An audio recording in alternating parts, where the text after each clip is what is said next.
I tell you, God is not a person to be found in a temple. Your temples are nothing but decorated graveyards for a truth that died long ago. Stop searching for the Creator in stone buildings. The priest is merely a salesman selling you a God that he has never met himself. The more you visit the temple, the further you move away from your own soul. And that is the only place where the divine actually breathes. If you find God in a temple, it is not God. It is only your own imagination projected onto a cold, dead wall. Hello, my beloved friends, my fellow travelers on this pathless path. I see you searching. I see you running from one stone building to another, from one ritual to another, carrying your flowers, your prayers, and your heavy hearts. You go to the temple, you go to the mosque, you go to the church, and you think that there behind those cold walls, under those magnificent domes, you will find the one you call God. But I have a very simple yet very startling truth to tell you today. God is not there. You can search for 1,000 lives. You can bow until your forehead bleeds against the marble floor, but you will never find God in a temple. The very act of going to a temple is a declaration that you have missed the point entirely. Before we dive deeper into this mystery, if you feel a stirring in your heart as I speak, I invite you to subscribe to this channel. This is not just a button. It is an invitation to join a community of seekers who are tired of lies and hungry for the truth. If this message touches a chord in you, please hit the like button and share your thoughts in the comment section. Your words help this energy reach others who are still lost in the dark hallways of tradition. You see, the temple is a graveyard. It is a place where people go to worship the dead because they are afraid of the living truth. For 5,000 years, the politician and the priest have been in the same business. They are the mafia of the soul. They have built these beautiful prisons called temples to keep you away from yourself. They know that if you ever find the real God, their business will collapse. If you find the truth within your own silence, who will go to the priest? Who will follow the politician?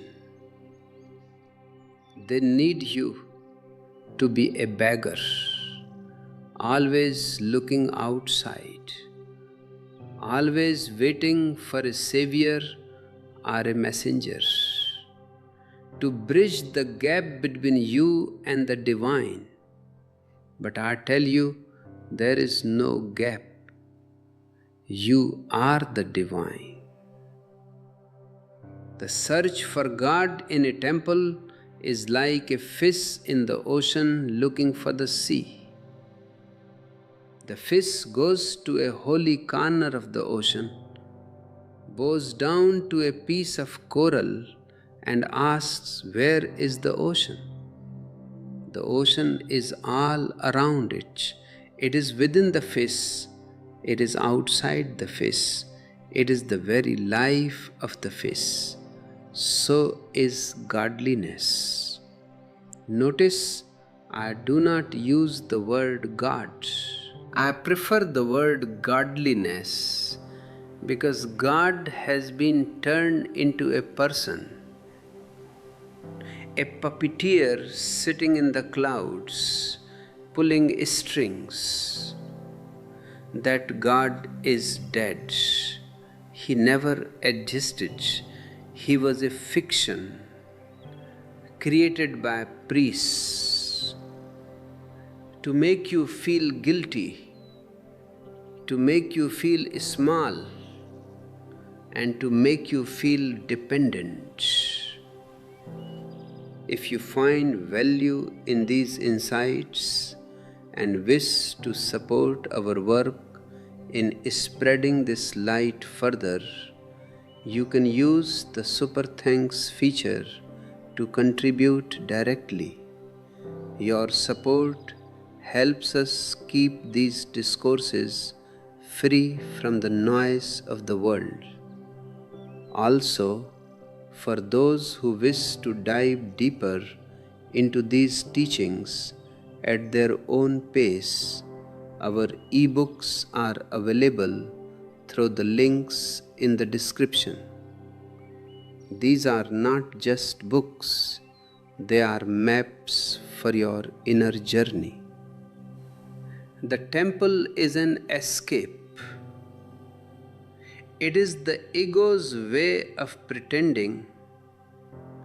It is seeking the truth while it is actually running away from it. To find the truth, you don't need a temple. You need a mirror. You need the courage to look into your own emptiness. In the scriptures of Buddha, it is said that it is difficult for the strong and the rich to observe the way, and it is difficult to conquer the passions. Why? Because we are so invested in the outer. The rich man thinks his wealth is his reality. The religious man thinks his temple is his reality. Both are clinging to forms. But the formless cannot be found in a form. The infinite cannot be contained in a building made of bricks and mortar. Think about it. Who built the temple? Human beings. And then these same human beings go inside and bow down to the work of their own hands. Is this not the ultimate height of stupidity? You create an idol, you place it on a pedestal, and then you ask that idol to save you. You are the creator of that idol. If anyone should be bowing, it should be the idol bowing to you. But the priest has convinced you otherwise. He has told you that the building is holy and that you are profane. He has told you that you are a sinner and that only through the rituals of the temple can you be cleansed. This is a beautiful strategy to keep you in a state of constant guilt. And a man who feels guilty can be easily controlled. The priest and the politician thrive on your guilt. They want you to feel that you are not enough, that you are missing something. and that the something is located inside the temple. But I tell you, you are already enough. You are a masterpiece of existence. You are a flowering of consciousness.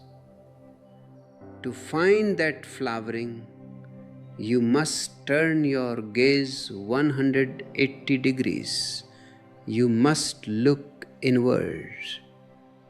If you are ready to take this step and want to walk this path with us more closely, consider clicking the join button to become a member. Our members receive special perks and contribute to the growth of this sanctuary of silence. Every contribution, whether through a membership or by sharing this video with a friend who is searching, helps us dismantle the old structures of the mind and build a new humanity. The moment you enter a temple, you leave the living world behind. Look at the trees, they don't go to any temple. Look at the stars, they don't recite any scriptures. Look at the rivers, they don't belong to any religion. The whole of existence is the only real temple.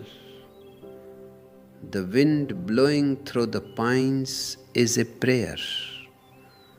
The sun rising over the horizon is a sermon. The silence of the night is the ultimate scripture.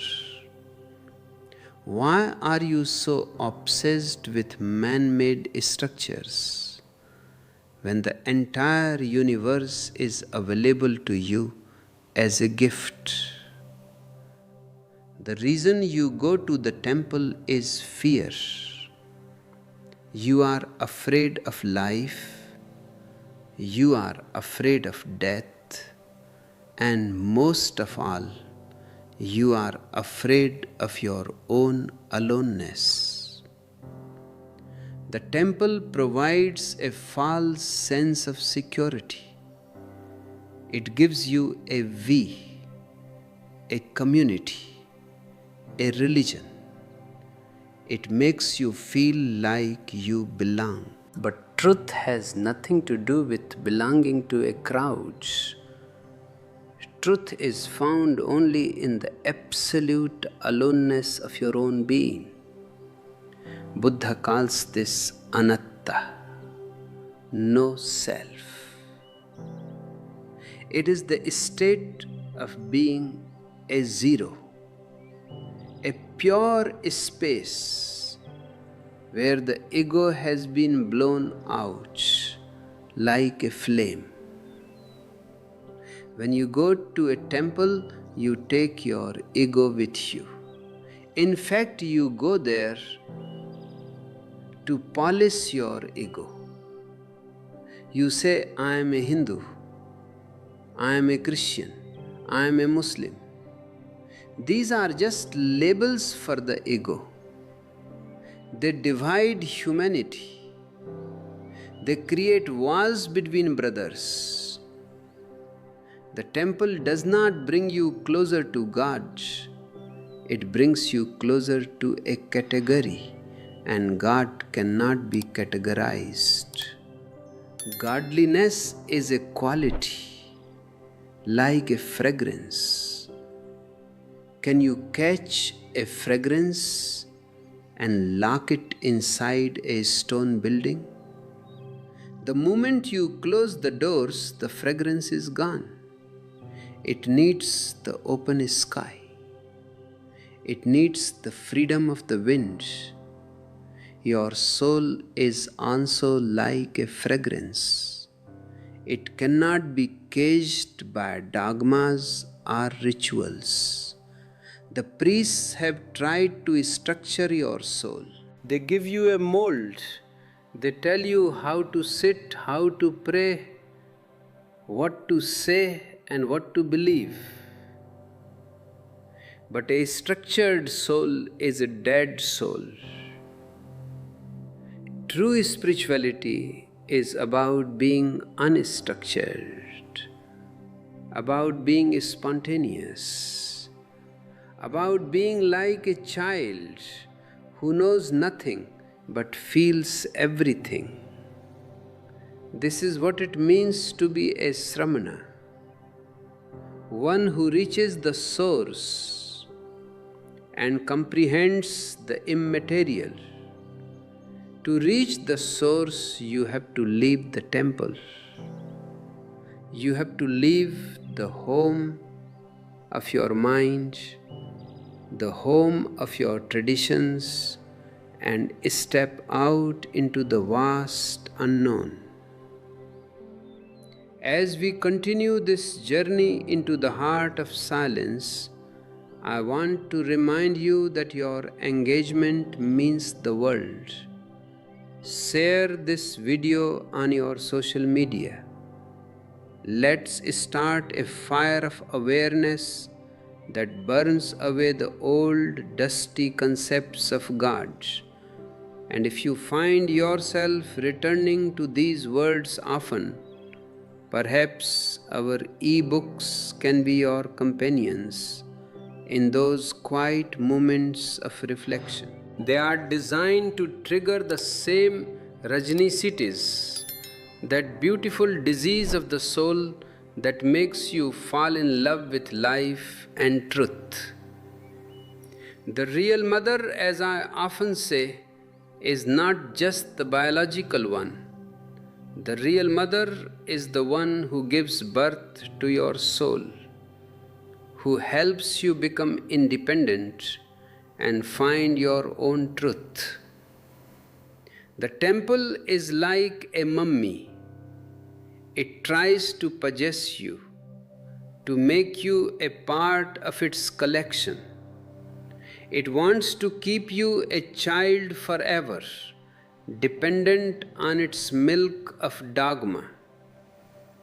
But a true master, a true spiritual mother, wants you to grow up.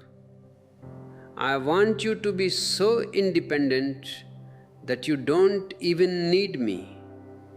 I want you to find the Buddha within yourself. When you look at the history of these mafias of the soul, you will see that they have always been afraid of the individual. They love the crowd because the crowd has no intelligence. The crowd can be led, the crowd can be manipulated, but the individual is dangerous. An individual who has found his own light cannot be enslaved. He cannot be told to go to war in the name of God. He cannot be told to hate another in the name of religion. He sees the same godliness in everyone, in the trees, in the animals, in the stranger. The temple is the place where they teach you how to be a part of something. But I am here to teach you how to be the whole. You are not a part of existence. You are the existence itself. When you realize this, the very idea of a temple becomes a joke. Why would you go into a small dark room to find the one who is shining in the sun? Why would you ask a priest for a map to a place where you already are? You are currently at the center of the universe. Every point in existence is the center. Whether you are in a marketplace, or a forest, You are at the center. The only thing missing is awareness. You are sleeping at the center, dreaming of temples. I am here to wake you up. I am here to tell you that the dream is over. The God you have been looking for is the one who is looking. The seeker is the sought. If this awakening is beginning to happen in you, please let me know. Use the comments to share your aha moments. And if you feel that this channel is providing you with a sanctuary of truth, your contributions via Super Thanks or by becoming a member through the join button are what keep this flame alive. We are building a new kind of world, but it is only possible if we understand how the old world has functioned and have the courage to step out of its traps. The priest will tell you that the temple is a holy place because of the energy there. I tell you the energy is there only because thousands of people have poured their desire and their fear into it. It is a collective hallucination. It is an energy field of human misery and longing. It is not divine energy. It is human energy. And quite often, it is very low vibration energy. It is the energy of people asking for things, for money, for health, for success, for heaven. It is a marketplace of desires. True prayer is not asking for anything. True prayer is a state of thank you. It is gratitude. And gratitude doesn't need a temple. You can be grateful while eating a piece of bread, or while watching a bird on the wing, or while simply breathing. In fact, if you can't find God in your breath, you will never find Him in a stone statue. If you can't find the divine in the eyes of a child, you will never find it in the words of a scripture. The discipline of transcendence is about moving beyond these man-made boundaries. It is about realizing that you are not the body, you are not the mind, and you are certainly not the labels that society has given you. You are a pure consciousness, a zero space. And this zero space is not found in the noise of a temple ritual. It is found in the depths of your own silence. When I talk about God is dead, I am saying that the concept that has ruled humanity for centuries has become a corpse. It is stinking. Zen is the only living truth because Zen does not give you a God to worship, it gives you a way to be. It gives you a method to enter your own center. Zen says, if you meet the Buddha on the road, kill him. This is a very profound statement. It means if any image of God or a master arises in your meditation, drop it. Even the image of the Buddha is a barrier. Only when there is no image, no thought, no other, do you arrive home. The temple is full of images. It is full of others. It is the most crowded place on earth, spiritually speaking. How can you find the one in such a crowd? To find the one, you must be alone. Not lonely, but alone. Loneliness is the absence of the other. Aloneness is the presence of oneself. The temple is for the lonely who are trying to forget their loneliness. Meditation is for the alone who want to celebrate their aloneness. As we move toward the end of this first part of our journey today, I want you to sit with this. Don't believe me. Belief is another trap. Just experiment with it. Next time you feel the urge to go to a temple, sit under a tree instead. Close your eyes. Don't pray. Don't ask for anything. Just watch your breath. Watch the thoughts passing like clouds.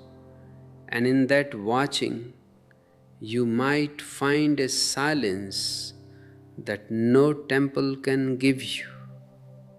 If you are finding this discourse helpful, don't forget to subscribe and turn on the notifications. We have much more to uncover together.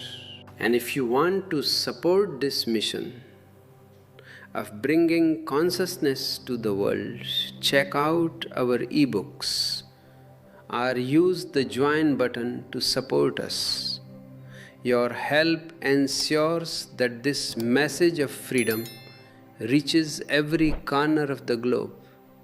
Remember, you are the temple. Your body is the outer wall. Your mind is the courtyard. And your heart is the inner sanctum. But at the very center, there is no one.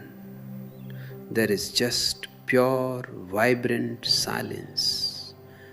That silence is what we call godliness. That silence is your true home. You have never left it. You have only forgotten it. I am just here to remind you. Let this sink in. Don't be in a hurry to reach a conclusion. Truth is not a conclusion. It is an experience. It is a flowering. Let it flower in its own time. Just keep the soil of your heart ready. Keep it free from the weeds of tradition and the stones of dogma. We are just beginning to peel back the layers of this ancient deception. In the coming moments, we will talk about how the ego uses the idea of God to stay alive, and how the mafia of the soul has hijacked your most intimate search for meaning. We will explore the inner zero and how to touch the universe from within Stay with me. This is not just a talk, it is a transformation. It is a metamorphosis. You came here as a seeker. My hope is that you leave here as a find, or even better, as one who has realized there was nothing to find because nothing was ever lost. If you are enjoying this, please like the video and maybe leave a comment saying I am listening. It lets me know that we are connected in this space of awareness. And if you feel like sharing this light, hit that share button. The world is in desperate need of this silence. The journey continues and it goes deeper. The discipline of transcendence is not for the faint-hearted. It is for the warriors, the sramanas, who are willing to lose everything to find themselves. Are you ready to lose your God to find your godliness? Are you ready to burn your temples to find the inner sun? The priests have told you that God is a puppeteer. They have made you feel like you are just a puppet, dancing to the whims of a distant creator. But I say to you, the puppet and the puppeteer are one. The dancer and the dance are one. When you stop dancing for a moment and look within, you will see that there is no one pulling the strings. There is only a vast, intelligent energy that is moving everything: the stars, the trees, and the blood in your veins. This energy doesn't want your worship, it wants your participation. It doesn't want your prayers, it wants your presence. To be present is the only religion. To be aware is the only prayer. To be silent is the only temple. Everything else is just business. Everything else is just the mafia of the soul, trying to sell you a heaven that doesn't exist, to keep you from the heaven that is already here, right now, in this very moment. If you feel the call to support this message and help us reach more souls, the join button and the super thanks option are there for you. Your generosity allows us to continue this work of deconstructing the lies and pointing toward the truth. And don't forget to check the ebooks in the description for a deeper dive into the world of Zen and transcendence. Let's continue. Let the words wash over you like a cool rain. Don't try to understand them with your mind. Let them sink into your heart. The mind is a temple builder. The heart is the temple itself. The mind wants to categorize. The heart wants to dissolve. we are moving into the second part of our talk, where we will look even more closely at the alliance between the priest and the politician, and why they are so terrified of your silence. We will see how they have used the mummy of tradition to stifle the mother of spiritual birth,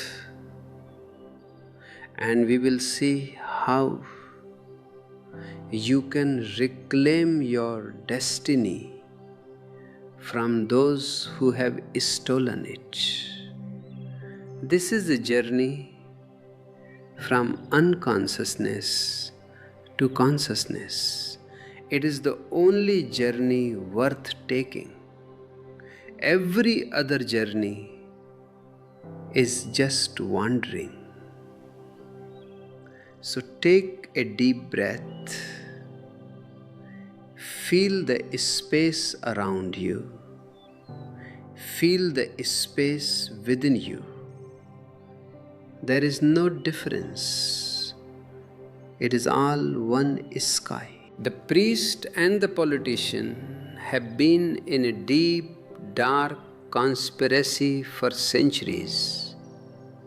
A conspiracy against you, against your very soul.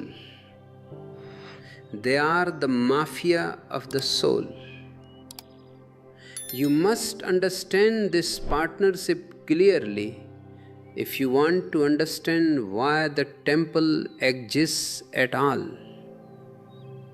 The politician wants to rule your body, your movements, your outer life, but he cannot do it alone. He needs a deeper kind of control. He needs you to be a slave from the inside. And that is where the priest comes in. The priest provides the divine justification for your slavery. He tells you that your suffering is your karma, that your poverty is a test from God, and that your obedience to the king or the state is a religious duty. In exchange, the politician protects the priest. He builds the massive cathedrals, the golden temples, the marble masts. He makes sure the priest is respected and that the law of the land is aligned with the law of God, which is just the law of the priest. This partnership has turned the earth into a vast prison. The temple is not a place of prayer, it is the guard house. It is there to make sure you never look at the stars with your own eyes, that you never feel the grass beneath your feet as a sacred thing. It wants to give you a holy substitute so that you don't find the real holiness of existence. You see, the moment you are born, they start working on you. They give you a name, a nationality, and a religion. They take a vibrant, living consciousness and they put it in a box. They tell you that you are a sinner by birth. Can you imagine anything more ugly? A small child, pure and innocent, being told they are a sinner? This is the foundation of the temple. They create the wound of guilt, and then they sell you the medicine of the temple. They make you feel sick so that you will buy their cure. But I tell you, there is no sin. There is only error. And the greatest error is unconsciousness. The priest does not want you to be conscious. He wants you to be moral. And his morality is just a set of rules to keep the social order. Consciousness is dangerous. A conscious man cannot be led. A conscious man cannot be told to bow to a stone statue while his brother is starving. A conscious man sees through the lies of the priest in a single glance. That is why they have made God into a puppeteer. This is one of the most poisonous ideas ever sold to humanity. They say God is the creator, the Father, the one who made the world and sits somewhere above watching everything. If He is the creator and He is all powerful, then what are you? You are just a puppet. If He pulls the string, you dance. If He cuts the string, you fall. This God is the ultimate dictator. He is the Stalin of the universe. In such a world, there is no freedom. If you cannot even choose to be yourself, if every movement of your heart is predestined by a puppeteer, then life has no meaning. I want to tell you, this God must die for you to live. Friedrich Nietzsche said God is dead, but he was a philosopher. He said it out of logic. I say it out of experience.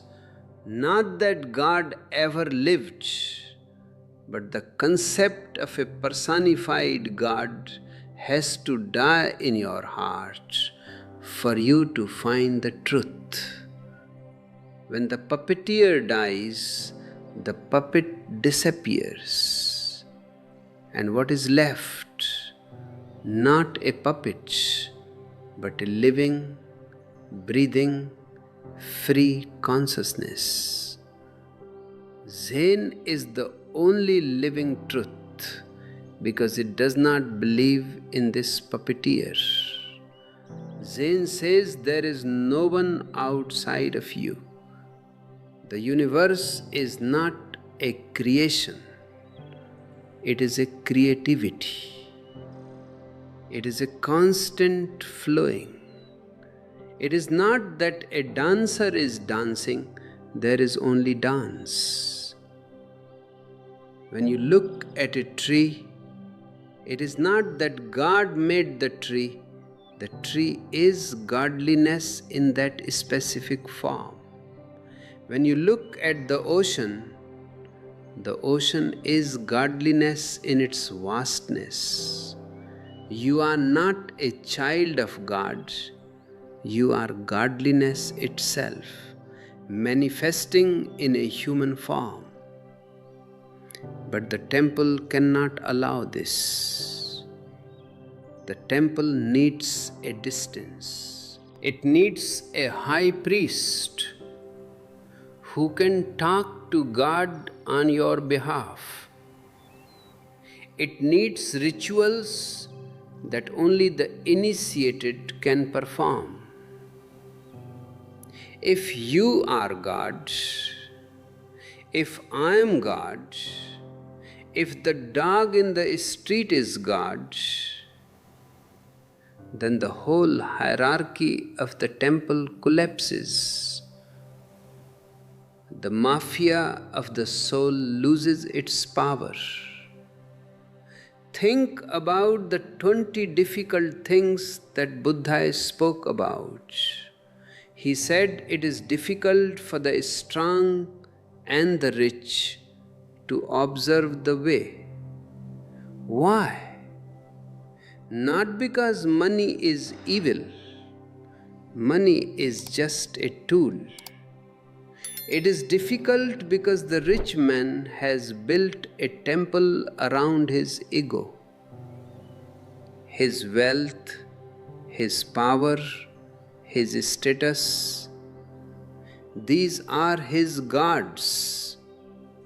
He is so full of himself that there is no room for the zero.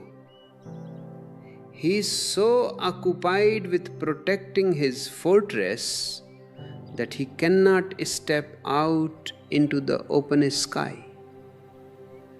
The richness of the ego is the greatest poverty of the soul. And it is difficult for the strong because their strength is often just a mask for their fear. They dominate others because they are afraid of being dominated. But the way, the Tao, the Dharma is not about dominating. It is about disappearing. It is about becoming like a hollow bamboo so that existence can sink through you. The temple, however, teaches you to be something. It gives you titles. It makes you a deacon, a bishop, a Mahatma. These are just decorations on a corpse. The temple is a place of mummies, not mothers. A mother, as I have told you, is a spiritual quality. A real mother wants her child to be free, to be an individual, to find his own destiny.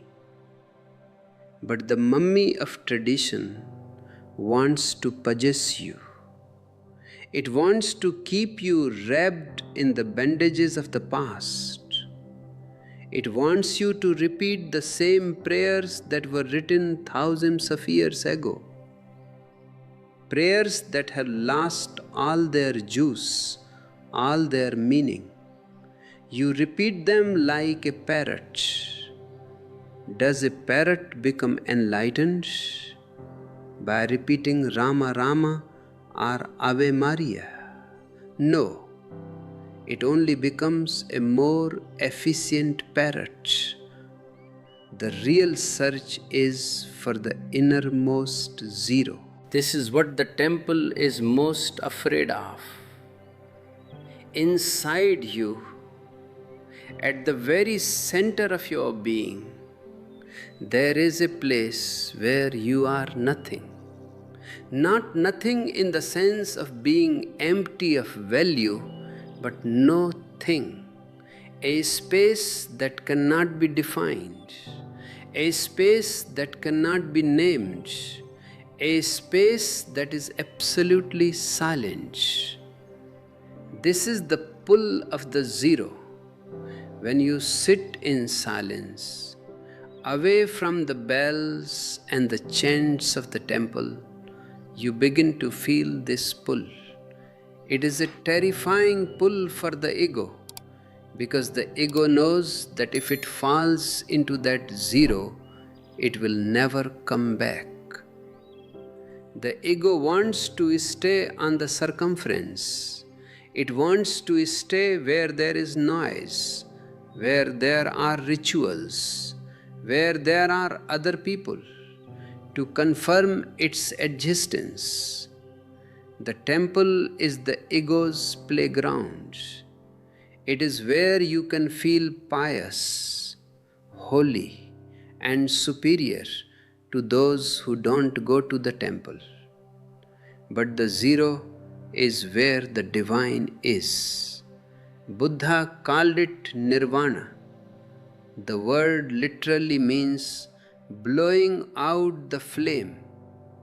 Imagine a candle burning. The flame is the ego. It flickers, it consumes, it creates heat and smoke.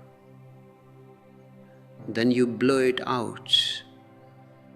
Where did the flame go?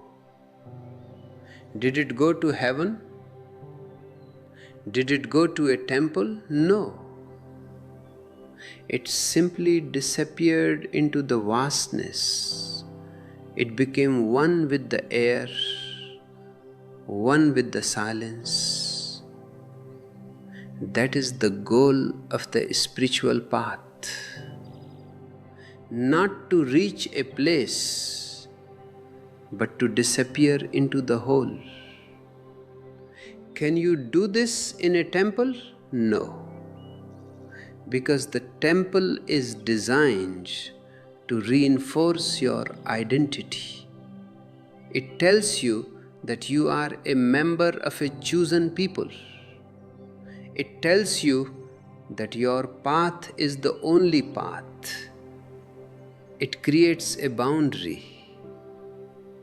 And godliness has no boundaries.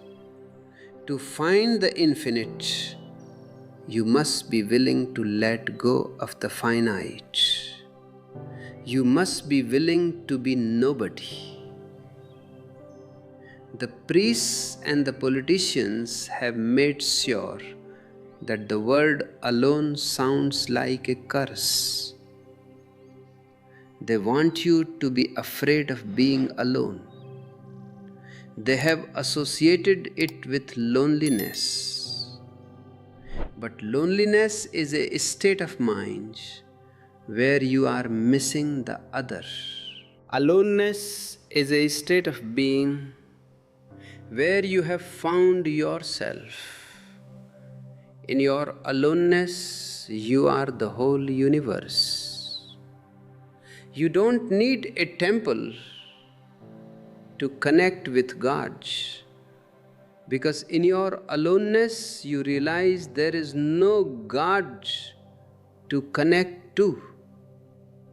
There is only godliness, and you are it. The mafia of the soul has sold you the idea of heaven and hell to keep you in line.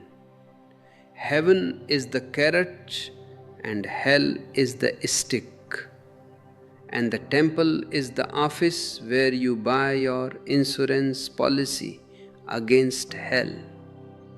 People give money to the temple, they perform rituals, they follow the priest, all because they are afraid of the fire of hell and they are greedy for the pleasures of heaven. This is not religion. This is a business transaction. It is the lowest form of human activity. It is based on fear and greed, the two things that a real seeker must leave behind. If you want to find the truth, you must be a rebel, not a revolutionary. Revolutionaries are just people who want to change the government. A rebel is someone who changes himself. A rebel is someone who says, I will not be a part of this mafia anymore. I will not seek the truth in a building. I will not listen to a priest who hasn't found his own silence. I will look into my own eyes. I will listen to my own heart. This is the discipline of transcendence. It is the most excellent way. It is the way of the Sramana, the one who leaves the home. And home doesn't just mean your house. It means the home of your prejudices. the home of your borrowed knowledge, the home of your conditioned mind. To step out of the temple is to step into the reality. Reality is messy. Reality is unpredictable. Reality is not organized. The temple is very organized. Everything is in its place. The priest knows exactly what to say at 10 a.m. The rituals are performed with mechanical precision. But life is not mechanical. Life is a wild, overflowing energy. You cannot capture life in a ritual any more than you can capture the wind in a net. Look at the flowers. Do they follow a ritual? They just bloom. When the sun rises, they open. When the wind blows, they dance. They are in a state of constant prayer, but they don't know it. That is the highest form of prayer, where you are so in tune with existence that you don't even know you are praying. You just are. The temple makes you self-conscious about your spirituality. It makes you perform your holiness. You see people in temples looking very pious, with long faces and folded hands. But look into their eyes. Is there any joy? Is there any dance? Mostly you will find only boredom and a hidden desire to be somewhere else. They are there because they should be there, not because their hearts are overflowing with love. True godliness is a celebration. It is a deep yes to life. The temple is often a no to life. It tells you to renounce the world, to hate your body, to suppress your desires. It tells you that this world is Maya, an illusion, and that the real world is somewhere else after you die. This is a strategy to make you live a half life. If you think this world is an illusion, you will never live it totally. You will always be waiting for the real thing. But I tell you, this moment is the only real thing. This world, these trees, this air, this body, this is the manifestation of the divine. There is no other world. The other world is just a projection of a mind that is unable to live in this world. The temple is the gateway to that imaginary world. It is a distraction. It is a way to keep you from tasting the nectar of the now. You ask, if I don't go to the temple, where will I find guidance? Guidance is not found in a book or a priest. Guidance is found in watchfulness. This is the core of Zen. Just watch. Watch your thoughts. Watch your feelings. Watch your actions. As you become more watchful, a light begins to grow inside you. It is the light of your own consciousness. This light will show you the way. You don't need a map when you have your own light. Maps are for those who are traveling in the dark. The priest gives you a map, but he doesn't give you a lamp. In fact, he wants to keep you in the dark so that you will always need his map. When I say God is dead, I am inviting you to a great celebration. It means you are now responsible for your own life. You are no longer a puppet.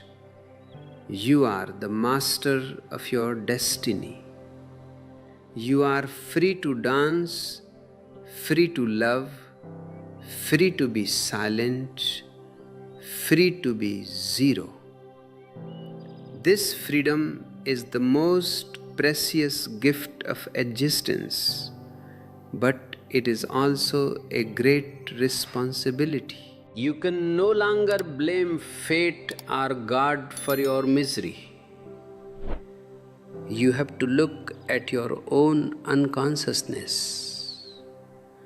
The temple is a way to avoid this responsibility.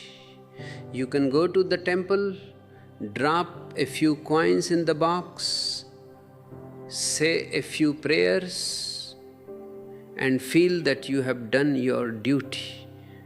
You feel that now God is responsible for you. This is a very childish way of living. It is time to grow up. It is time to become an arhat, a saint who has attained the fruits of his own effort, not through the grace of a distant God, but through the intensity of his own awareness. The mafia of the soul has tried to destroy every person who has ever spoken this truth. They crucified Jesus because he said, "The kingdom of God is within you." If it is within you, what is the need for the temple of Solomon? They tried to kill Socrates because he told the youth to know thyself. If you know yourself, you don't need to know the scriptures. They have always been afraid of the inner. They prefer the outer. They prefer the stone, the gold, the ritual, the crowd, because the outer can be managed. The inner is a wild ocean. No one can manage your inner silence. No one can tax your meditation. No one can put a fence around your enlightenment. So, my friends, I invite you to leave the temple. Don't just leave the building. Leave the very idea of the temple. Let the sky be your roof. Let the earth be your floor. Let the silence of your heart be your only scripture. And let your own awareness be your only guide. You are the mystery you are seeking. You are the treasure you are hunting. The temple is just a shadow. Turn away from the shadow and look at the sun. The sun is rising inside you right now. Can you feel its warmth? Can you see its light? It doesn't need a priest to introduce you. It doesn't need a ritual to be recognized. It only needs your presence. Be present. Be here. Be now. In this here-ness, in this now-ness, the whole mystery of existence is revealed, not as a concept, but as a living experience. You are not a spectator in this universe. You are the protagonist. You are the one through whom existence is looking at itself. When you reach the source, as the Buddha says, you comprehend the immaterial. The immaterial cannot be housed in the material. The temple is material. The truth is immaterial. How can you find the immaterial in the material? It is a logical impossibility.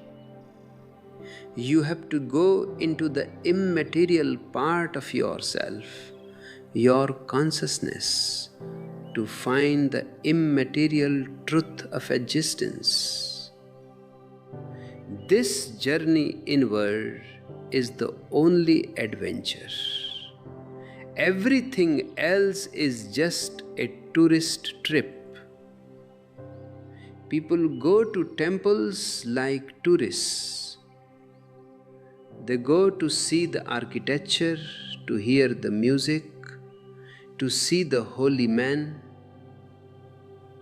But a seeker is not a tourist. A seeker is a pilgrim of the soul. And for this pilgrimage, you don't need a ticket, you don't need a vehicle, and you don't need a destination.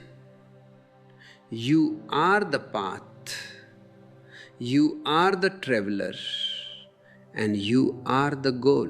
The priests will tell you that this is blasphemy. They will say, I am leading you astray. But I ask you, who is more astray? The one who tells you to look within yourself, or the one who tells you to look at a stone? Who is more religious? The one who celebrates the living beauty of a flower, or the one who bows to a dead image? I am not here to give you a new religion. I am here to take away all religions so that you can find religionness, a quality of the heart, a fragrance of the soul. A religious man does not belong to any temple. He belongs to the whole. He is at home everywhere. He can sit in a forest and be in prayer. He can walk in a busy street and be in meditation. His life is his ritual. His every breath is a thank you to the universe. This is the state of the anagamin, the one who does not return. He has found the truth so deeply that he can never go back to the old lies. He has tasted the wine of the divine, and now the water of the temple rituals tastes like nothing. He is drunk with the infinite. I want you to be drunk with the infinite. I want you to be so full of life that you overflow. This overflow is what I call love. And love is the only true God. But you will never find love in a temple. The temple is too cold for love. Love needs the warmth of human hearts. Love needs the freedom of the open air. The temple is a place of duty, and duty is the death of love. You do your duty to your parents, to your spouse, to your gods, but do you love them? If there is love, there is no duty. If there is love, everything is a joy, a gift. The priest emphasizes duty because he knows that love is beyond his control. Duty can be enforced, love cannot. So break the chains of duty, break the walls of the temple, step out into the sun. Let your heart be the temple. Let your life be the prayer. This is the only way to find that which is not there, but here. As you sit there listening to me, don't try to remember these words. Words are just fingers pointing at the moon. Don't bite the finger. Look where it is pointing. It is pointing at you. It is pointing at the silence that is happening between my words. That silence is the message. That silence is the real temple.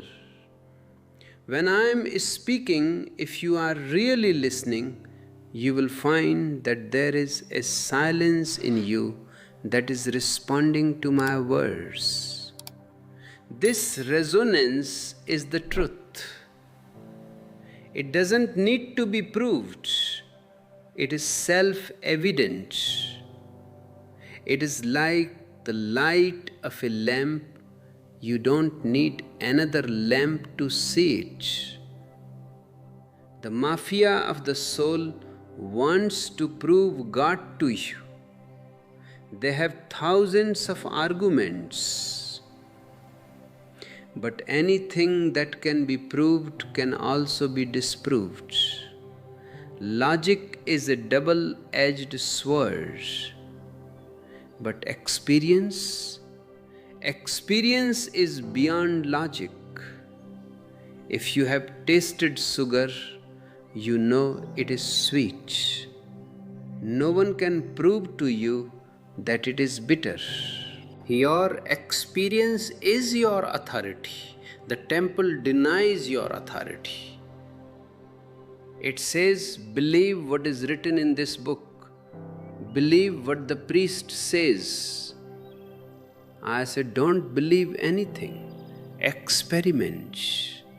Sit in silence. Watch your mind.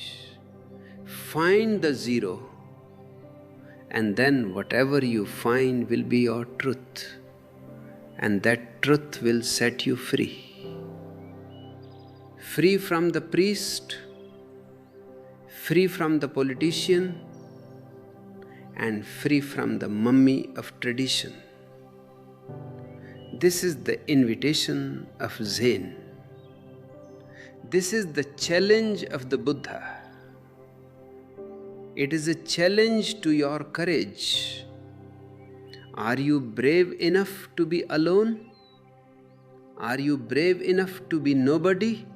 Are you brave enough to find God not in a temple, but in your own emptiness?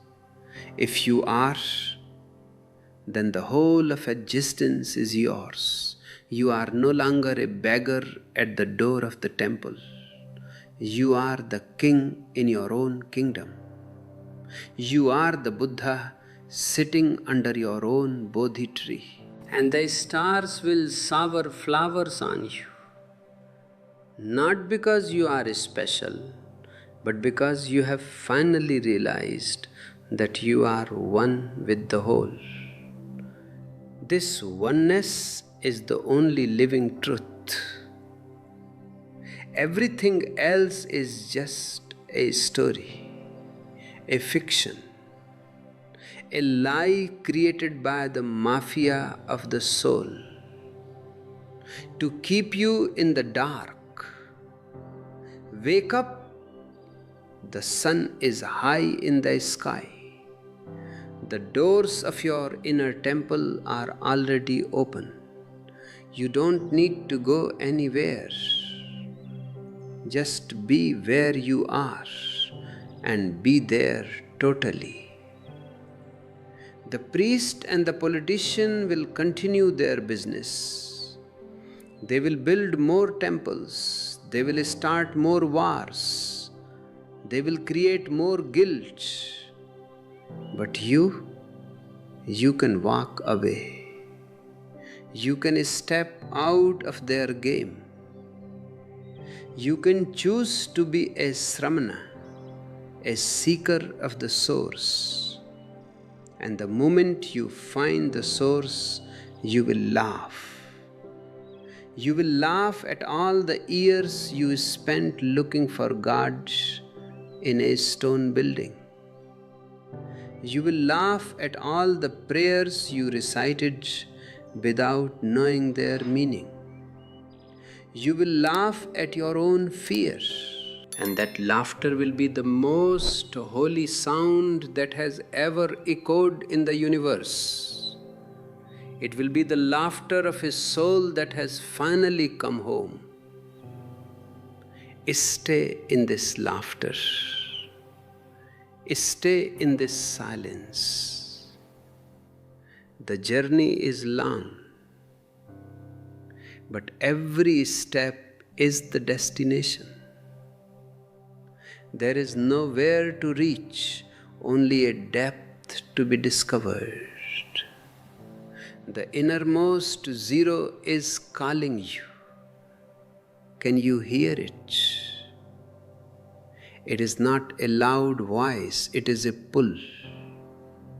It is the pull of the vacuum, the pull of the infinite.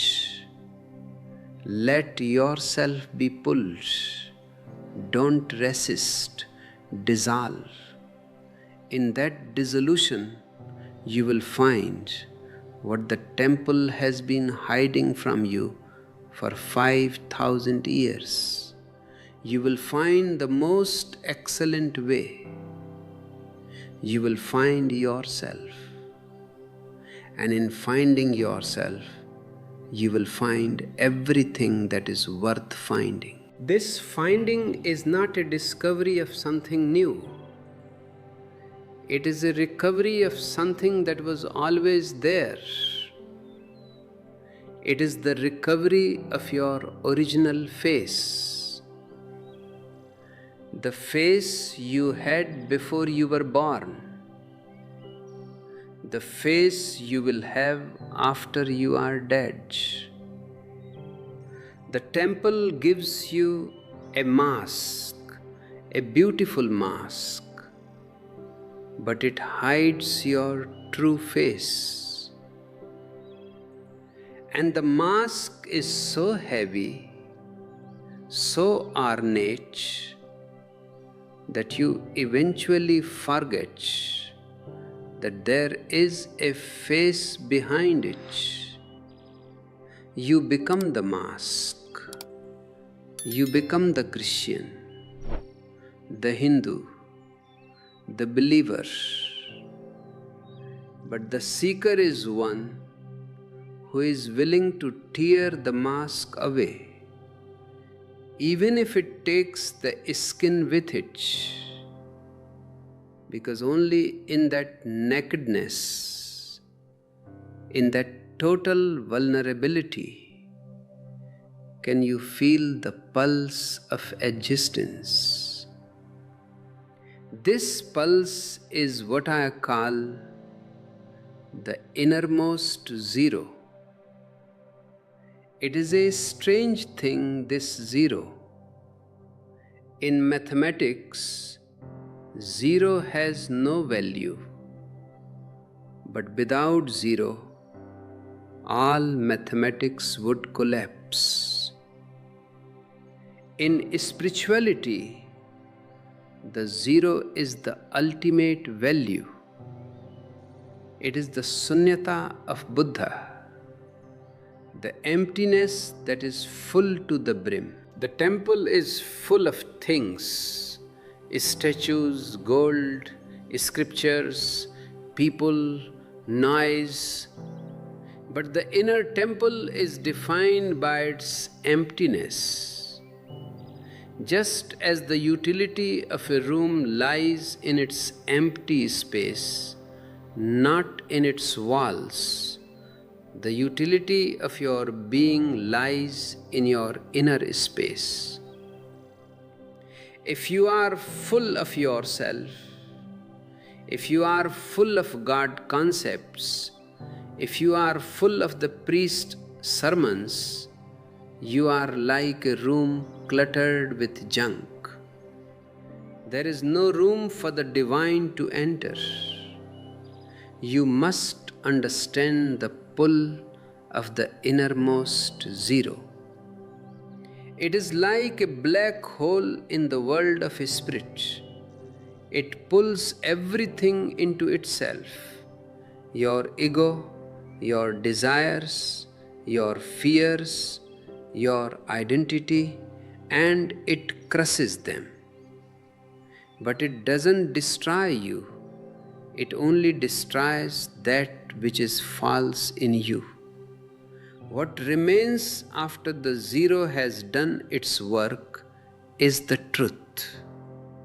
And this truth is not something you can possess. You cannot say, "I have the truth." That would be the ego talking again. You can only say, "I am the truth." Or better yet, there is only truth and I am not. This is why the mafia of the soul hates the zero. They cannot sell you anything if you are a zero. They cannot threaten you with hell if you are not there to be threatened. They cannot promise you heaven if you have already found the ultimate bliss in your own emptiness. The temple is an architectural attempt to fill the zero. It is a way to occupy your mind so that you don't feel the pull. They give you mantras to chant, beats to turn, rituals to follow. They keep you busy. And as long as you are busy, you are safe from the zero. But you are also safe from the divine. To be a sramana, as Buddha described, is to be one who has felt the pull and has stopped resisting. The word sramana is beautiful. It means one who exerts himself to reach the source. But the exertion is of a different kind. It is not the exertion of a weightlifter. It is the exertion of a swimmer who has stopped fighting the current and has let the river take him. To reach the source, you must comprehend the immaterial. The temple is the height of materialism, masquerading as spirituality. It is made of stone, it deals in money, it relies on social standing. But the immaterial is the no thing. It has no weight, no color, no form. It is the silent witness within you. The priest tells you that to reach the immaterial, you need his material mediation.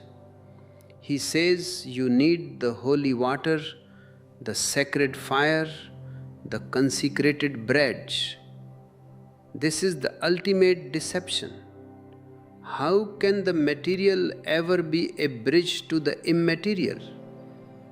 The only bridge to the immaterial is your own watchfulness. When you watch your body, you realize you are not the body. When you watch your mind, you realize you are not the mind. When you watch your emotions, you realize you are not the emotions. What is left? The watcher.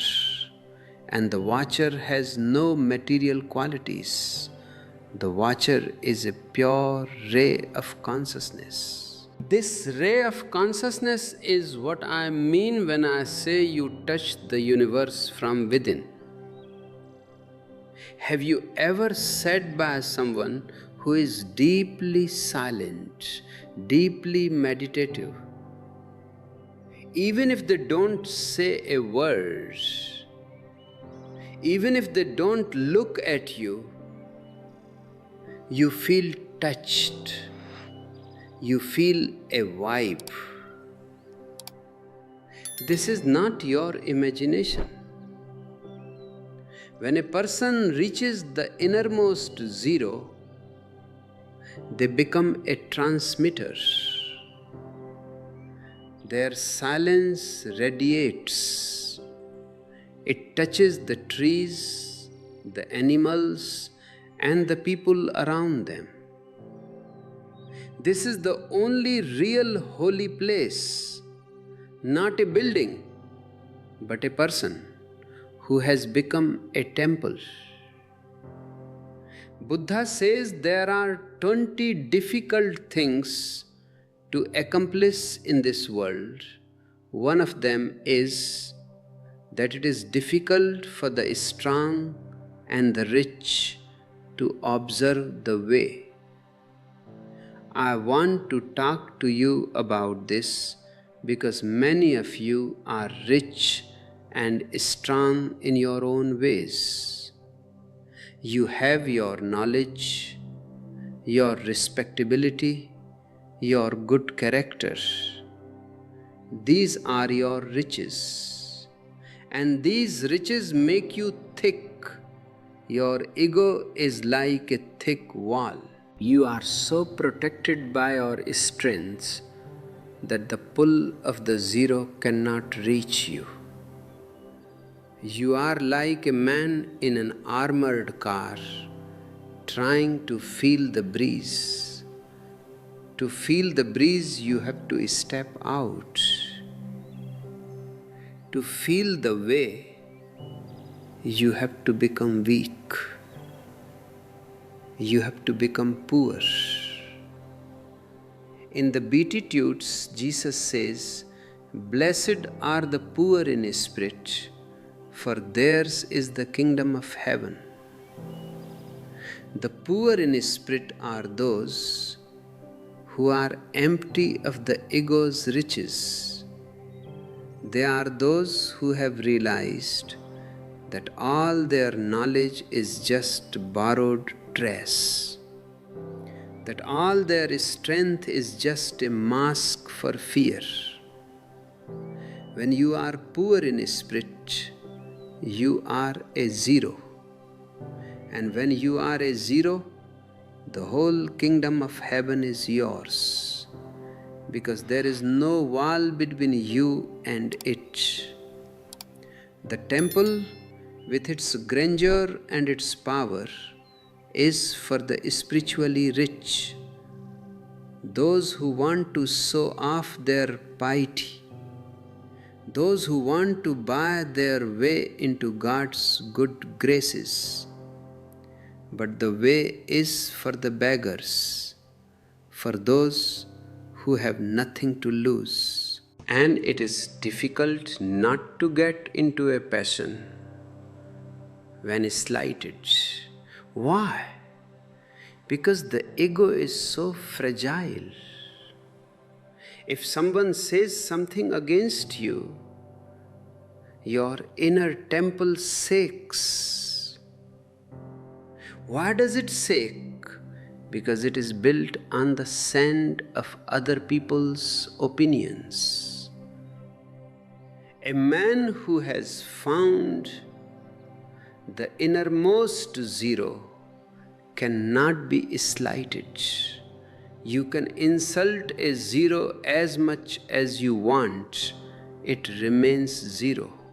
You can praise a zero, it remains zero. The temple, however, is very concerned with honor and respect. It is a social institution. It wants to be respected by the state, by the people, by the faithful. It is an ego projection. The mafia of the soul thrives on this need for respect. They give you titles, they give you positions in the church or the temple hierarchy. They make you feel special. But the truth is that you are only special when you realize you are common. As common as the grass, as common as the stars. In that commonality, there is a deep oneness. The temple divides, the zero unites. I have often spoken about the difference between a mummy and a mother. This is a very important distinction on the spiritual path. The mummy is the physical counterpart of the spiritual mother. A mummy is possessive. She wants you to be an extension of her own ego. She wants you to follow her patterns, her religion, her traditions. She loves you only as long as you are hers. If you try to become an individual, if you try to find your own truth, the mummy becomes a monster. She uses guilt, she uses love as a weapon to pull you back. The temple is the ultimate mummy. It calls itself the Mother Church or the Holy Mother Temple, but it is a mummy. It wants to possess your soul. It gives you a mold, a set of beliefs and behaviors, and it forces you into it. It doesn't want you to be a Buddha. It wants you to be a Buddhist. It doesn't want you to be a Christ. It wants you to be a Christian. A Buddhist is a mummy's child, controlled, predictable, dead. A Buddha is a free individual.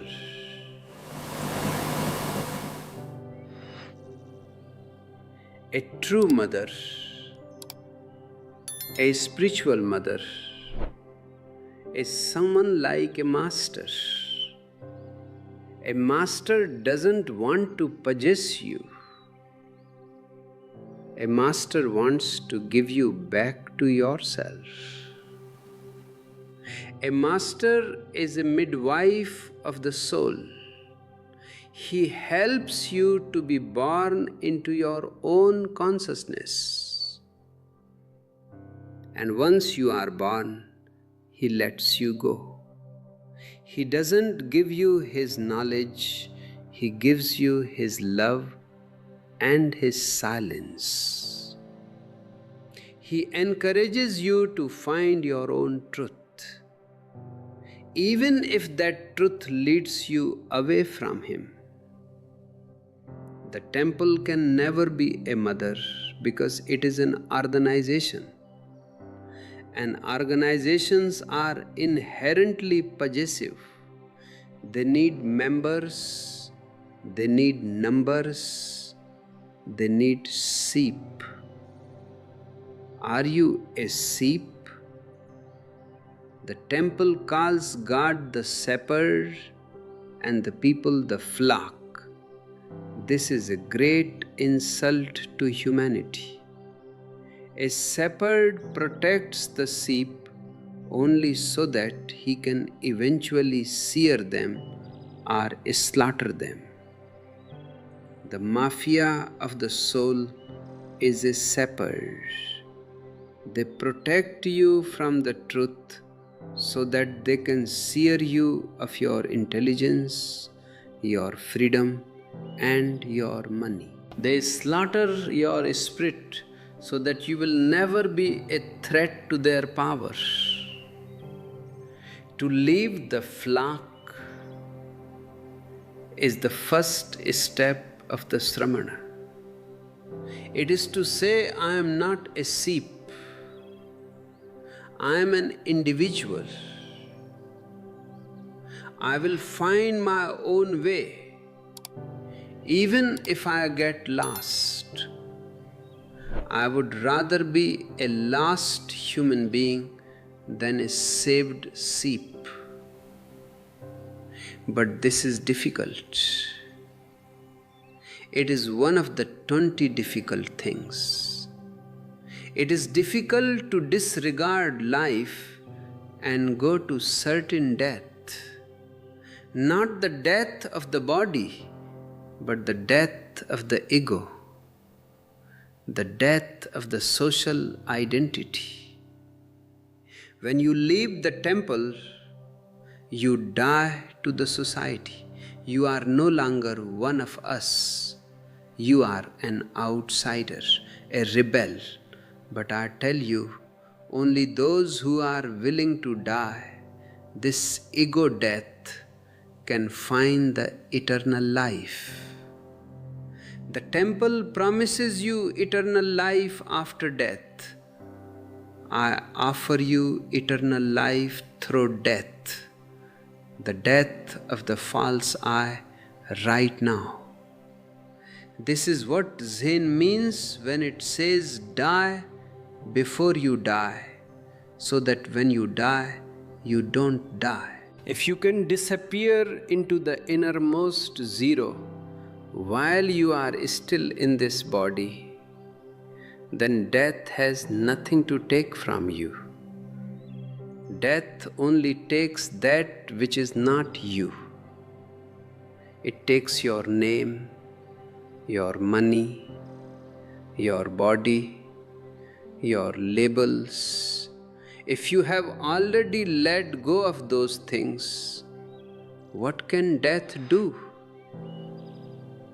You have become the universe.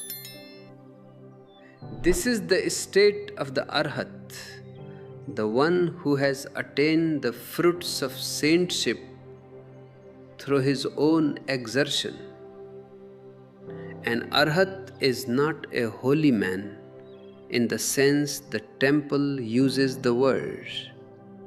He doesn't have a halo and he doesn't necessarily sit in a cave.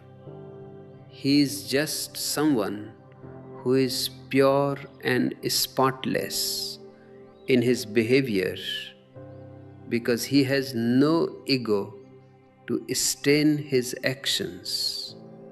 He acts out of awareness, not out of passion. He is calm because he has reached the source. Reach the source. That is my only message. And the source is not in Jerusalem. It is not in Kasi. It is not in Mecca.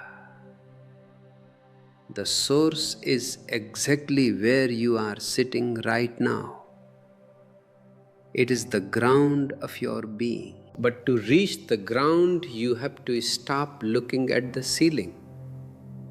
The temple is the ceiling. It is a distraction. It is a beautiful painted distraction, but it is a distraction nonetheless. It makes you look up at the God in the clouds, while the godliness in your heart waits to be discovered. The mafia of the soul has made you afraid of your own heart. They have told you that the heart is the source of passions and sins. They have told you to trust the head and the scriptures. But the head is the place where the priest lives. The head is where the society has its headquarters. The head is where you are educated, which is just another word for being conditioned. The heart, however, cannot be conditioned. The heart is still wild. The heart is still in direct contact with existence. That is why the temple wants to suppress the heart. When you sit in silence, you move from the head to the heart, and from the heart, you move into the zero. This is the discipline of transcendence. It is not a discipline in the sense of a military drill. It is a discipline in the sense of learning. The word disciple means a learner. You are learning the art of being silent. You are learning the art of being nobody. In the first chapter of the discipline of transcendence, it is said that those who understand the mind reach the source. The mind is the temple builder. The mind is the one that creates the mafia of the soul. The mind is a politician. It is always planning, always projecting, always looking for a profit. Even in your meditation, the mind is looking for a profit. It asks, what will I get out of this? Will I get peace? Will I get enlightenment? Will I get psychic powers? This is the mind at work. As long as you are looking for a result, you are still in the marketplace. And the temple is the marketplace of the spirit. I am here to tell you there is no result. Enlightenment is not a result. It is the realization that there is nowhere to go. It is the realization that you have already arrived. When you stop looking for a result, the mind stops. And when the mind stops, the source is revealed. It is like a lake. When the water is turbulent, you cannot see the bottom. The turbulence is caused by your desires, your prayers, your search for God in the temple. When you sit silently and let the water settle, the bottom is revealed. The bottom is the innermost zero. And the bottom and the surface are not two different things. They are part of the same water. This is the immaterial that the Sramana comprehends. It is the realization that the form and the formless are one. The tree is the form.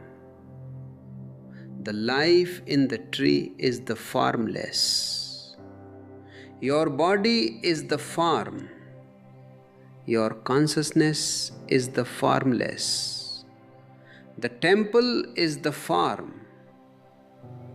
The silence inside it, if there is any, is the formless. But why go to the temple for the silence when you have the source of all silence within you? The mafia of the soul tells you that the temple is sacred space. I tell you, there is no such thing as sacred space and profane space. All space is sacred. To divide space into holy and unholy is a crime against existence. Is the forest not holy? Is the mountain not holy? Is the marketplace not holy? The moment you call one place holy, you have made the rest of the world unholy. You have created a split in your own consciousness. You live in the unholy world 6 days a week, and then you go to the holy temple on the 7th day to cleanse yourself. This is a joke. If you live in a way that needs cleansing, the temple is not going to help you. It will only give you a mask of holiness to cover your inner filth. Real holiness is not a cleansing, it is a wholeness. The word holy comes from the same root as whole and health. To be holy is to be whole. And you can only be whole when you stop dividing existence into this and that, God and world, temple and marketplace. When you see the divine in everything, you are whole. And then you don't need a temple, because you are living in the temple of existence every moment of your life. This wholeness is what Zen is all about. Zen is the only living truth, because it doesn't give you a part to play. It gives you the whole to be. Zen says, eat when you eat, sleep when you sleep. This sounds simple, but it is the most difficult thing in the world. When you eat, you are thinking of the temple. When you are in the temple, you are thinking of your dinner. You are never whole in any moment. You are always divided. This division is your misery. And the temple thrives on this division. It offers you a refuge from the world. But I say, don't look for a refuge from the world. Find the source within the world. The 20 difficult things include, it is by a rare opportunity that a person is born in the age of a Buddha. Why is it a rare opportunity? Not because a Buddha is a god, but because a Buddha is a mirror. A Buddha is a zero. When you stand before a zero, you see your own face clearly. The priest is not a mirror, he is a filter. He shows you what he wants you to see. He interprets the truth for you. But a Buddha doesn't interpret, he just is. His presence is a challenge. It is the challenge of the Buddha, the challenge to wake up, the challenge to be free. And it is difficult to conquer the passions, to suppress selfish desires. I don't like the word suppress. Buddha used it in a specific context, but I prefer the word understand. When you understand a desire, it loses its power over you. If you suppress it, it just goes into the basement of your unconscious and waits for a chance to come back. The temple is a master of suppression. It tells you don't do this and don't do that. It creates saints who are just highly suppressed sinners. A real saint, an arhat, is not suppressed. He is free from passions because he has seen through them. He has seen that the passion is just an attempt to fill the inner zero with an outer object. He has realized that no object can ever fill the zero. A desire is like a fire. The more you feed it, the more it grows. The arhat has stopped feeding the fire. He has turned his attention to the zero itself, and in that zero he has found a satisfaction that no desire can ever provide. This is the most excellent way. It is the way of calmness. But this calmness is not the calmness of a graveyard. It is the calmness of a cyclone. At the center of a cyclone, there is a point of absolute stillness. Even while the winds are howling at hundreds of miles per hour on the circumference, the world is the cyclone. Your body, your mind, your passions are the howling winds. But if you can find the innermost zero, you are at the center of the cyclone. You are calm. You are at peace.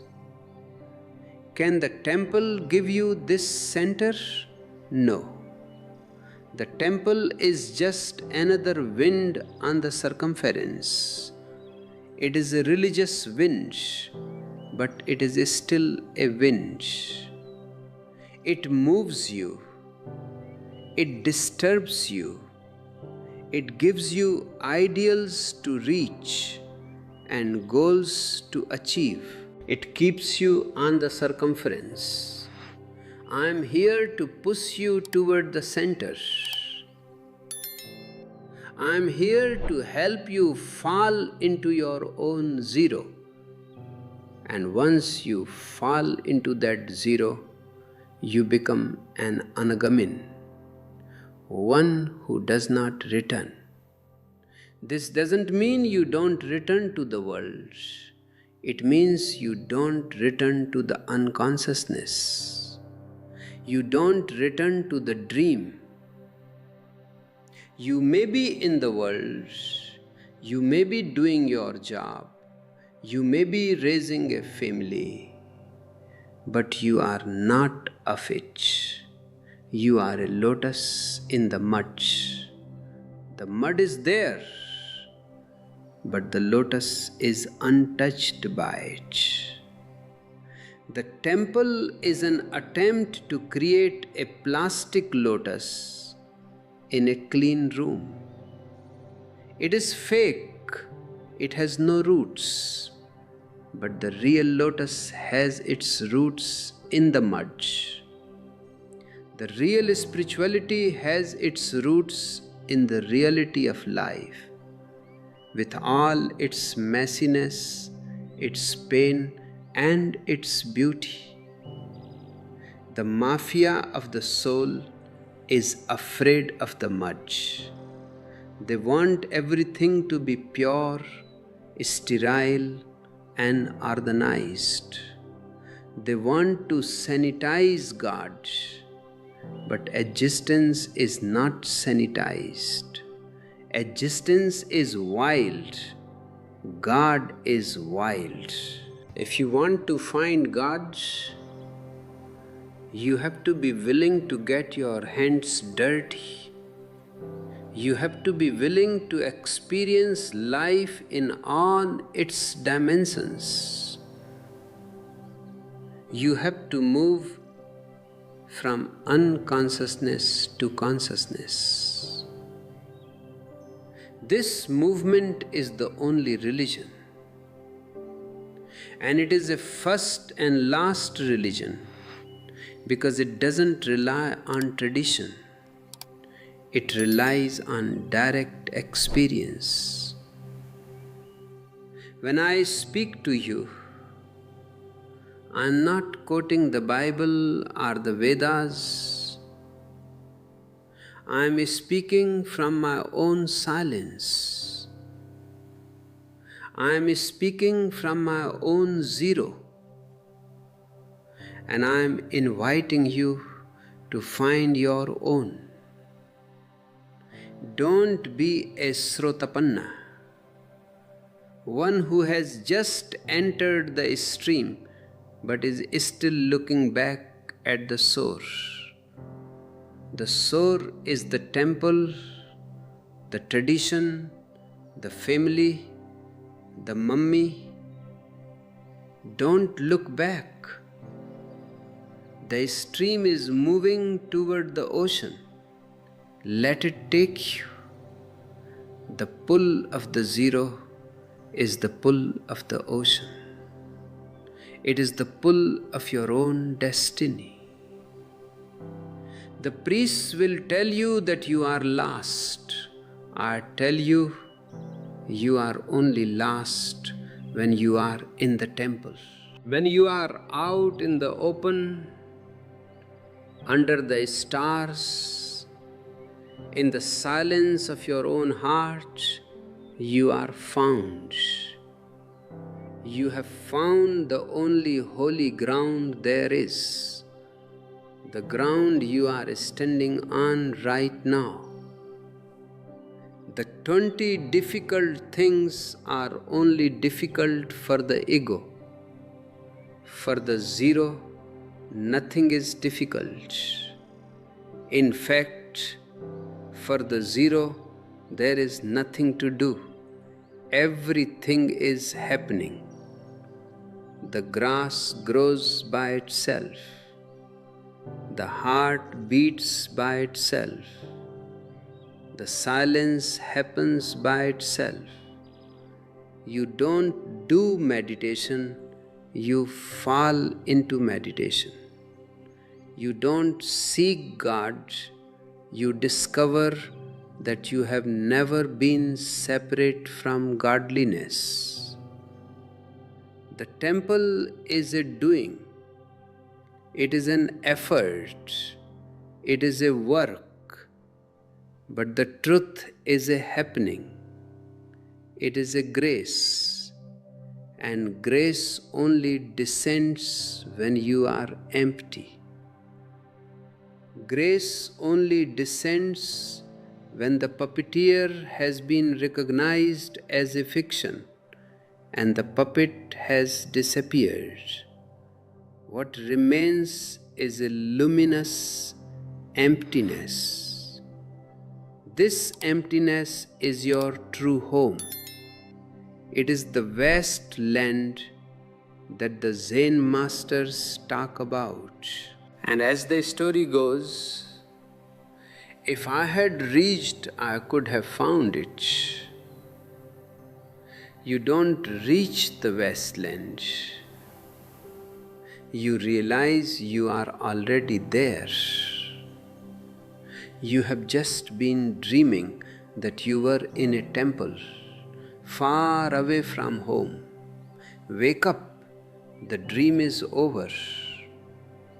The temple doors are made of smoke. You can walk right through them. Step out into the reality. Step out into the zero. Step out into the godliness that is your very breath. As we go deeper into this mystery, remember, I am not here to give you anything. I am here to take away your riches, your knowledge, your beliefs, your masks.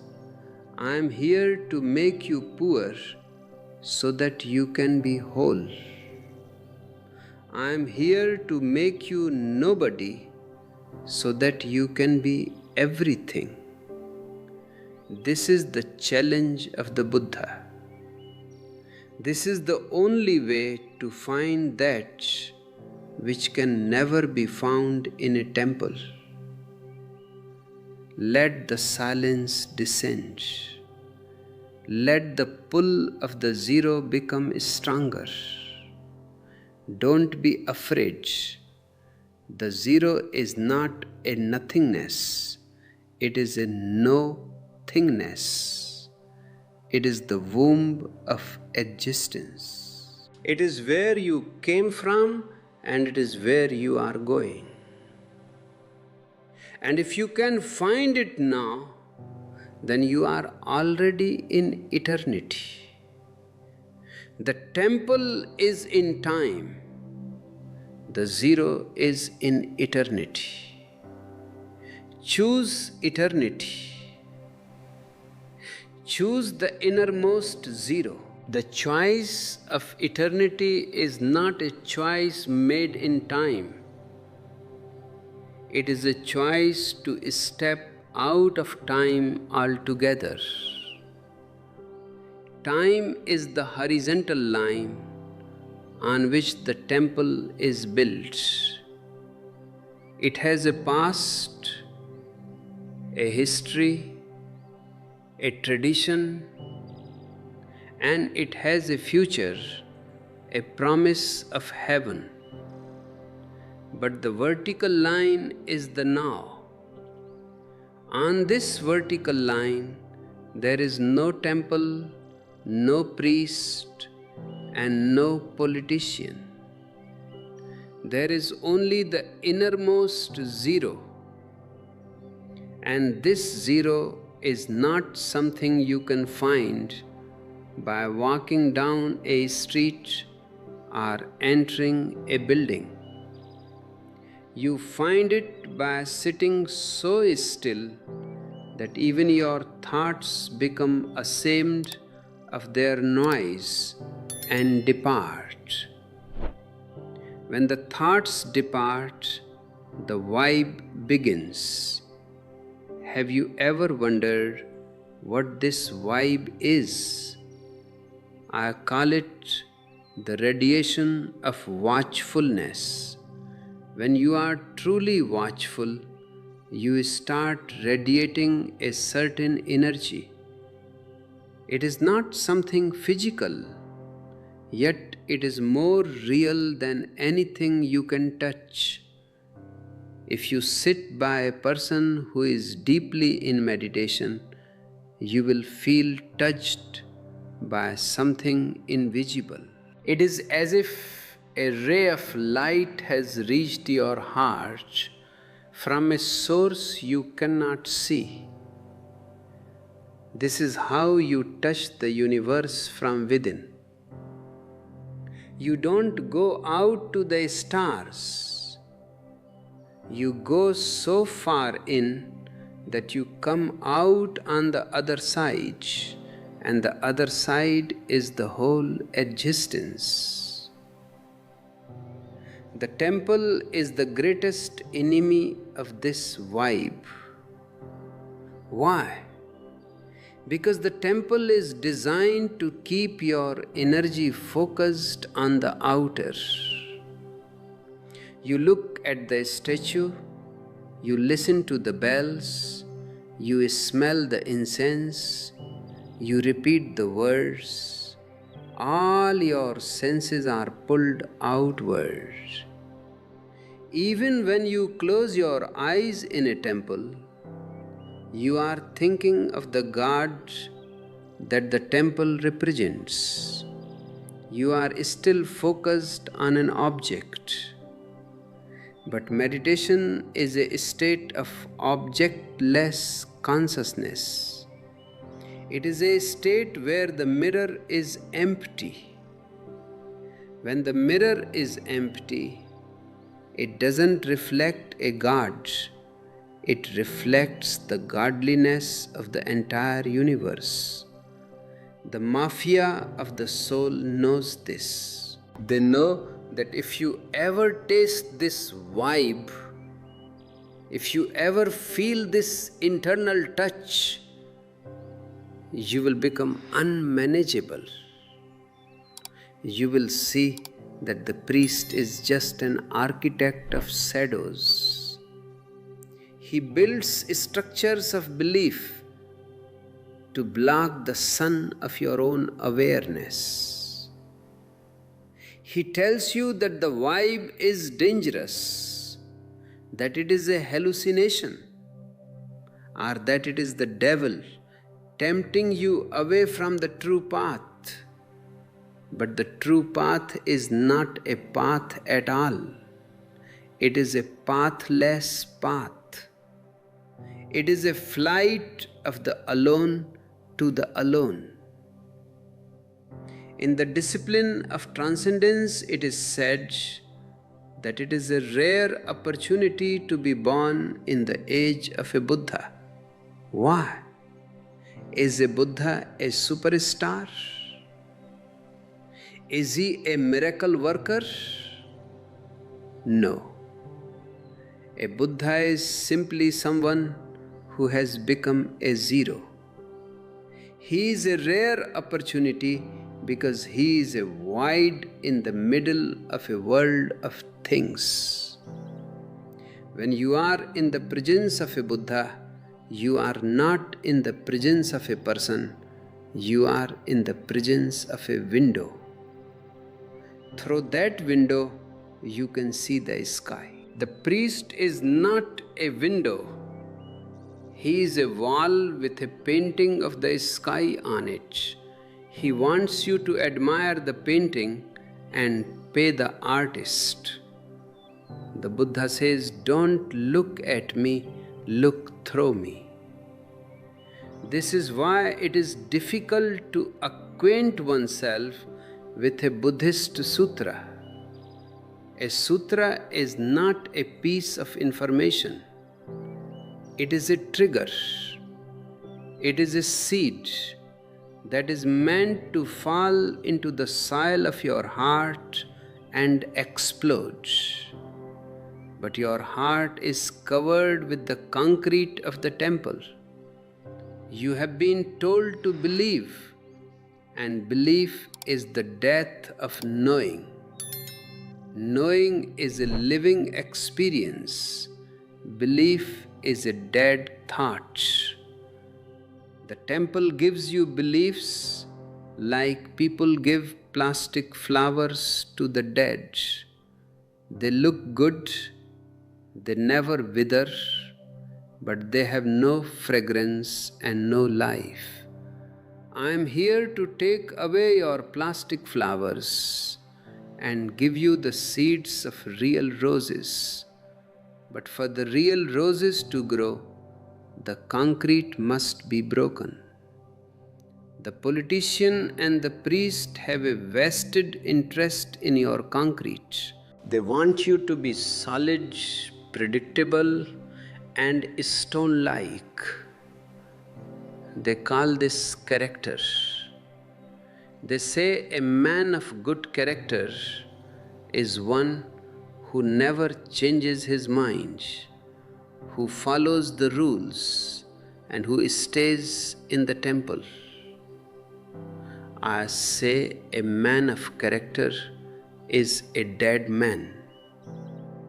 A living man has no character, he has consciousness. He is like a river. He flows, he changes, he adapts. He is never the same from one moment to the next. The temple is a stagnant pond. The vibe is the flowing river. Think about the absurdity of a savior. The mafia of the soul tells you that you are weak, that you are a sinner, and that you cannot save yourself. They say you must wait for someone else to come and pull you out of the mud. This is a strategy to keep you in the mud. If you believe that someone else will save you, you will never try to stand up on your own 2 feet. You will wait, and while you wait, the priest and the politician will continue to use you. They will collect your tithes, they will use your votes, and they will send you to their wars. I tell you, no one is coming. There is no one to come. The Savior is already within you, but he is asleep. My work is not to save you, but to wake you up. And waking up can be a very rude experience. It is much more comfortable to dream of a Savior than to realize that you are responsible for your own misery and your own enlightenment. The temple is a dream factory. It provides the most beautiful dreams, dreams of pearly gates, of golden streets, of eternal life. But a dream, no matter how beautiful, is still a sleep. The innermost zero is the point of awakening. When you hit that zero, the dream shatters. You realize that there is no God sitting on a throne, but there is a godliness that is in the very air you breathe. You realize that you don't need a messenger because the message is written in your own heartbeat. You realize that the temple was just a detour, a long and expensive detour that led you away from the home you never really left. The priest will say, "This is ego." He will say, "How dare you think you are God?" But I am not saying you are God. I am saying only God is. You are not. When you are a zero, where is the you? The ego is the one who goes to the temple to ask for things. The ego is the one who wants to be saved. The zero is not interested in being saved. It is already the whole. Can the ocean be saved? The ocean just is. Can the wind be saved? The wind just is.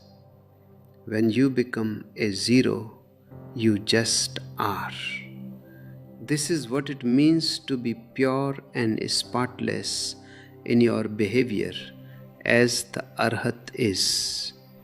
It is not a moral purity, it is an existential purity. It is the purity of a mirror that has no dust on it. The dust on your mirror is the knowledge you have gathered from the temple.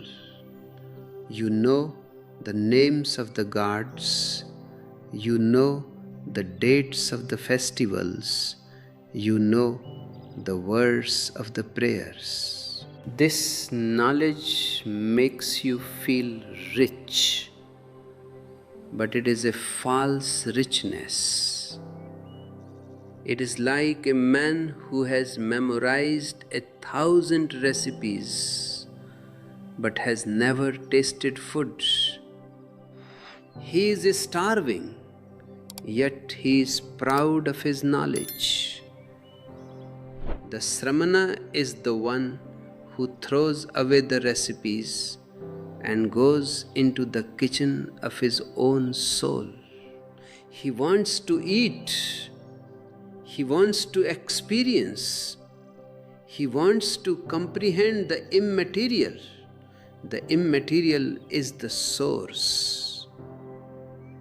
And to reach the source, you have to go against the current of the society. The current of the society is moving toward the outer, toward money, toward power, toward status, toward the temple. To go toward the inner is to be a rebel. It is to go out of the home. As I said, this home is your comfort zone. It is your mummy. It is the security of being part of the crowd. The vibe of the individual is solitary. It is like a peak of a mountain.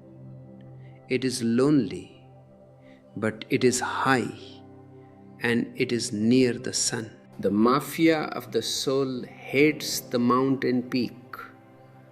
They want everyone in the valley, where they can be counted and controlled. In the valley, they build the temples. In the valley, they preach the sermons.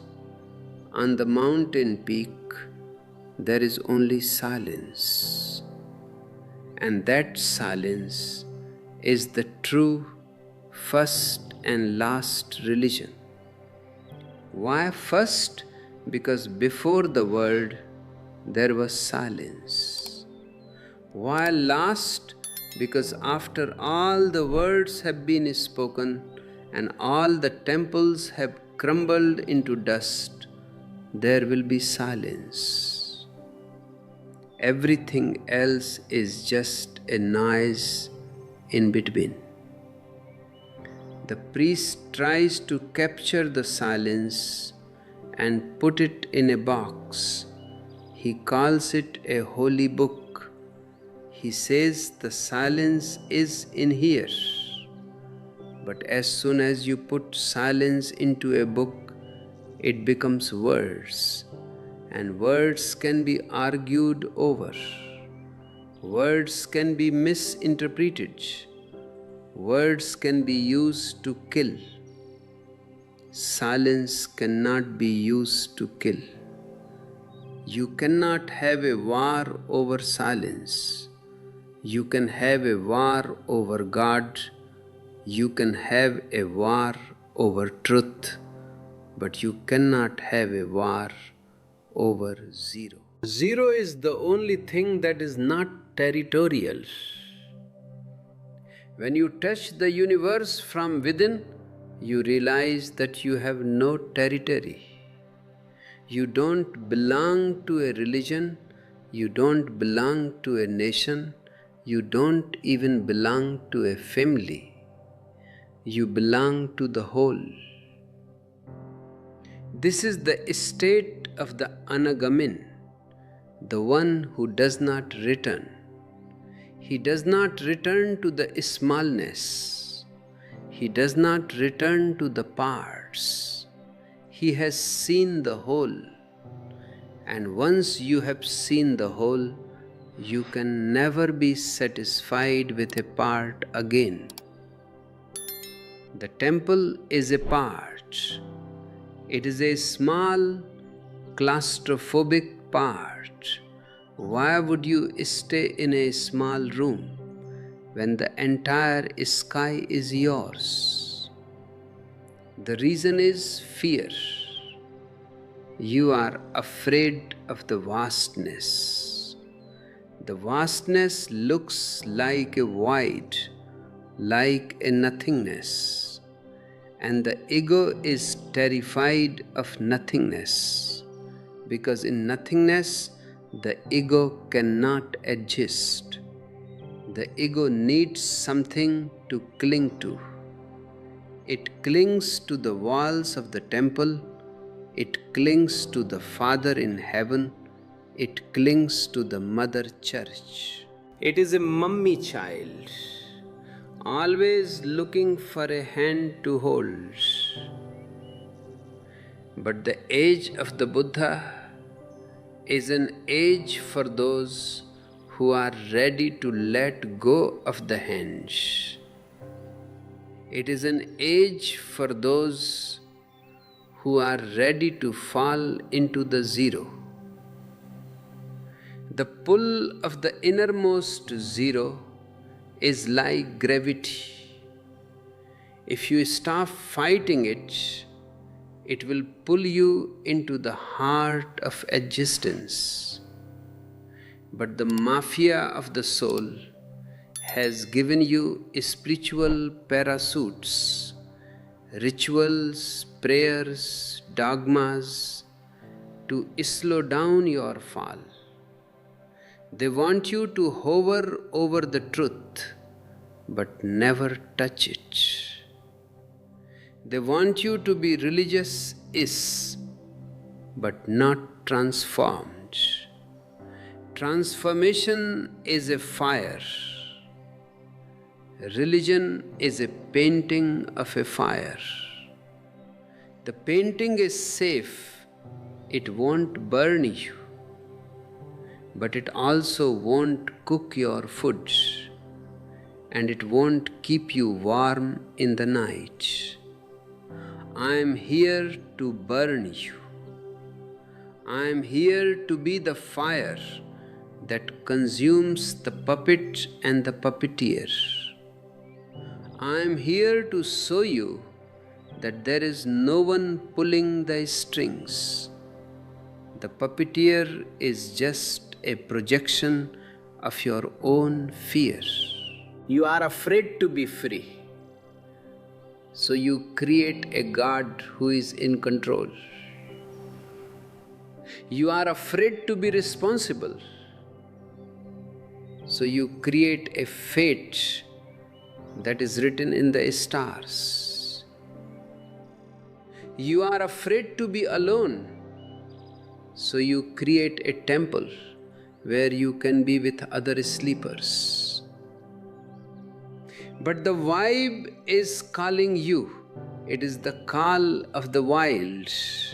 It is the call of your own soul that is tired of the zoo of organized religion. The priest is the zookeeper. He feeds you the proper food, he gives you the proper exercise, and he makes sure you stay behind the bars of morality. But I tell you, even a golden cage is still a cage. And the temple is the most golden cage of all. Step out, not tomorrow, but now. The door is not locked. It was never locked. You were just too afraid to push it. You were waiting for the key. and the priest told you he had it. But the key is in your own awareness. The moment you understand the mind, you reach the source. The mind is the one that says, I need a temple. The awareness is the one that sees the mind and laughs. In that laughter, the temple disappears. In that laughter, the mafia of the soul loses its grip. When you are pure and spotless, you are not good according to the priest's rules. You are good because you are whole. A whole man cannot be bad. He cannot hurt another because he sees the other as himself. He doesn't need a commandment to not steal. Why would he steal from himself? He doesn't need a commandment to not kill. Why would he kill himself? The temple gives you rules because it doesn't give you awareness. Awareness is the only morality. Everything else is just policing. The Arhat is not a moral man. He is an aware man. His behavior is spotless because there is no ego to create a spot. A spot is a division. A spot is a conflict. When there is no conflict, there is only grace. And this grace is not something that descends from a God. It is something that radiates from a zero. This is the vibe that touches the universe. This is the touch that wakes up the sleeping world. Can you feel it? Even as I speak, can you feel the silence that is trying to break through your thoughts about what I am saying? Don't think about my words. Words are just the packaging. Look at the gift inside. The gift is the silence. The gift is the zero. The gift is the realization that you are not a puppet, but a creator who has forgotten his own power. The temple is the place where you go to forget your power. You go there to bow down, but I say, stand up. The divine is not above you. It is within you. The divine is not other, it is self. Not the small self of the ego, but the self of the whole. This is the comprehension of the immaterial. The immaterial is not nothing, it is everything that the material cannot contain. The material temple can contain a material statue, but it cannot contain the godliness of a single moment of awareness. One moment of total awareness is more holy than all the temples in the world combined. One breath taken in watchfulness is more spiritual than 1,000 years of prayer in a church. Why? Because the breath is living and the prayer is borrowed. The awareness is yours and the temple is theirs. Reclaim your life Reclaim your zero. The mafia of the soul has had their way for too long. They have turned the earth into a graveyard and humanity into a collection of mummies. But the age of the Buddha is always now. Every moment is an opportunity to be born into the truth. Every moment is an opportunity to leave the temple and walk into the presence. The presence is not something you do, it is something you are. When you are present, you are a temple. Not a temple of stone, but a temple of light. And this light does not need a priest to be lit.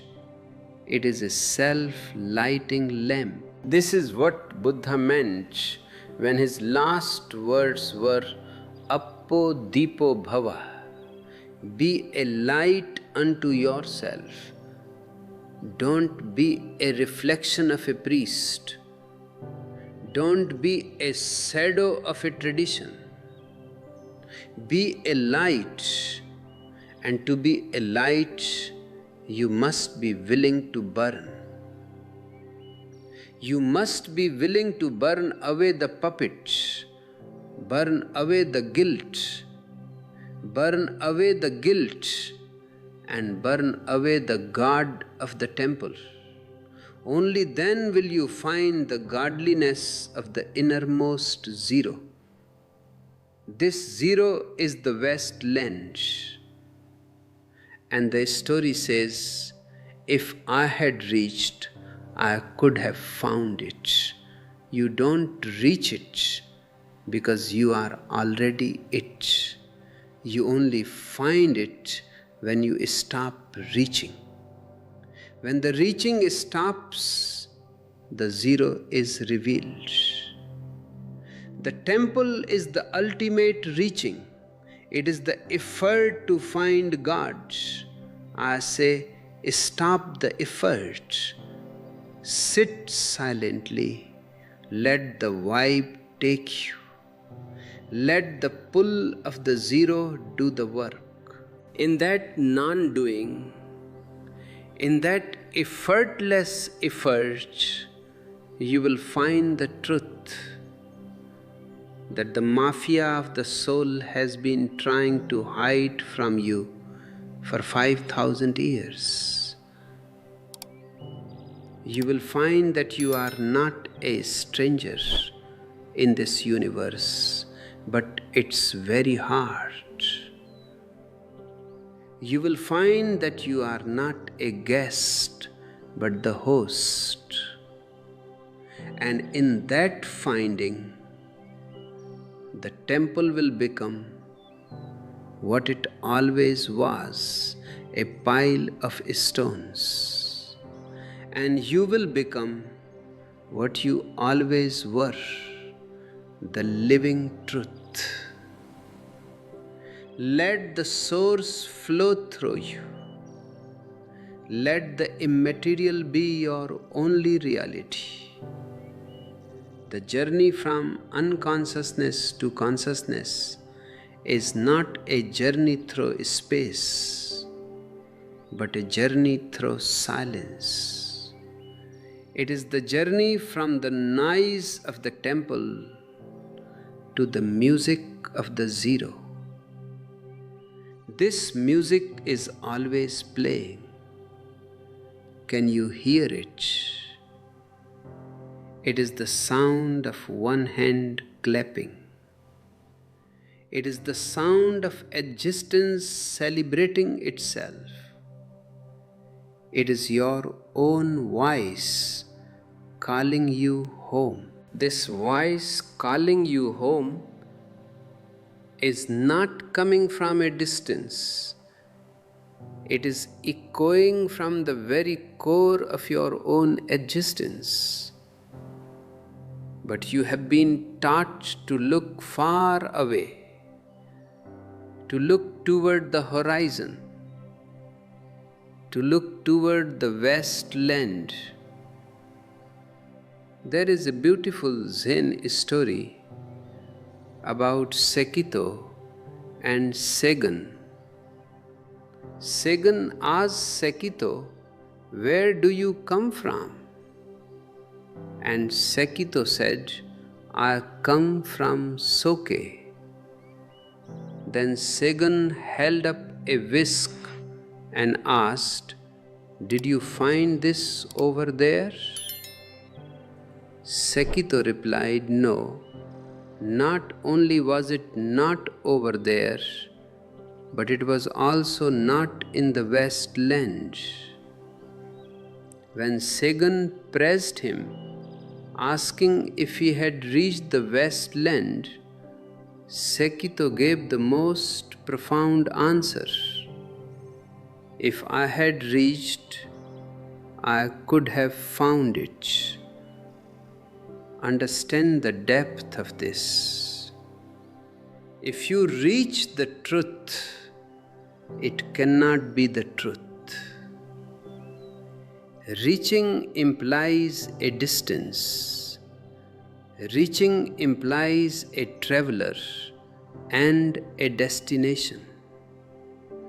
Reaching implies that you and the truth are two separate entities. But in the world of the innermost zero, there is no reaching. You are already there. You have always been there. The very idea of reaching is what keeps you from finding. The temple is a place of reaching. It is a place of becoming. But I am here to tell you about being. The mafia of the soul wants you to be in a constant state of becoming. They want you to be moving toward a goal that never arrives. Why? Because as long as you are moving toward a goal, you are a customer. You are someone who needs guidance, someone who needs a map, someone who needs a priest. The moment you stop, the business of the temple is over. If you realize that the west land is right under your feet, why would you pay for a pilgrimage? If you realize that the whisk is not over there because it is here, the whole game of spiritual distance collapses. This is why it is difficult for the strong and the rich to observe the way. Their strength and their riches are based on reaching. They have reached the top of the social ladder. They have reached the peak of financial success. They have reached the position of power. Their entire psychology is geared toward more money, more power, more respect. When they come to the way, they try to do the same thing. They want to reach enlightenment. They want to attain God. But the way is not about more. It is about less. It is about becoming so small, so zero, that you disappear. The rich man finds it difficult to be a zero because he is too thick with his possessions. His ego is supported by his bank balance, his cars, his houses. He thinks, "I am all this." How can he be nothing? The strong man finds it difficult because his ego is supported by his control over others. He thinks, "I am the master." How can he be nobody? The discipline of transcendence requires a total poverty of spirit. It requires you to be so poor that you don't even possess yourself. The temple, however, is very welcoming to the rich and the strong. In fact, it is built by them. Have you noticed? The biggest temples are built by the biggest sinners. They think they can bribe gods. They think that by building a marble monument, they can wash away the blood on their hands. And the priest is happy to help.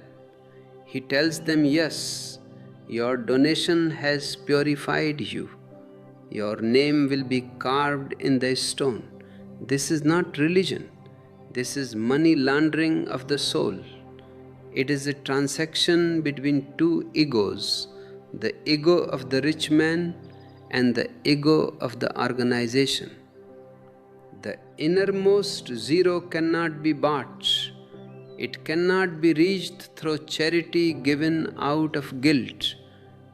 True charity, as Buddha said, is difficult for the poor. Why? Because the poor man has nothing to give but his own heart. And to give the heart is the greatest sacrifice. The rich man gives from his surplus, which is no sacrifice at all. He gives out of his riches, while the Sramana gives out of his emptiness. To give out of emptiness is to understand the mind. When you understand the mind, you see that the mind is a constant puppeteer. It creates the I, and then it creates the God to satisfy the I. It creates the temple to protect the I. But if you can look directly into the mind, you will find that it is like an onion. You peel one layer, there is another layer. You peel that, there is another. Eventually, you reach the center where there is nothing. That nothing is your truth. That nothing is the source. The mafia of the soul is terrified of this onion peeling. They want you to stop at the first layer, the layer of belief. They tell you, don't peel any further. It's dangerous. It's blasphemy. Just believe what is written. But a seeker is not a believer. A seeker is an explorer. He wants to know what is at the center, even if the center is zero.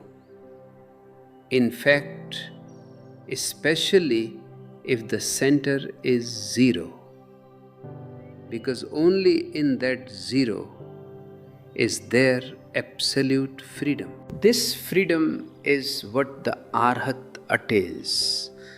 The Arhat is pure and spotless, not because he follows a set of moral rules, but because he has no ego to get spotted. Imagine a white cloth. If there is no one to wear the cloth, it cannot get dirty. The ego is the wearer. It goes out into the world. It gets stained by greed, by anger, by ambition. But the Arhat has stepped out of the wearer role. He is just the cloth, pure, vibrant, and empty. He exerts himself for the attainment of the fruits of saintship. but his exertion is a passive awareness. It is the exertion of staying awake in a world of sleepers. The mummy of tradition hates the arhat. The mummy wants you to be spotted with the same spots as everyone else. It wants you to share the collective guilt, the collective fear, and the collective ignorance. The mummy says, be like your father, be like your grandfather, be like the saints of the past. But to be like someone else is to be a corpse. To be yourself is to be godly. And to be yourself, you must leave the home. Leaving the home, as I have said, is not about moving to a different city. It is about moving out of the psychological home of the past. It is about leaving the mummy behind and finding the mother. The mother is the silence that gives birth to your awareness. The temple is the mummy that tries to keep you in the womb of tradition forever. It is safe in the womb, but there is no growth. There is no sun. There is no air. There is no life. To be born, you must leave the womb. You must face the death of your old identity. This is why it is difficult to disregard life and go to certain death. Most people are living dead. They are breathing, they are eating, they are going to the temple, but they are not alive. To be alive is to be transcendent. It is to move beyond the body and the mind. The temple tries to make your unconsciousness comfortable. It gives you opium, the opium of belief, the opium of ritual, the opium of hope. But I am not here to give you opium. I am here to give you surgery. The surgery is to remove the puppeteer from your heart. For 5,000 years, you have been told that someone else is in control. This has made you irresponsible. If God is in control, then your anger is His will. If God is in control, then your poverty is His plan. If God is in control, then the priest's corruption is his mystery. This is a very convenient way to live, but it is a slavish way. It is the life of a puppet. When I say God is dead, I am cutting the strings. I am saying there is no puppeteer, there is only the dance. This is the message of Zen. Zen is the only living truth because it doesn't give you a master to follow. It gives you a mirror to see. When the puppet looks in the mirror and sees no puppeteer, it realizes it is the dancer, and the dance is godliness. The vibe of this realization is what touches the universe. When you are no longer a puppet, you start radiating a different kind of energy. It is the energy of aloneness. You are no longer part of the mafia's flock. You are a solitary peak. And from that peak, you can see the immaterial. The immaterial is not some ghost or some spirit. It is the isness of existence. It is the fact that the universe is alive. The temple is dead. It is a tomb for the god of the past. The people who go there are looking for life in a graveyard. But life is here and now. Life is in the watchfulness. As you watch yourself, your watchfulness starts radiating. You can try this experiment. Sit by someone who is sleeping and just watch your own zero. The person will wake up. Why? Because your radiation has touched them. It has disturbed their unconsciousness. This is what a master does. A master is a disturber of the peace, the false peace of the graveyard. He radiates so much awareness that the people around him start waking up. They start feeling the pull of the zero. They start seeing the mafia for what it is. This is why the priests and the politicians have always tried to kill the masters. They killed Socrates. They killed Al-Hillaj Mansur. They killed Sarmad. They couldn't kill the truth, but they could kill the transmitter. But today the radiation is spreading. The age of the Buddha is returning. Not as a religion called Buddhism, but as a consciousness called Zen. Zen is not interested in building more temples. It is interested in breaking the temples you have built inside your heads. It is interested in making you pure and spotless by showing you your own emptiness. The 20 difficult things are only difficult as long as you are trying to do them with your ego. It is difficult to conquer the passions. Yes, if you try to fight them, they will win. But if you understand the mind, if you watch the passion like a witness, it simply disappears. It was only there because you were unconscious. Passion is the smoke. Unconsciousness is the fuel.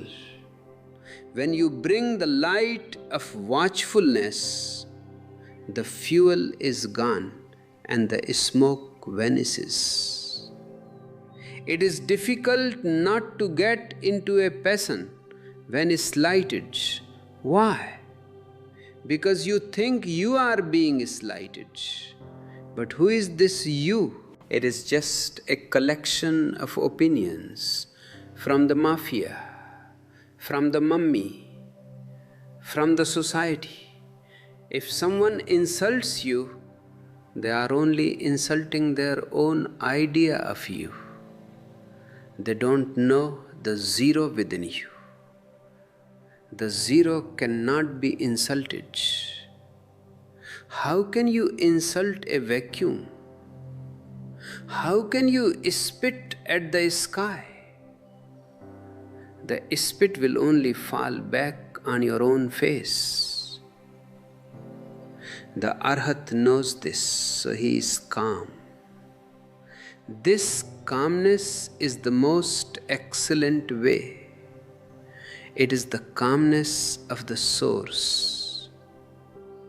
When you reach the source, you realize that the immaterial is the only material that matters. Everything else is just form. It comes and it goes. The temple comes and it goes. The priest comes and it goes.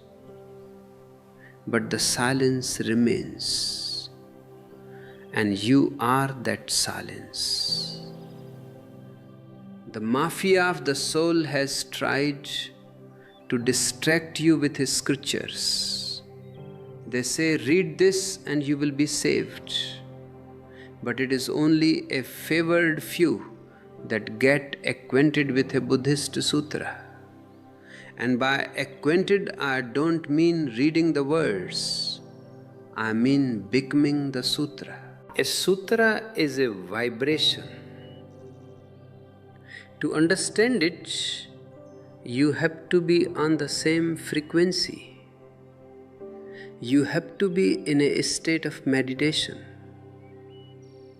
If you read a sutra with your unconscious mind, it is just another book. It is more dust on your mirror. The Sramana doesn't read the sutra, he comprehends it. He breathes it. He sees it in the falling leaves and in the flowing river. For him, the whole existence is a sutra. He has no need for the temple's addition.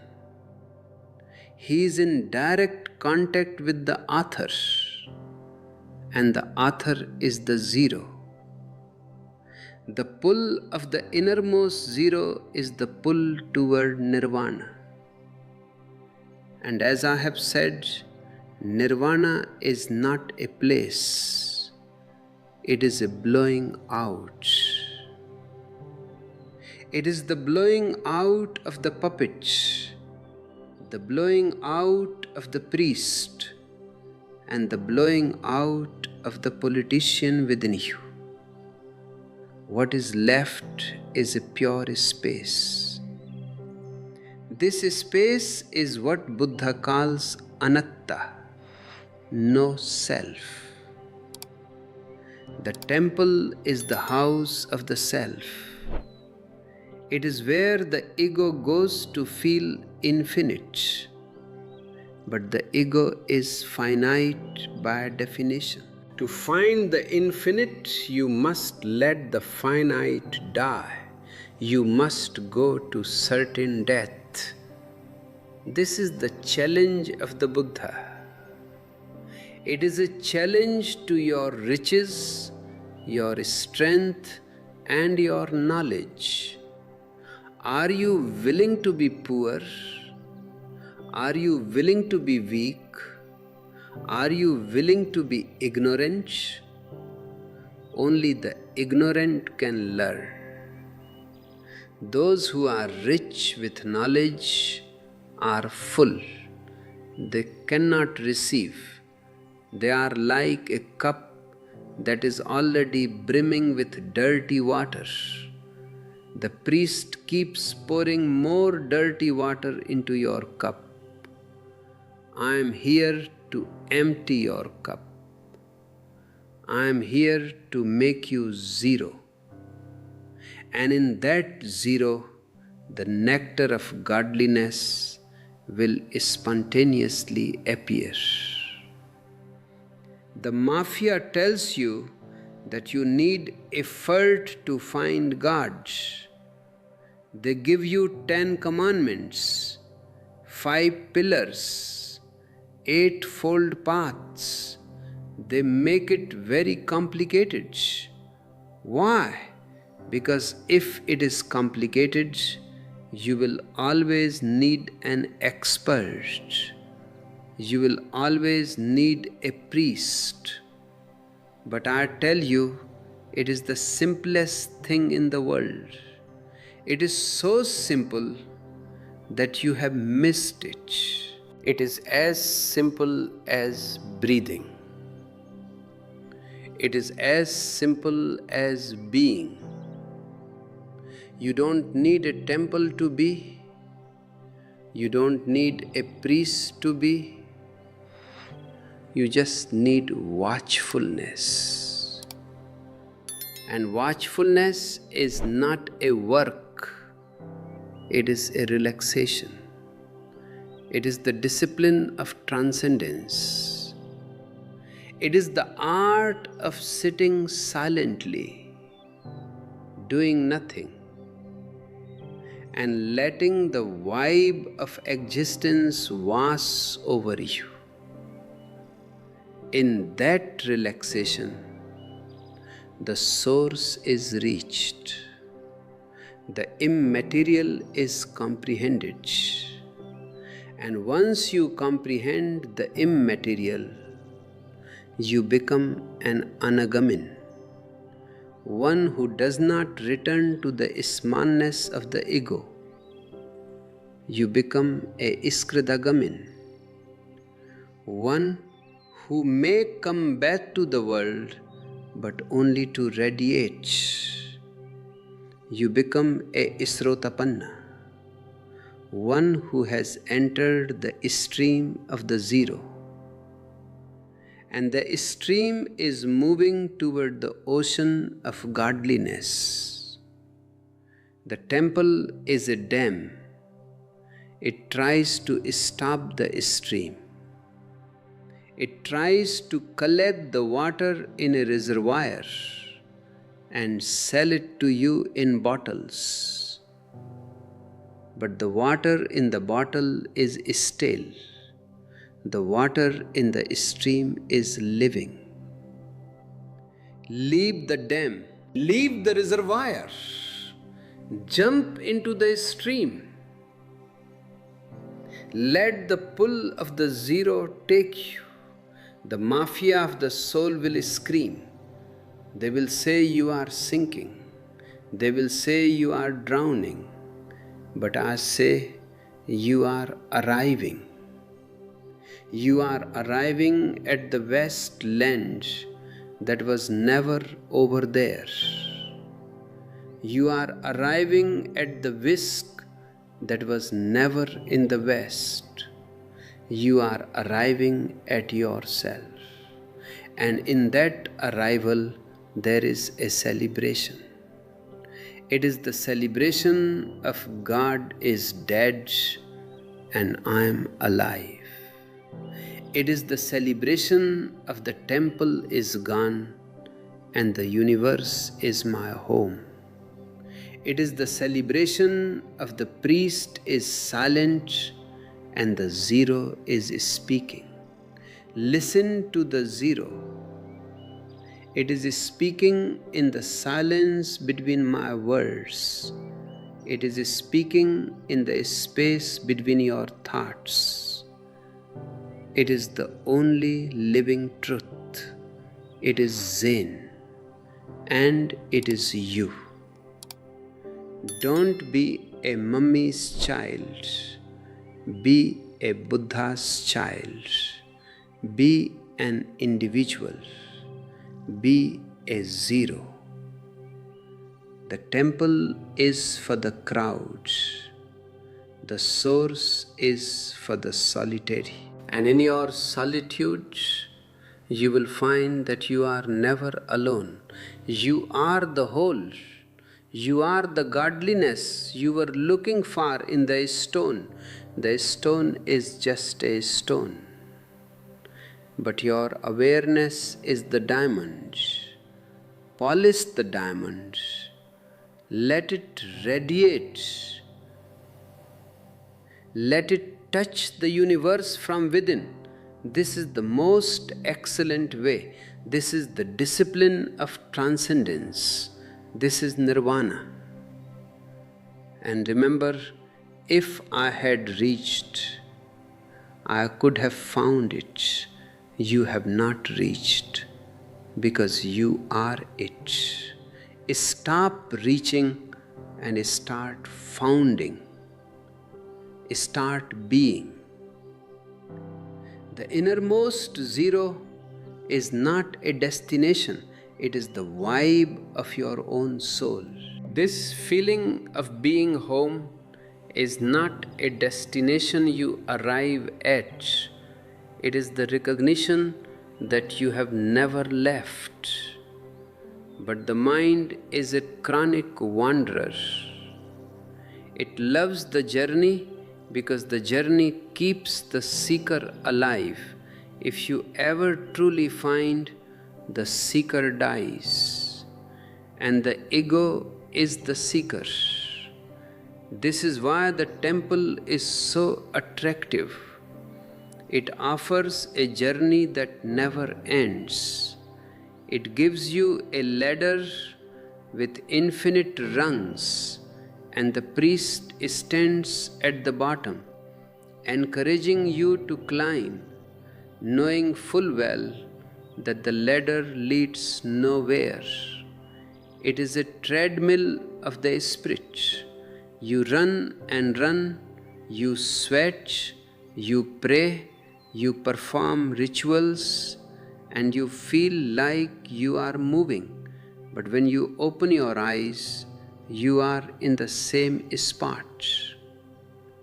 The mafia of the soul thrives on this treadmill. They have created a complex geography of the divine. They speak of 7 heavens, of levels of consciousness, of stages of initiation. They made the simple truth look like a complicated mountain climb. Why? Because if the truth is simple, if the truth is right here, then the priest is redundant. If you can find the divine in a blade of grass or in your own breath, why would you need a middleman? The middleman needs the distance. He creates the distance to justify his commission. Think about the concept of the Savior again. It is one of the most clever inventions of the human mind. It appeals to your laziness. It says, don't worry, you don't have to do anything, just believe in me, and I will carry your sins. I will open the gates of heaven for you. This sounds like a great deal, doesn't it? But it is a trap. The moment you hand over your responsibility to a savior, you have lost your soul. You have become a spiritual parasite. You are waiting for a miracle that will never happen, because the only miracle is your own awakening. A real master, a Buddha, is not a savior. He is a light. He doesn't carry you, he shows you the path so that you can walk it yourself. He doesn't give you the truth, he takes away your lies. He is like a surgeon who removes the cataracts from your eyes so that you can see the sun. He doesn't give you the sun is already there.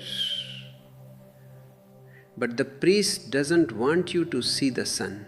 He wants to sell you holy sunglasses and tell you that the sun is too bright, too dangerous, and that only through his lenses can you catch a glimpse of it.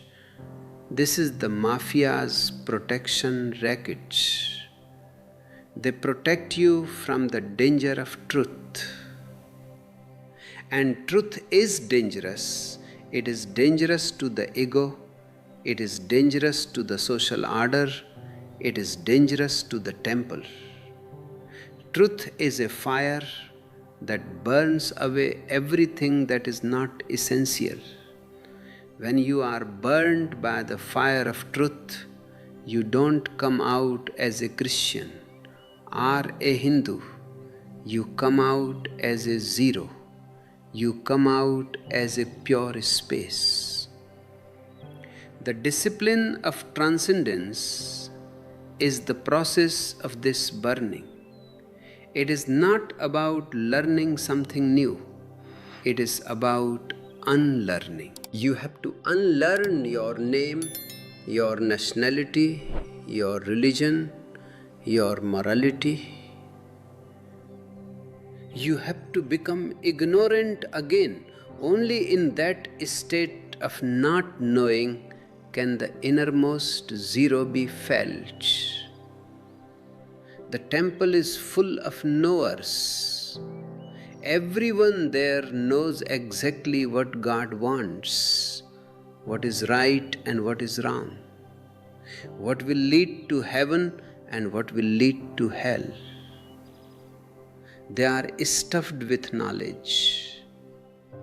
But a man who is full of knowledge is like a balloon. He is big, he looks impressive, but inside there is only hot air. One prick of reality and he is gone.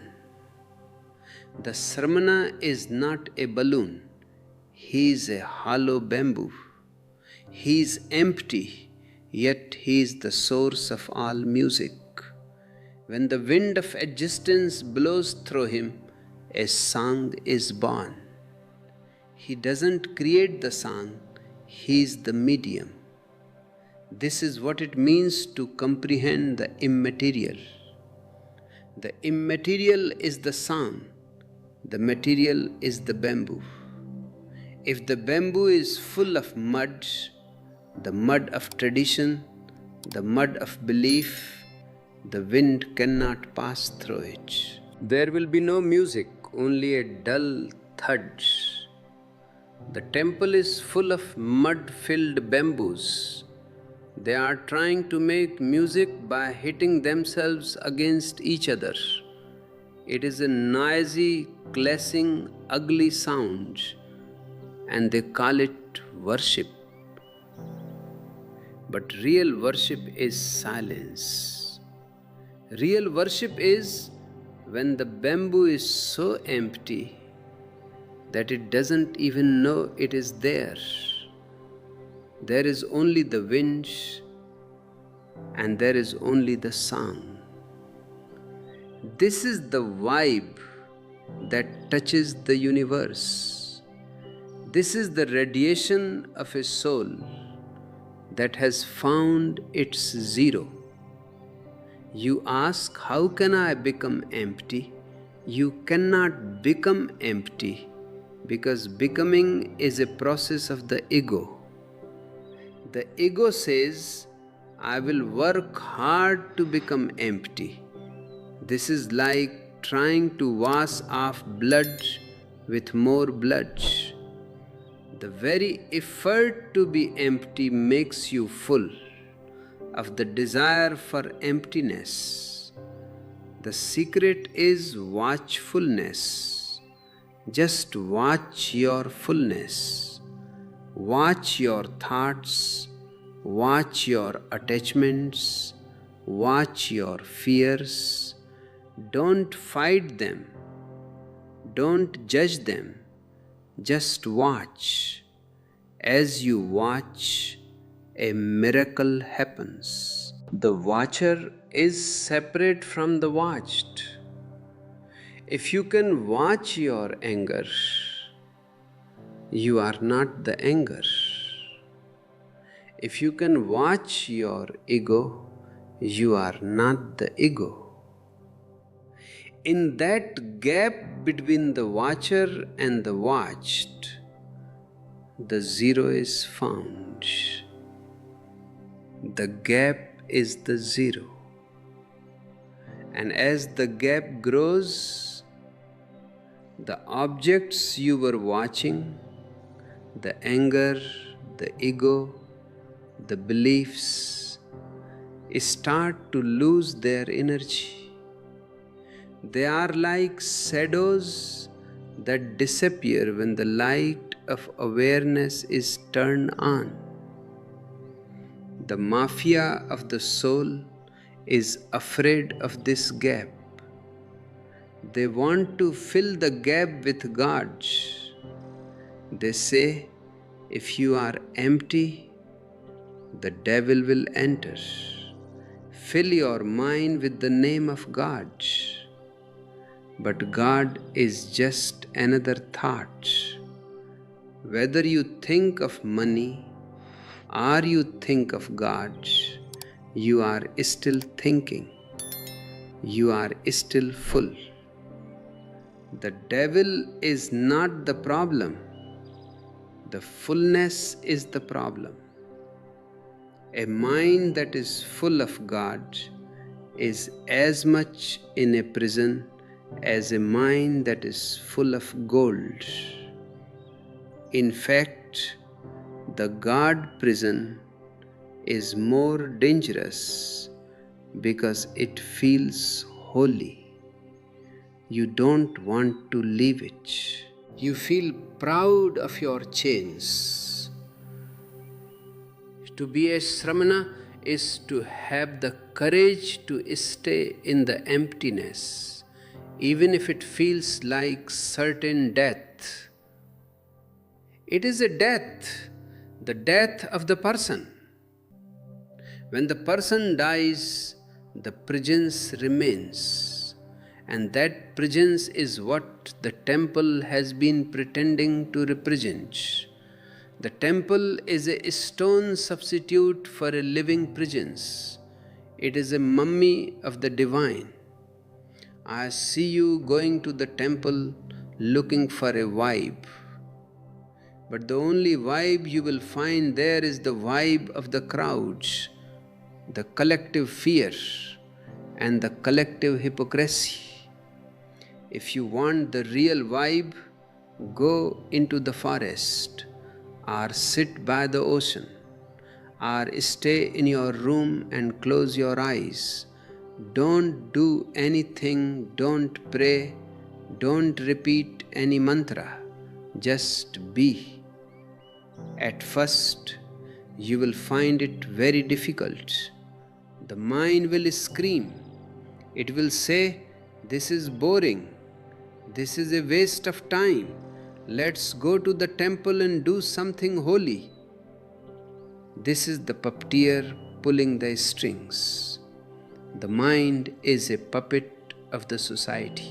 It has been trained to be active, to be productive, to be social. Being silent is seen as a kind of madness. But this madness is the only sanity. In this silence, you will eventually feel a pull. It is the pull of the innermost zero. It is like a magnet. Once you are near enough, it will pull you in, and you will disappear. And when you disappear, the whole of existence appears. This is the metamorphosis. You go into the cocoon as a caterpillar, a crawling, hungry, egoistic creature, and you come out as a butterfly. The butterfly doesn't belong to the ground. It belongs to the sky. It doesn't belong to the temple. It belongs to the flowers. It is free. The mafia of the soul doesn't like butterflies. They are too hard to catch.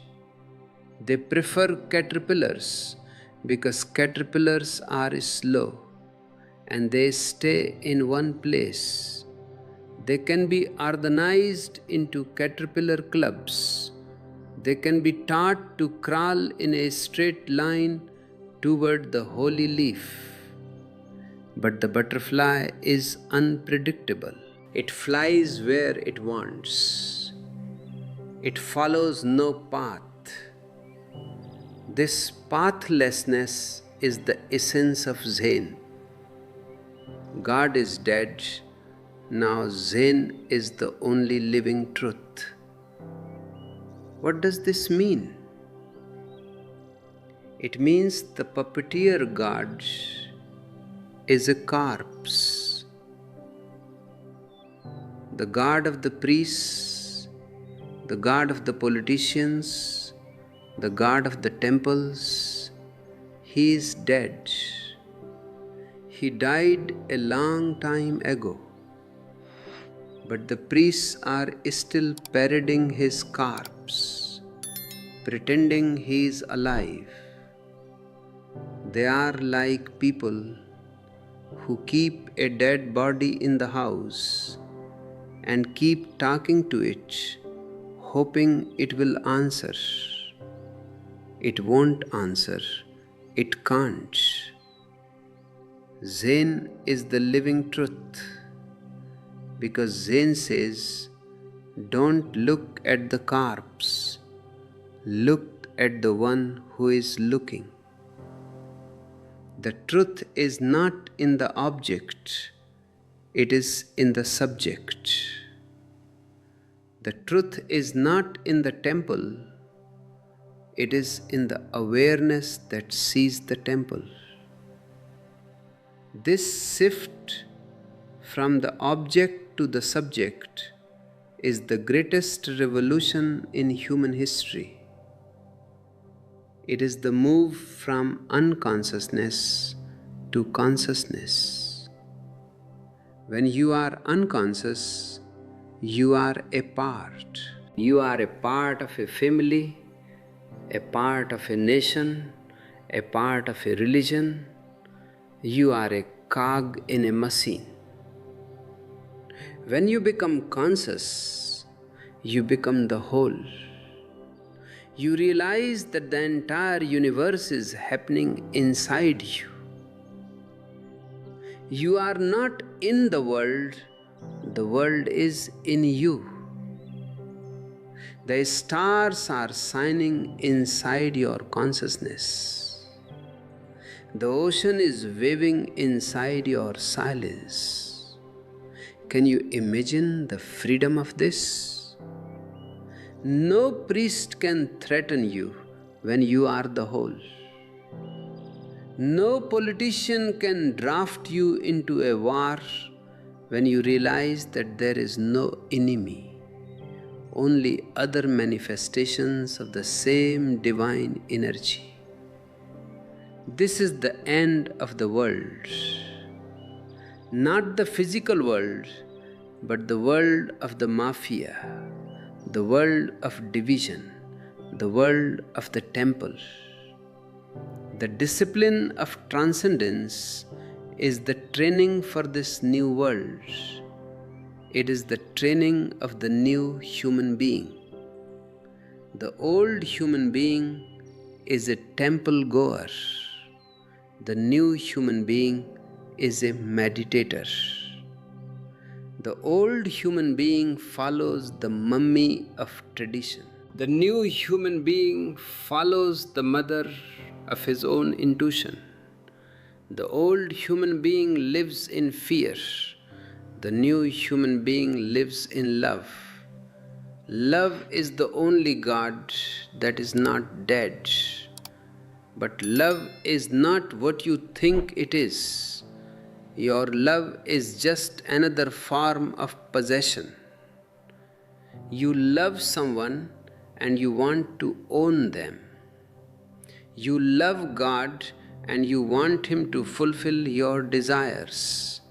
This is not love, this is trade. Real love is an overflow. It is like a flower that gives its fragrance to anyone who passes by, whether they are a saint or a sinner, whether they praise the flower or they crush it. The flower doesn't care, it just overflows. When you reach the innermost zero, you become a flower. You become a source of love. And this love doesn't need a temple to be expressed. It is expressed in your every look, your every touch, your every silence. This is the vibe that touches the universe. This is the only way to heal the world. You cannot heal the world with ideologies or religions. You can only heal the world with consciousness. The mafia of the soul has tried to replace consciousness with conscience. This is a very subtle trick. Conscience is something given to you by the society.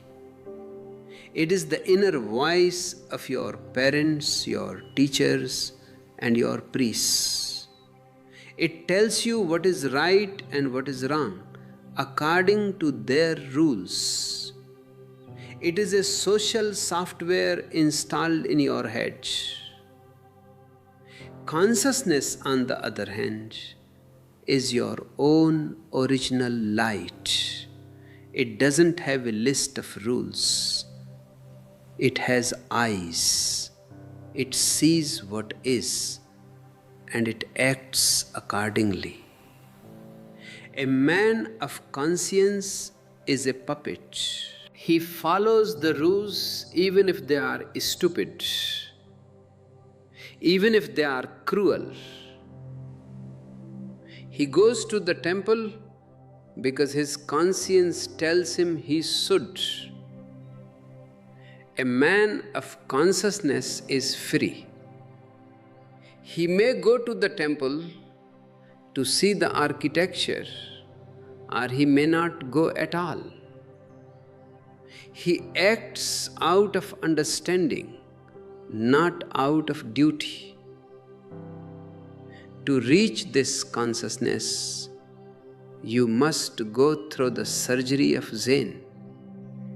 You must be willing to let the master cut away your conscience so that your consciousness can breathe.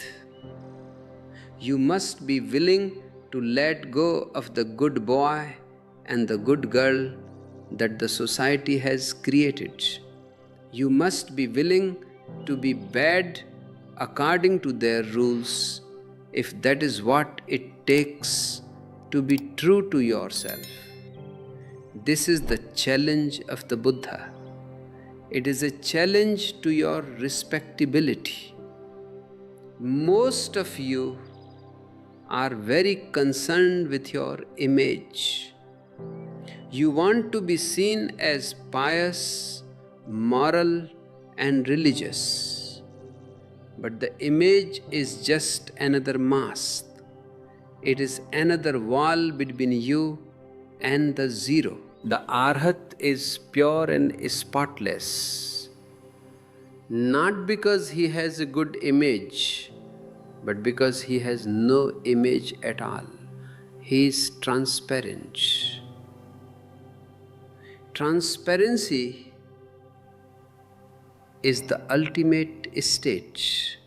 When you are transparent, existence can shine through you without any distortion. The temple is opaque. It is heavy, it is thick, it is solid, it blocks the light and creates shadows. I am here to make you transparent. I am here to dissolve your solidarity and turn you into a liquid presence.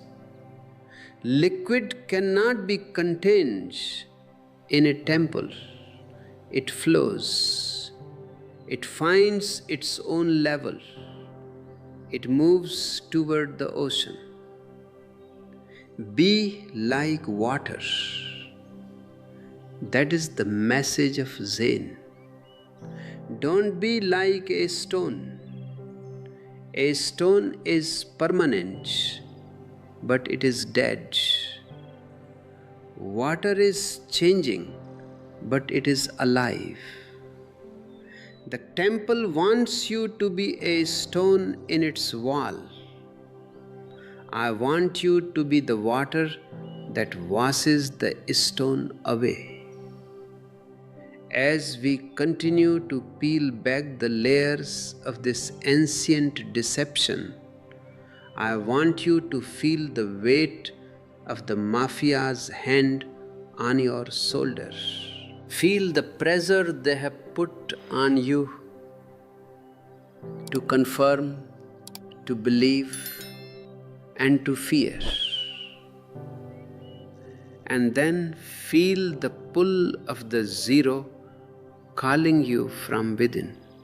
The pull is gentle, yet it is stronger than all the priests and politicians combined. It is the pull of your own eternity. The priests tell you that you are mortal, that you are born in sin and you will die in dust. I tell you, you were never born and you will never die. Only the puppet is born. Only the puppet dies. You are the awareness in which the puppet appears and disappears. You are the screen on which the movie of life is projected. The screen is not affected by the fire in the movie, or by the tears, or by the deaths. The screen remains pure, empty, and silent.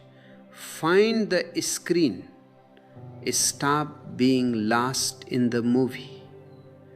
The temple is just another scene in the movie, a very dramatic scene, full of incense and chanting, but it is still a movie.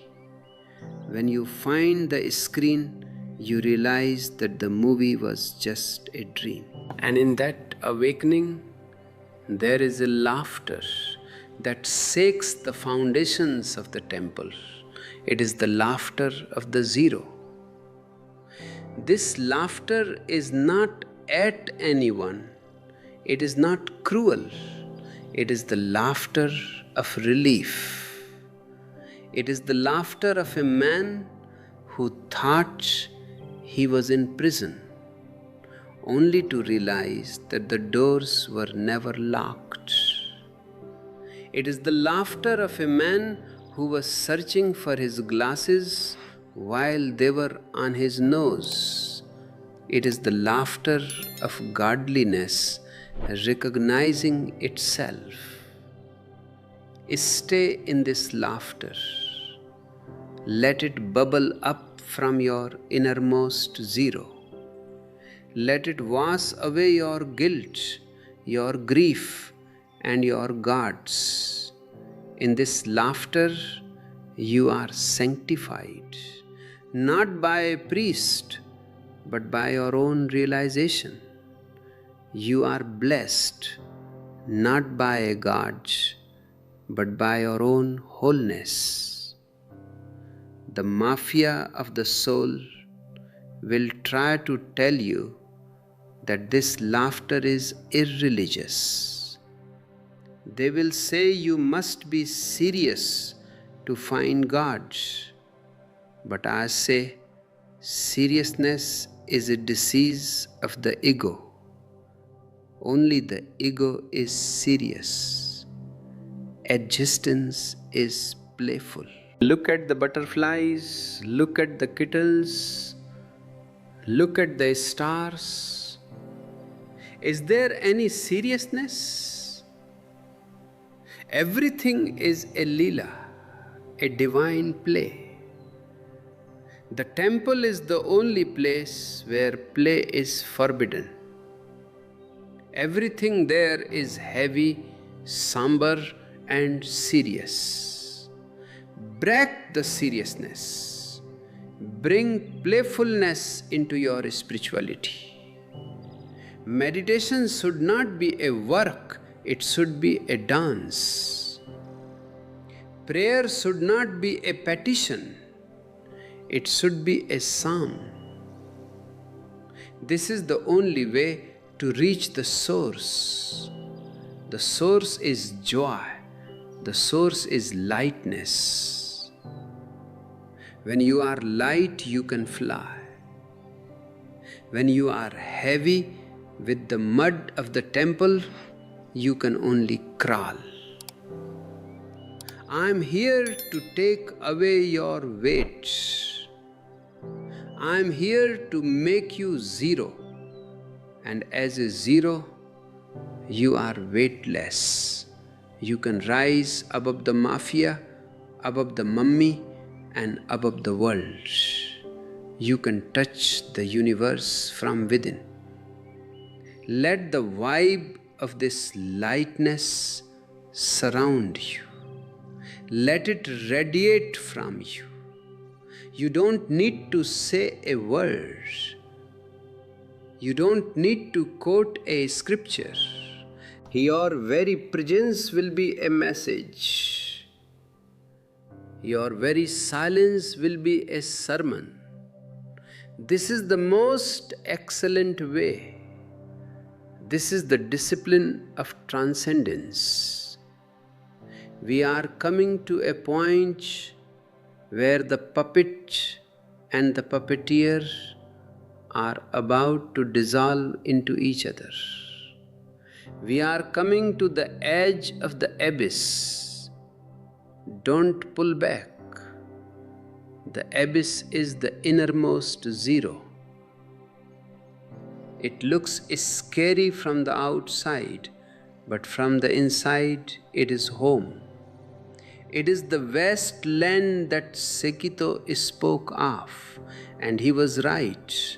If you reach it, you haven't found it. You have to become it. If I had reached, I could have found it. This is the ultimate Zen koan.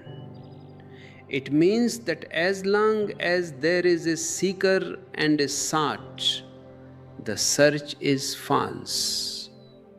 When the seeker disappears, the sought is found, not as an object, but as your own subjectivity.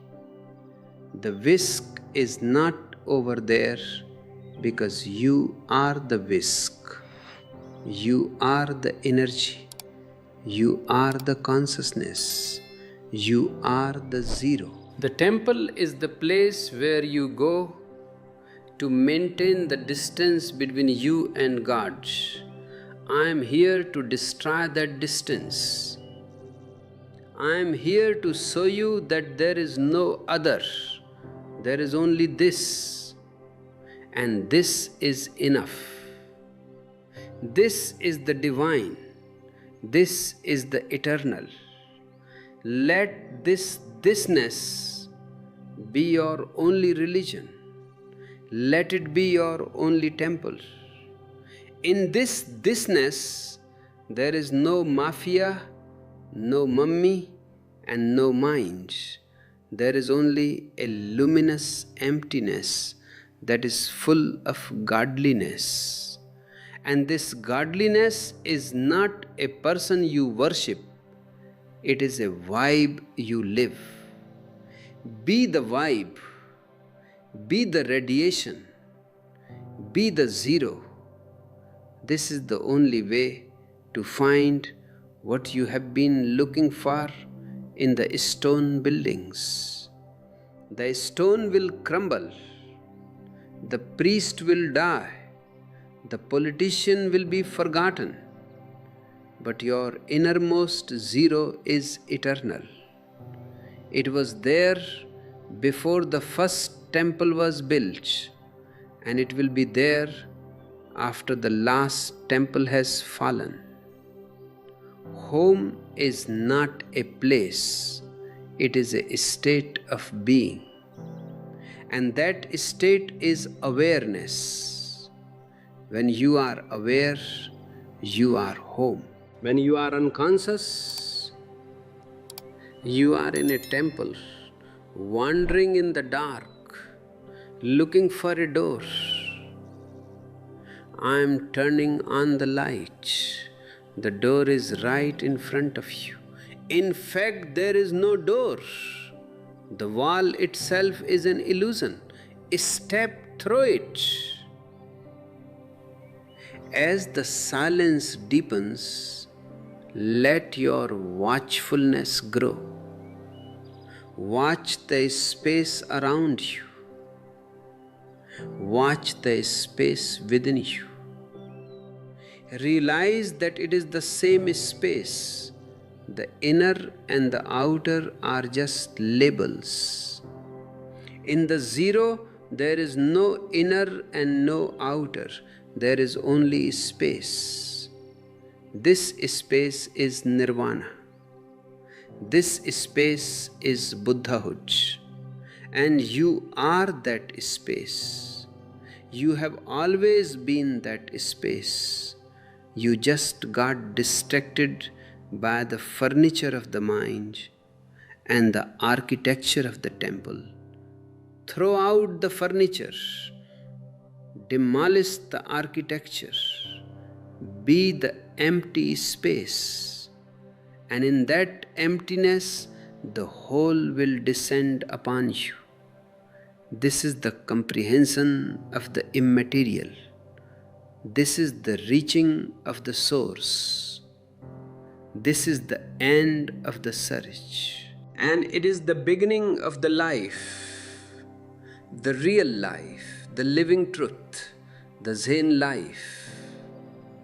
Stay in this space. Don't be in a hurry to get up and do something. Doing is the ego's way of escaping the zero. Stay in the non-doing. Stay in the silence. Let the vibe of existence wash over you. You are being touched by the universe right now. Can you feel it? It is the touch of grace. It is the touch of love. It is the touch of godliness. And because it happened in you, it is your truth. But the temple will try to claim it. The priest will tell you that it was his prayer that reached the divine on your behalf. This is the abuse of authority I was talking about. It is one of the 20 difficult things Buddha mentioned. It is difficult not to abuse one's authority. The priest has the authority of tradition, the authority of the holy book, the authority of the long beard and the colorful robes. And he uses it to hijack your direct experience. He wants to be the authorized dealer of the divine. But godliness has no authorized dealers. It is a free for all. It is the only thing in the universe that cannot be monopolized. Authority is a disease of the ego. When you have power over others, whether it is spiritual power, political power, or even the power of a parent over a child, it is almost impossible not to use it to feed your own importance.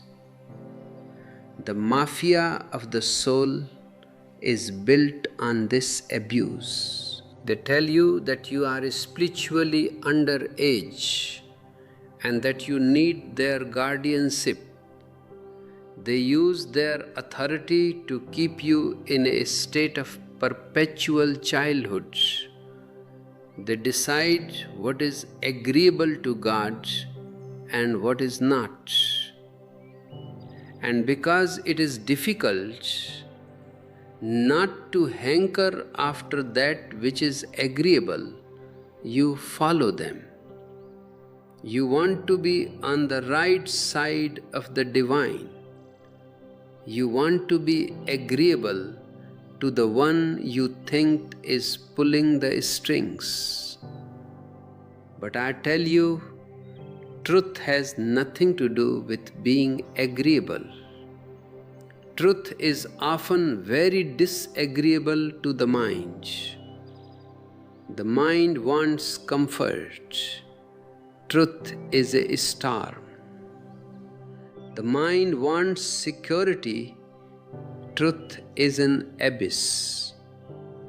The mind wants a puppeteer who can be bribed with prayers. Truth is the realization that you are the dance and the dancer, and there is no one to bribe. The temple is designed to be agreeable. It has the right music, the right smells, the right architecture. It is a comfort zone for the ego. But Zen is a discomfort zone. It is meant to suck you out of your complacency. It is meant to burn away your illusions. This is why it is only a favored few that get acquainted with a Buddhist sutra. By acquainted, Buddha means those who are willing to be disturbed. Most people go to the temple to be soothed. They want to be told that everything will be okay, that their sins will be forgiven, and that they will go to heaven. They want a spiritual lullaby. But a sutra is not a lullaby. It is a trumpet blast. It wakes you up. And when you wake up, you realize that the house is on fire. The house of the ego, the house of the temple, the house of tradition, it is all burning.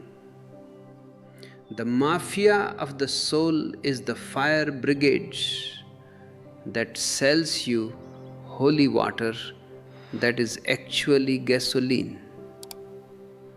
They pretend to put out the fire of your anxiety while they are actually fueling it with guilt and fear. They tell you that the only way to escape the fire is to stay inside their temple. But the temple is the center of the blaze. To escape, you must go out of the home. You must leave the agreeable lies behind and face the disagreeable truth of your own aloneness. It is a rare opportunity to be born in the age of a Buddha, because a Buddha is the only one who will tell you the truth to your face. He is not interested in being agreeable. He is not interested in your respect. He is only interested in your transformation. He is a mother who is willing to be a surgeon. He cuts away the mummy of your past so that your soul can breathe. The priest, on the other hand, is a mummy who dresses you in more bandages. He makes you feel safe in your grave. Think about the 20 difficult things again. It is difficult to conquer the passions, to suppress selfish desires. I have told you, don't suppress. Suppression is the mafia's way. They want you to be a caged lion. A caged lion is not holy, he is just caged. His roar is still there, his hunger is still there, but he has no space to move. The temple is a cage for your passions. You go there and you act pure and spotless, but inside the same old fires are burning. And because they are suppressed, they become toxic. They turn into perversions, into bitterness, into a hidden hatred for life. The Sramana does not suppress. He understands the mind. He sees that the passions are just misplaced energy. You are looking for the infinite, but you are looking for it in finite things, in sex, in power, in money, in the temple. When you see this, the energy starts to move back toward the source. It is not that you conquer the passion, it is that the passion dissolves in the light of your awareness. It is like ice melting in the sun. The ice doesn't fight the sun, it just becomes water. And water flows. This flowing is the state of the Srotapanna, the one who has entered the stream. The stream is the vibe of existence. Once you are in the stream, the mafia cannot catch you. You are moving too fast. You are too liquid. They can only catch solid things. They catch people with solid beliefs, solid identities, and solid egos.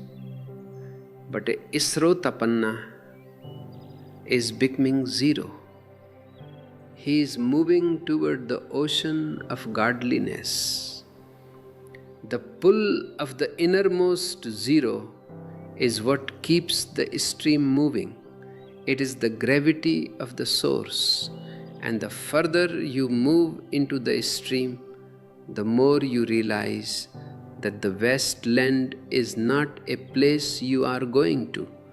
It is the flowing itself. This is the meaning of Sekito's answer. If I had reached, I could have found it. Reaching means you have stopped. Reaching means the stream has hit a dam. But in Zen, there is no dam. There is only a continuous arrival. You are always there, and yet you are always moving. The mafia of the soul hates this movement. They like statues. They like things that stay in one place where they can be worshipped and taxed. A statue doesn't change its mind. A statue doesn't ask difficult questions. A statue doesn't radiate anything unless you project your own energy onto it. But a living human being, a Buddha, is a radiation. He is a vibe, and he touches people in a way that the temple cannot. This touch is the comprehension of the immaterial. It is the realization that the most important things in life are the things you cannot see, cannot touch, and cannot buy. Love, silence, awareness, godliness, these are all immaterial, and yet they are the only reality. The temple is material, it is stuff, and the mafia wants you to be obsessed with stuff. They want you to worry about the purity of the marble and the weight of the gold. They want you to focus on the material so that you never find the immaterial within yourself. To reach the source, you have to disregard the material. This is difficult for the strong and the rich. They are materialists, even if they call themselves religious. Their God is just another possession. They want to own the truth. But truth is like the wind. You can feel it. You can be moved by it, but you can never own it. The moment you try to put it in a temple, it is gone. What remains is just a stale air. The Sramaner is poor in the material sense, or at least he is unattached to it. He knows that his only true riches are inner. He knows that the innermost zero is a treasury that can never be emptied. This is why it is difficult for the poor to practice charity, not because they don't have money, but because they have been told they have nothing to give. The mafia has made them feel spiritually bankrupt. But I tell you, even the poorest man has a zero inside him. He has a silence that he can share, and that sharing is the highest charity. The Arhat is one who has exerted himself for the attainment of the fruits of saintship. But this exertion is not a work, it is a watchfulness. He is pure and spotless because his mirror is clean. He doesn't try to be good, he is aware. And goodness is the fragrance of awareness. If you are aware, can you abuse your authority? No. Because you see that the other is not other. You see that authority is just a game of the ego. If you are aware, can you hanker after the agreeable? No. Because you see that the agreeable is just a sugar coating on a bitter pill. The mafia uses the sugar coating of religion to make you swallow the bitter pill of slavery. They tell you that God is a puppeteer because they want to be the ones pulling your strings. They tell you that God is in the temple because they are the gatekeepers of the temple. They have created a God in their own image, a God who is a businessman, a God who is a politician, a God who is jealous and angry. This God is the ultimate puppet of the mafia. When I say God is dead, I am killing the puppet. I am saying the God of the priests is a fiction. And once the fiction is gone, the truth can be seen. The truth is Zen. Zen is not a religion. It is a direct perception of the isness. It is the radiation of your own zero. And this radiation touches the universe from within. You don't need a temple to be in the universe. You are already in it. You are the consciousness that makes the universe real. But you are unconscious of this. You are like a king who has forgotten his kingdom and is begging at the door of his own palace. The temple is the begging bowl. You go there to ask for scraps of divinity. You ask for peace. You ask for health. You ask for success. And the priest gives you a prayer and takes your money. He is selling you what you already have. He is a con artist of the soul. I am here to break your begging bowl. I am here to tell you, stop begging. You are the master. You are the source. You are the zero. The wasteland is not a place you go to when you die. It is the quality of silence that you are right now. If I had reached, I could have found it. You don't reach your own heartbeat. You don't reach your own breath. You only realize them. This realization is the most excellent way. It is free from passions and it is calm. This calmness is not dullness. It is the calmness of the source.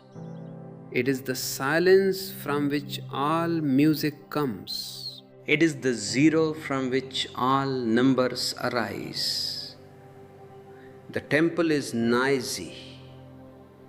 It is full of the clatter of beliefs and the gossip of traditions. It is a marketplace for the ego. But the Sramana is silent. He has understood the mind and he has reached the source.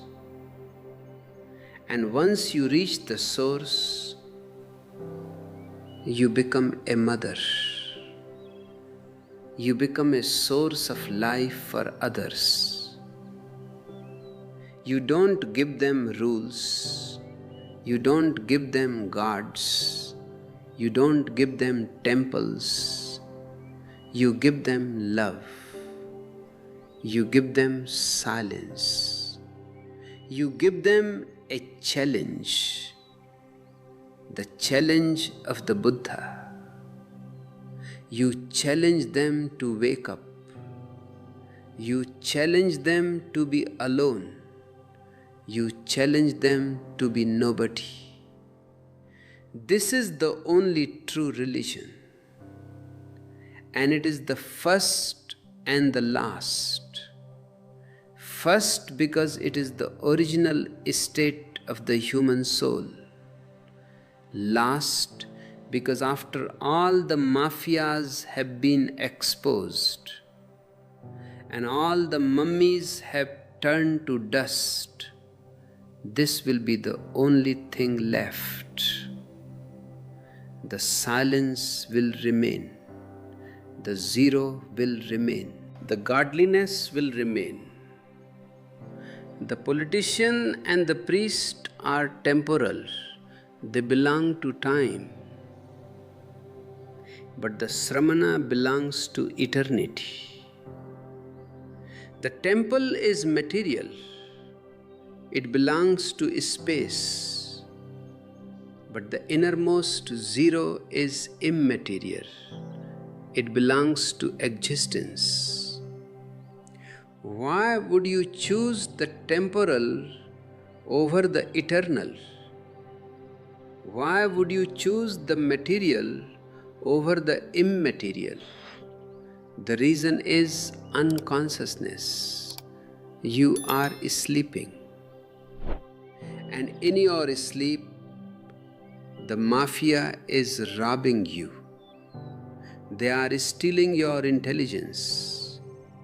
They are stealing your freedom, and they are stealing your joy.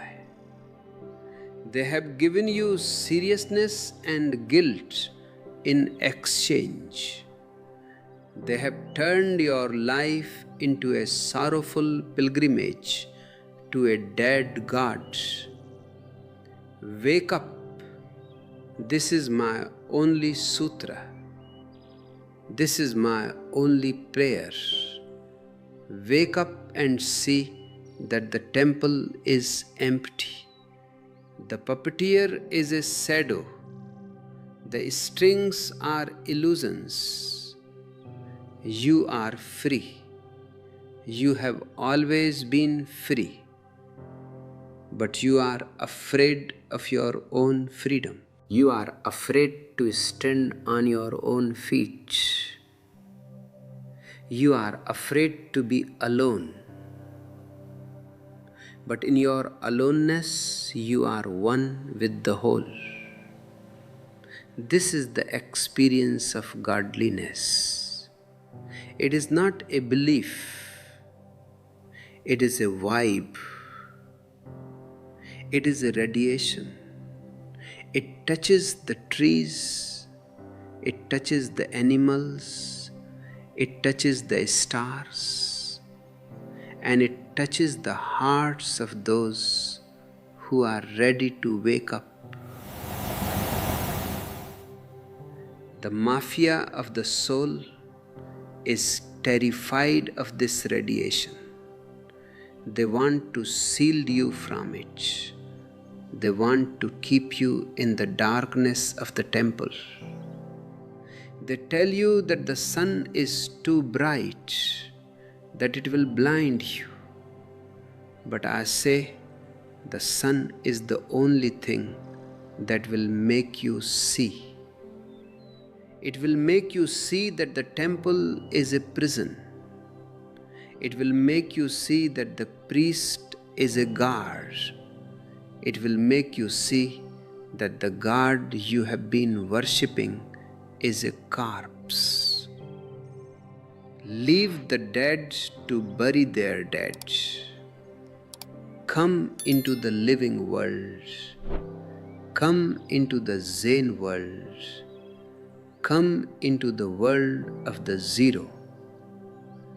This is the only living truth, and it is here. It is now. It is you. Let the silence sink in. Let the vibe grow. Don't think about what I have said. Thinking is just the mind trying to build another temple. Just watch. Watch the thoughts as they arise and disappear. Watch the gap between the thoughts. In that gap, the zero is waiting. In that gap, the source is flowing. In that gap, the vast land is already found. If I had reached, I could have found it. Stop reaching. Stop searching. Stop going to the temple. Just be. And in that being, you will find that God is not there, because God is here. Not as a person, but as a quality. Not as an object, but as a subjectivity. Not as a temple, but as a presence. This presence is the only sacred thing, and you are the carrier of this presence. You are the temple of the living godliness. But to realize this, you must demolish the stone temple. You must kill the puppeteer.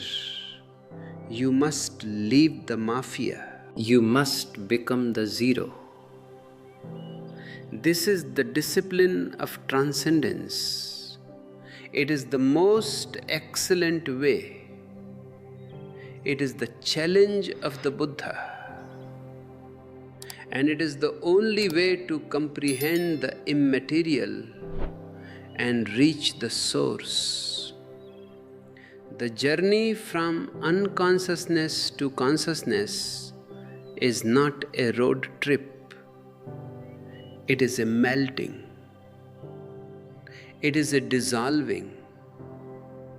You melt into the whole. You dissolve into the zero. And in that dissolution, you are not lost. You are found. You are whole. You are holy. The temple is for the fragmented. The zero is for the whole. Choose wholeness. Choose silence. Choose Zen. The mafia of the soul has had their time. Now is the time of the individual. Now is the time of the Buddha. Now is the time of the zero. And remember, God is dead. The puppeteer is gone. The dance is yours. Dance it totally. Dance it silently. Dance it as a zero. This is the only way to find what you will never find in a temple. You find it in the silence of your own heart. You find it in the presence of your own awareness. You find it in the vibe of your own godliness. This is the first and the last religion. And it is beautiful. It is graceful. It is Zen. Let the source be your only guide. Let the immaterial be your only reality. Let the zero be your only home. And you will find that you are never alone, because you are the whole. Stay in this wholeness. Stay in this silence. Stay in this zero. The mafia is outside. The temple is outside. But the truth is inside. And inside is nowhere and everywhere. This is the end of the talk, but it is the beginning of the silence, and the silence is the only living truth. This silence is not an absence of sound. It is the presence of your own center. And the center is not a place you can visit on a Sunday. It is not a place you can reach by following a map provided by the priest. The center is the innermost zero. For 5,000 years, the mafia of the soul, the priest and the politician, has been trying to fill this zero with something else. They fill it with nationality. They fill it with religion.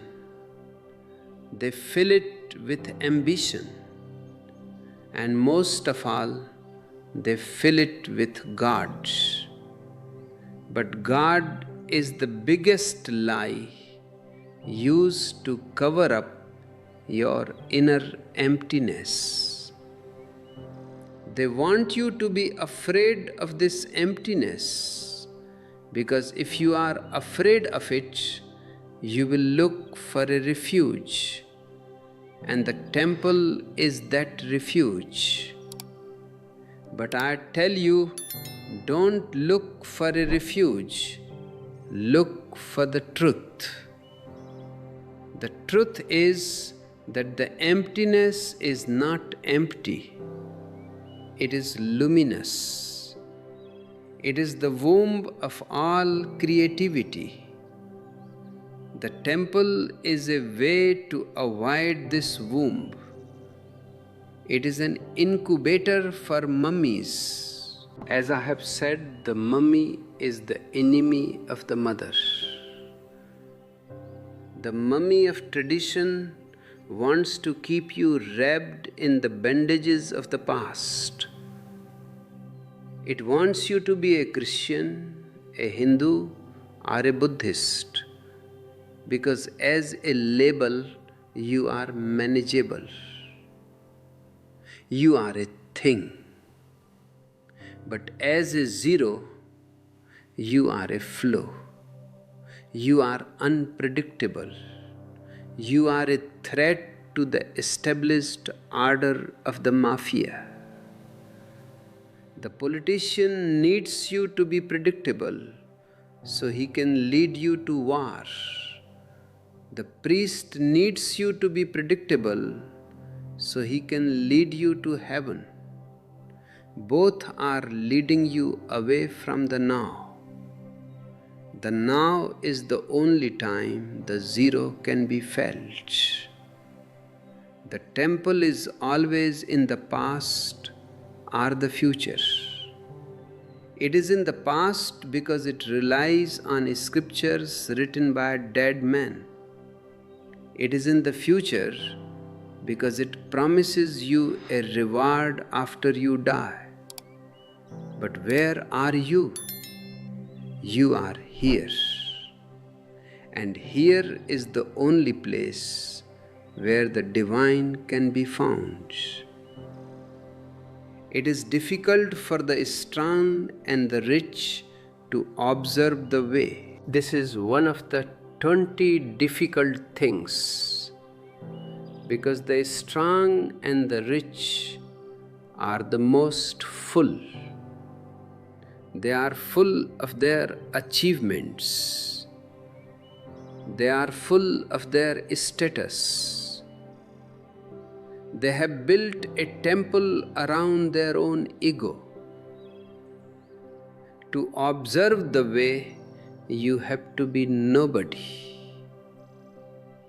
You have to be poor in spirit. This doesn't mean you shouldn't have money. It means money shouldn't have you. It means you should be able to walk away from your riches and your strength, as if they were just clothes you were wearing. But the temple encourages your spiritual riches. It tells you how many mantrams you have chanted, how many fastings you have done, how many pilgrimages you have completed. It gives you a spiritual scorecard. This is just the same old game of the marketplace, but with godly coins.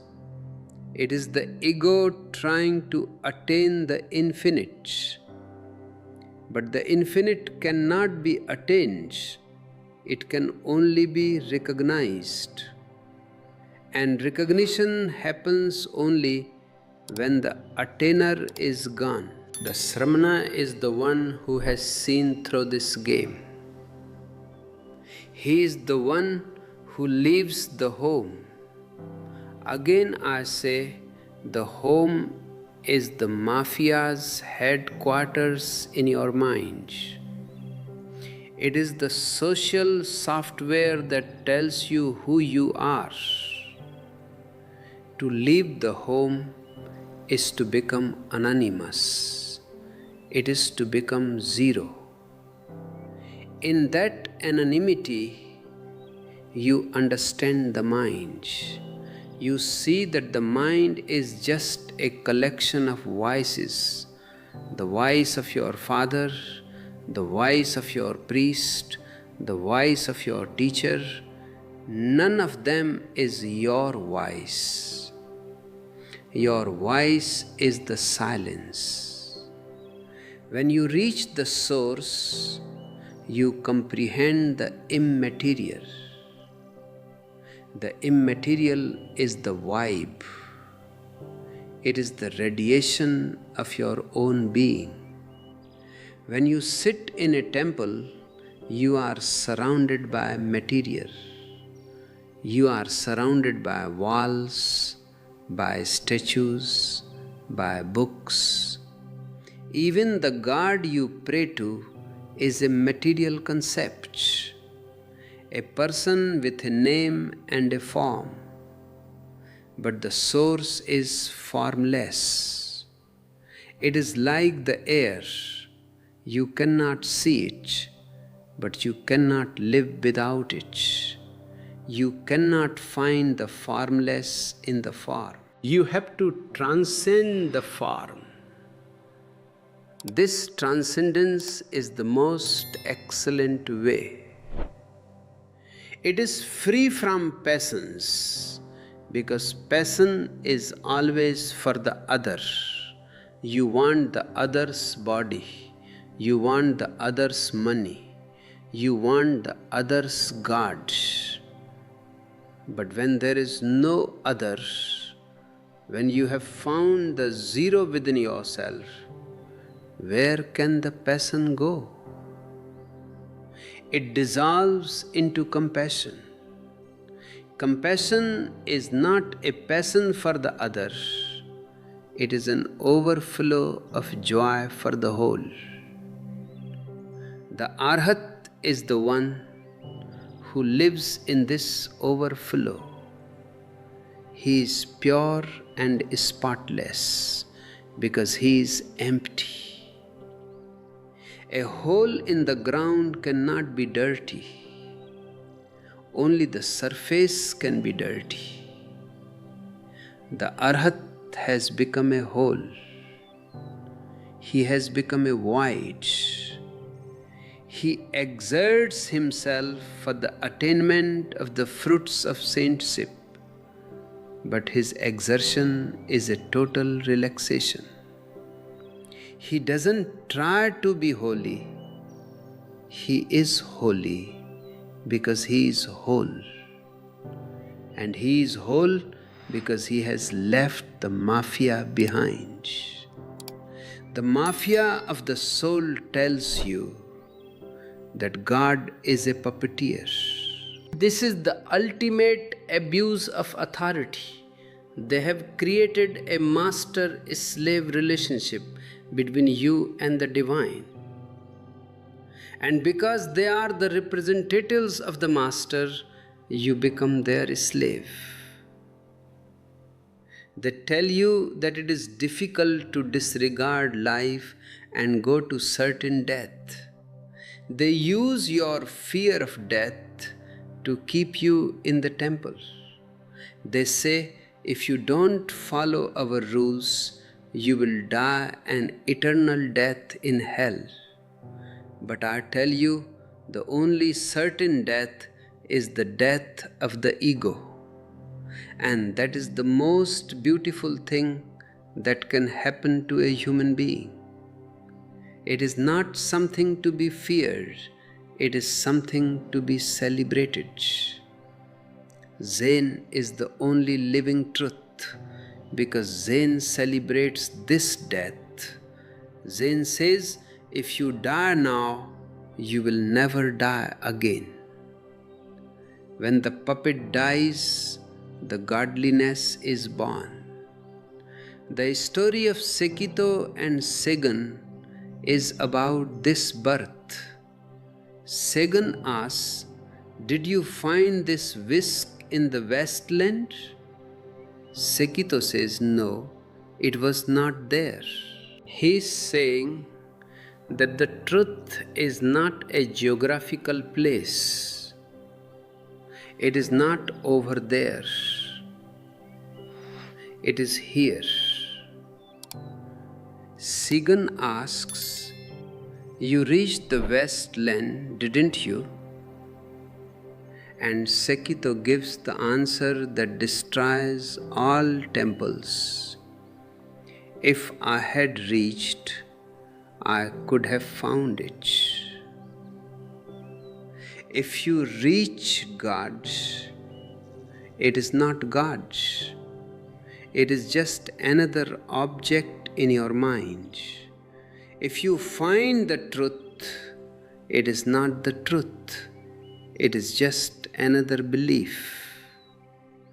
The real truth is beyond reaching. It is beyond finding. It is beyond the wasteland. It is the radiation of your own innermost zero.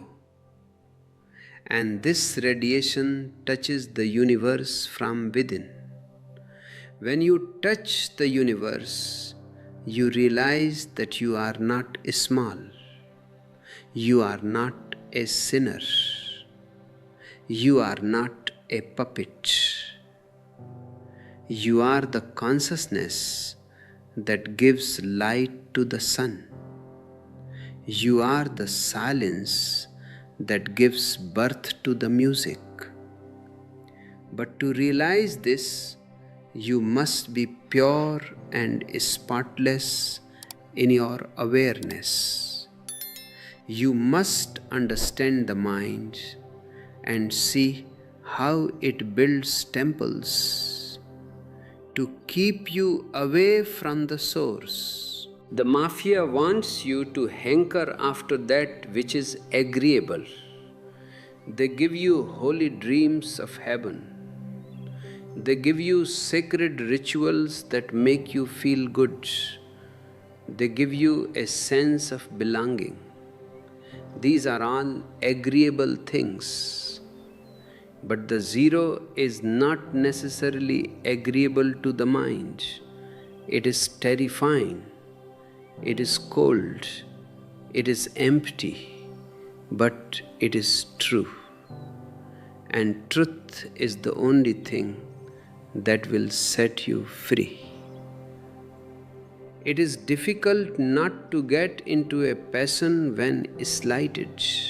Why? Because you think you are someone. You think you have a status. You think you have a role in the mafia society. But the Sramana has no status. He has no role. He is nobody. If you insult a nobody, who is insulted? If you throw a stone into a void, where does it land? It just keeps falling. The Arhat is a void. He is calm because there is nothing to disturb. The temple is disturbed by everything. It is disturbed by science. It is disturbed by other religions. It is disturbed by the masters who tell the truth. Why is it so fragile? Because it is built on lies. It is built on borrowed knowledge. It is built on fear. The mafia has to protect the temple with laws, with armies, with inquisitions. But the zero needs no protection. The silence needs no army. The radiation needs no laws. It is difficult not to abuse one's authority. The priest abuses his authority by telling you that he knows God's will. He doesn't know anything. He is as unconscious as you are. He is just a puppet with a manual. But because he has the authority of the temple, you believe him. You let him condition your soul. You let him structure your inner space. I am here to destructure you. I am here to decondition you. I am here to kill the puppeteer and free the puppet. I am here to tell you that the temple is a tomb and the priest is a corpse. Leave the dead to bury their dead. Come into the living silence of your own zero. It is by a rare opportunity that a person is born in the age of a Buddha. Why? Because a Buddha is a black hole for the ego. He is a zero that pulls you in. He is the only one who can show you the most excellent way, the way of transcendence. He doesn't give you a religion.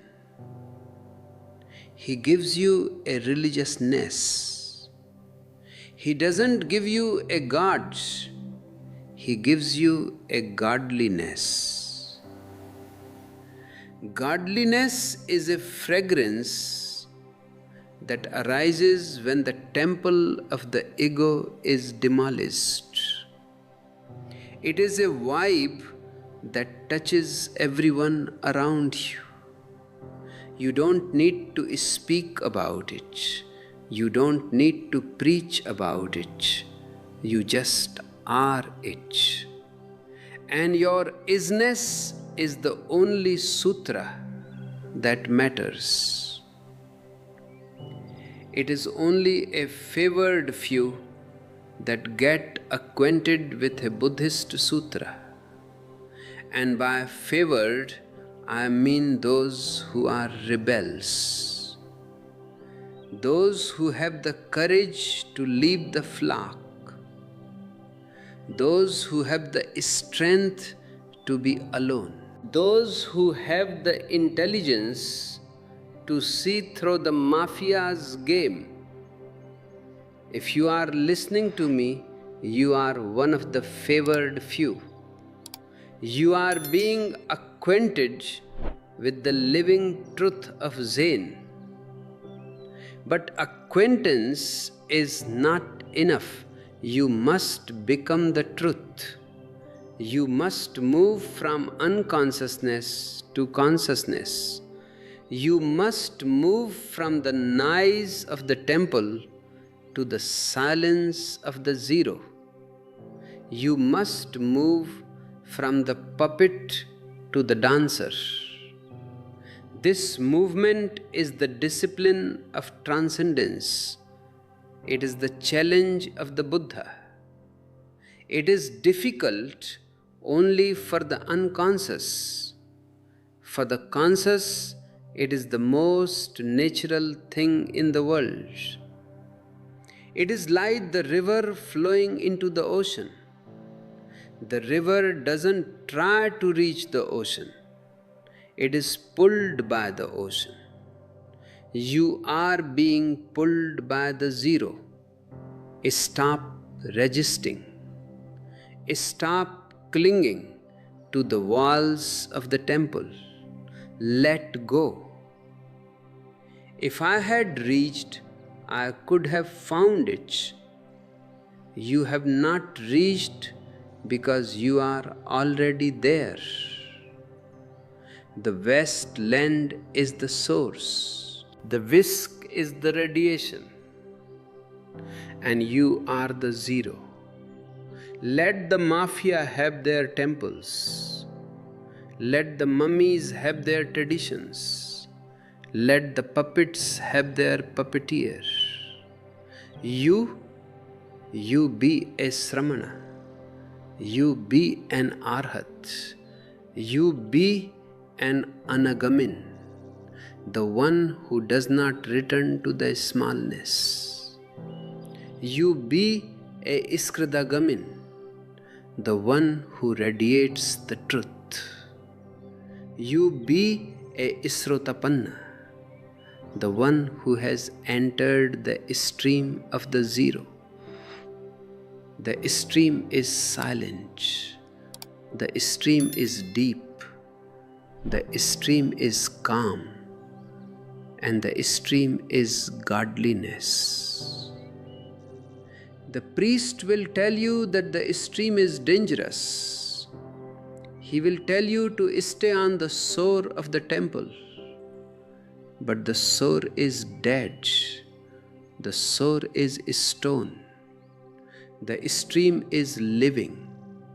The stream is flowing. And the stream is moving toward the infinite. Jump in.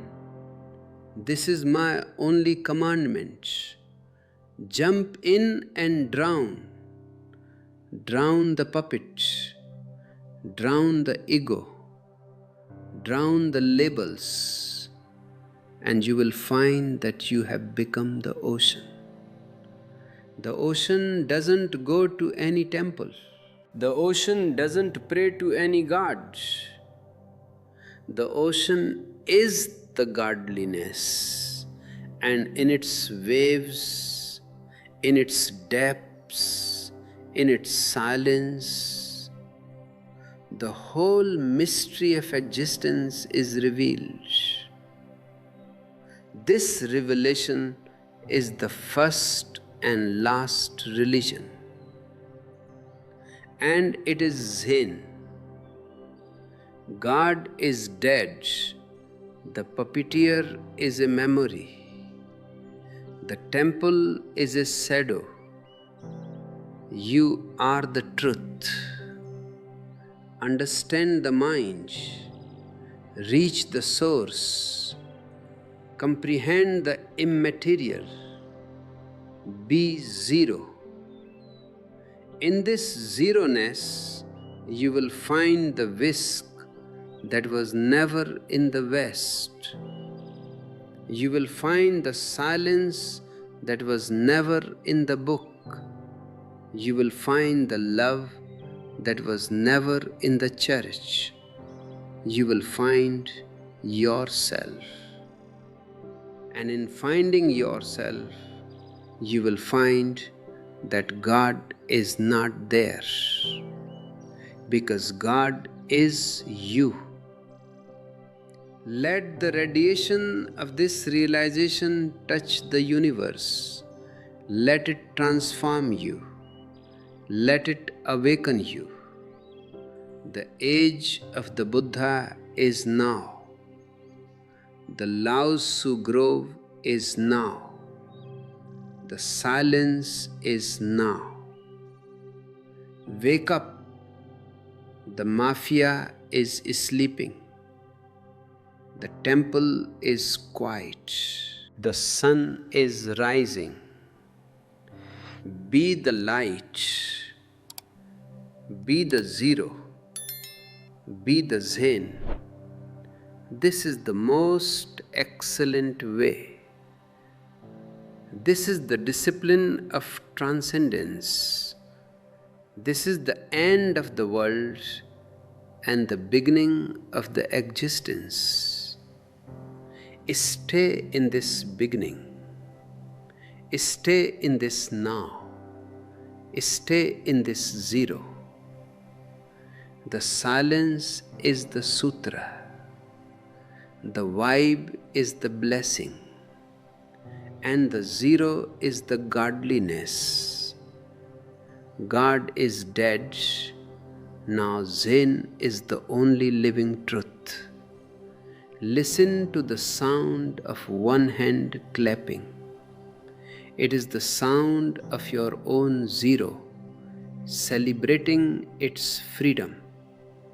It is the sound of the puppet realizing it was always the dancer.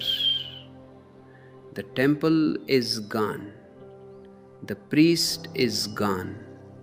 The politician is gone. Only you remain, and you are zero, and zero is the whole. This is the revelation. This is the transformation. This is the metamorphosis. Welcome home. The wasteland is here. The source is here. The zero is here. And the silence is everything. And this silence is not just a state of non-speaking. It is a state where the gossip of the mind has stopped. One of the 20 difficult things Buddha mentions is that it is difficult not to talk of others' faults. This seems like a very small moralistic thing, but it is deeply connected to why you go to the temple. The temple is the ultimate place of gossip. What is theology but gossip about a God that no one has seen?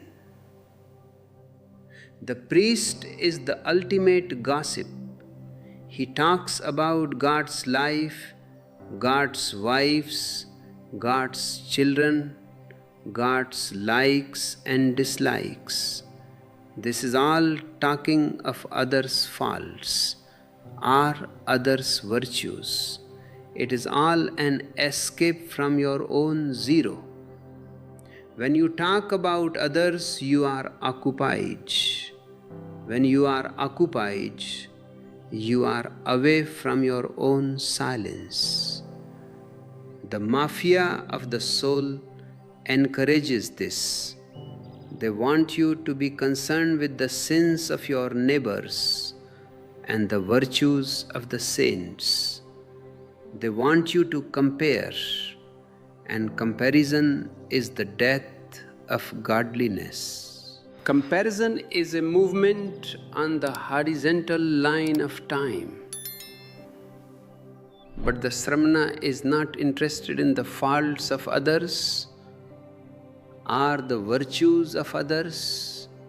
He is interested in the source of his own being. To reach the source, you must stop talking. Not just with your tongue, but with your mind. The temple is noisy because your mind is noisy. Even if the temple is physically quiet, you are carrying your gossip inside. You are looking at the person sitting next to you and judging them. You are looking at the priest and wondering if he is holy. You are looking at the statue and thinking about how much it cost. This is not watchfulness, this is mental clutter. To be pure and spotless, as the Arhat is, means to have a mind that does not gossip about existence, it just is. It is difficult to keep one's mind even. Why? Because the ego is like a seesaw. One moment it is up because someone praised you, and the next moment it is down because someone slighted you. The temple is built on this unevenness. It thrives on your guilt, the down moment, and your hope, the up moment. It keeps you in a state of constant emotional turbulence. But the most excellent way is to be calm. This calm is not a flatness, it is a depth. It is the depth of the ocean where the waves of praise and blame cannot reach. The mafia of the soul tells you that you should be passionate about your religion. They want you to be fervent in your prayers, but fervor is just another form of passion. And Buddha says to be free from the passions and to be calm. This is the most excellent way. If you are passionate about God, you are still lustful. Your object has changed, but your thirst has not. Whether you thirst for a woman, for money, or for God in a temple, the thirst is the same. It is a tension. It is a distance.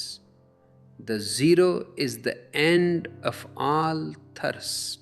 Not because you have quenched it, but because you have seen that the thirsty one is a fiction.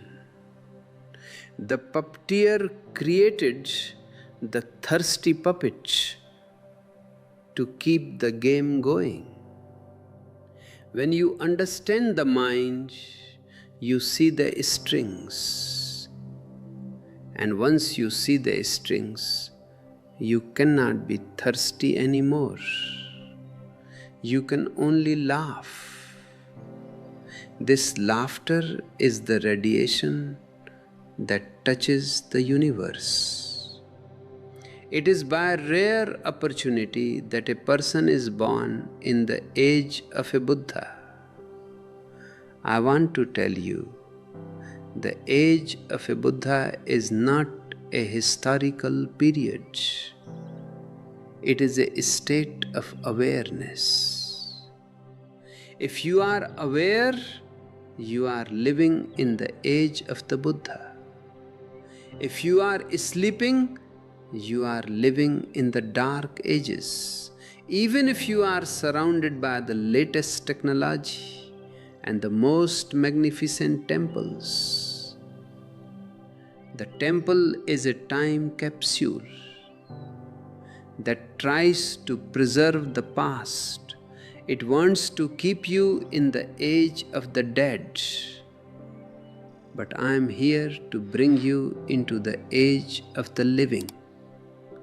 Zen is the only living truth, because Zen is always fresh. It is like a spring that is constantly renewing itself. The temple is like bottled water. It has a date of expiry. And the religion you are following expired centuries ago. It is stinking. It is toxic. But because the mafia has put a holy label on it, you keep drinking it. You keep feeding your soul with dead concepts. Leave the dead. Reach the source. The source is the immaterial. This word immaterial is very important. It means that which is not stuff. Your thoughts are stuff. Your emotions are stuff. Your identity is stuff. The temple is definitely stuff. But the you that sees all this stuff is not stuff. It is no thing. It is zero. This is the comprehension that makes you a Sramana. A Sramana is not someone who wears a certain robe or shaves his head, a Sramana is someone who has comprehended the immaterial. He has realized that he is the silent space in which everything else happens. He is like the sky. Clouds come and go, white clouds of virtue, black clouds of sin. But the sky remains pure and spotless. The sky does not go to a temple to be cleansed. It is already clean. The mafia tells you that you are a sinner because they want to sell you the soap of ritual. They want you to feel dirty so that you will keep coming back to their holy laundry. But I tell you, your sky is untouched. Your innermost zero is as pure as it was the day the universe was born. In fact, it is the day the universe was born. Every moment is the beginning, but you are clinging to the end. You are clinging to the mummy of your past. You are afraid to be new. To be new is difficult. It is difficult not to hanker after that which is agreeable. And the most agreeable thing is the past. It is known. It is mapped. Even if it was miserable, it is your misery. You are comfortable with it. The future is unknown. The now is absolute mystery. To step into the now is to disregard life and go to certain death. This certain death is the death of the map. You have to burn your maps to find the truth. The temple is a collection of maps. They show you the way to heaven, the way to God, the way to virtue. But the map is not the territory. And if you spend your whole life looking at the map, you will never see the territory. I am here to take away your maps. I am here to leave you lost. Because only when you are lost can you be found by the zero. When you are lost, you stop reaching. You stop searching. You sit down. And in that sitting, the vast land appears. It was always there, but you were too busy looking for it on the map. The whisk was always in your hand, but you were looking for it in the west. This is the tragedy of the human condition. And the mafia has turned this tragedy into a business. They tell you that the search is holy. They say, keep searching, keep praying, keep coming to the temple. They know that as long as you are searching, you will never find. Because the very act of searching creates a distance between you and the source. You are looking for yourself. How can you find yourself through search? You can only find yourself through stop. Stop. This is the only commandment of Zen. Stop and see. In that seeing, you reach the source. In that seeing, you become an arhat. In that seeing, you become pure and spotless. Not because you have followed the precepts of morality, but because you have transcended the very need for morality. A man who is whole is naturally moral. Only a fragmented man needs rules to keep him from falling apart. The temple is a glue for fragmented people.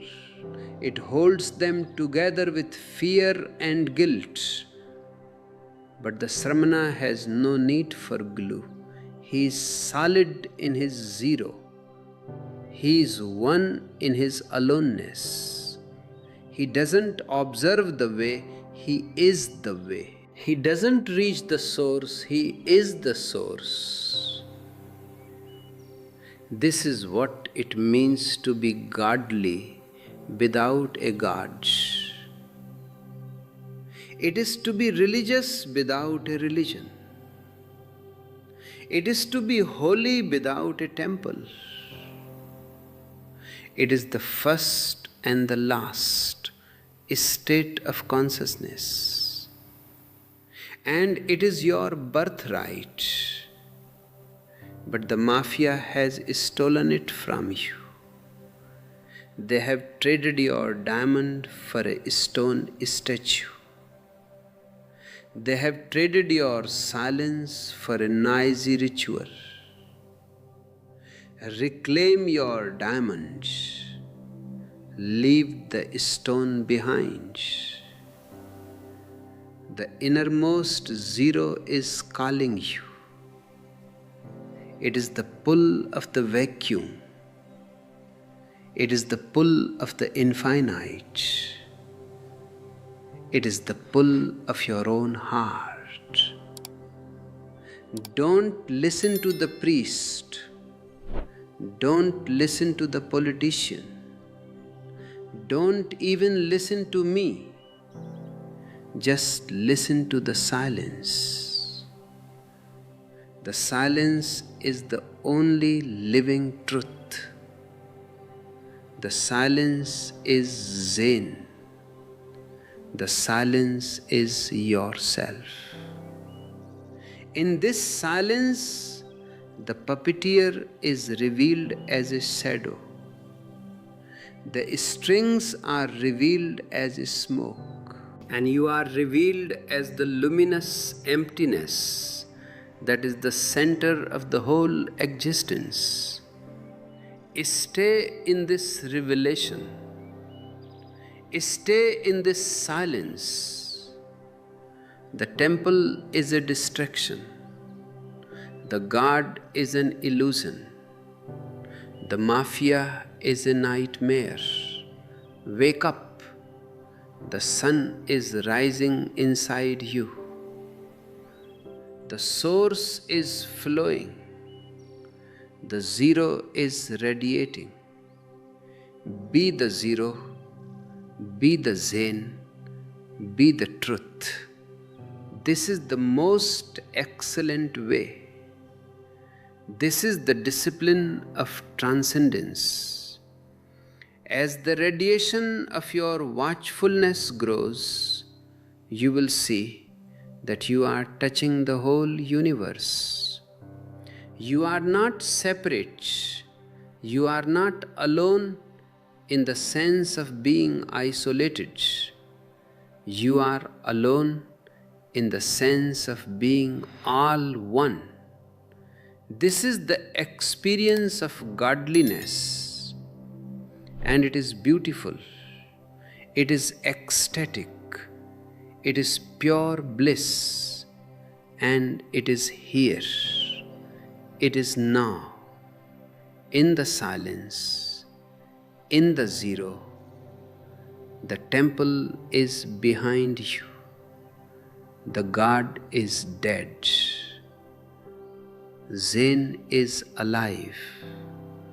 Only Zen is the living truth. Listen to the sound of the wind. Listen to the beat of your heart. Listen to the gap between the words. There is the divine. There is the source. There is you.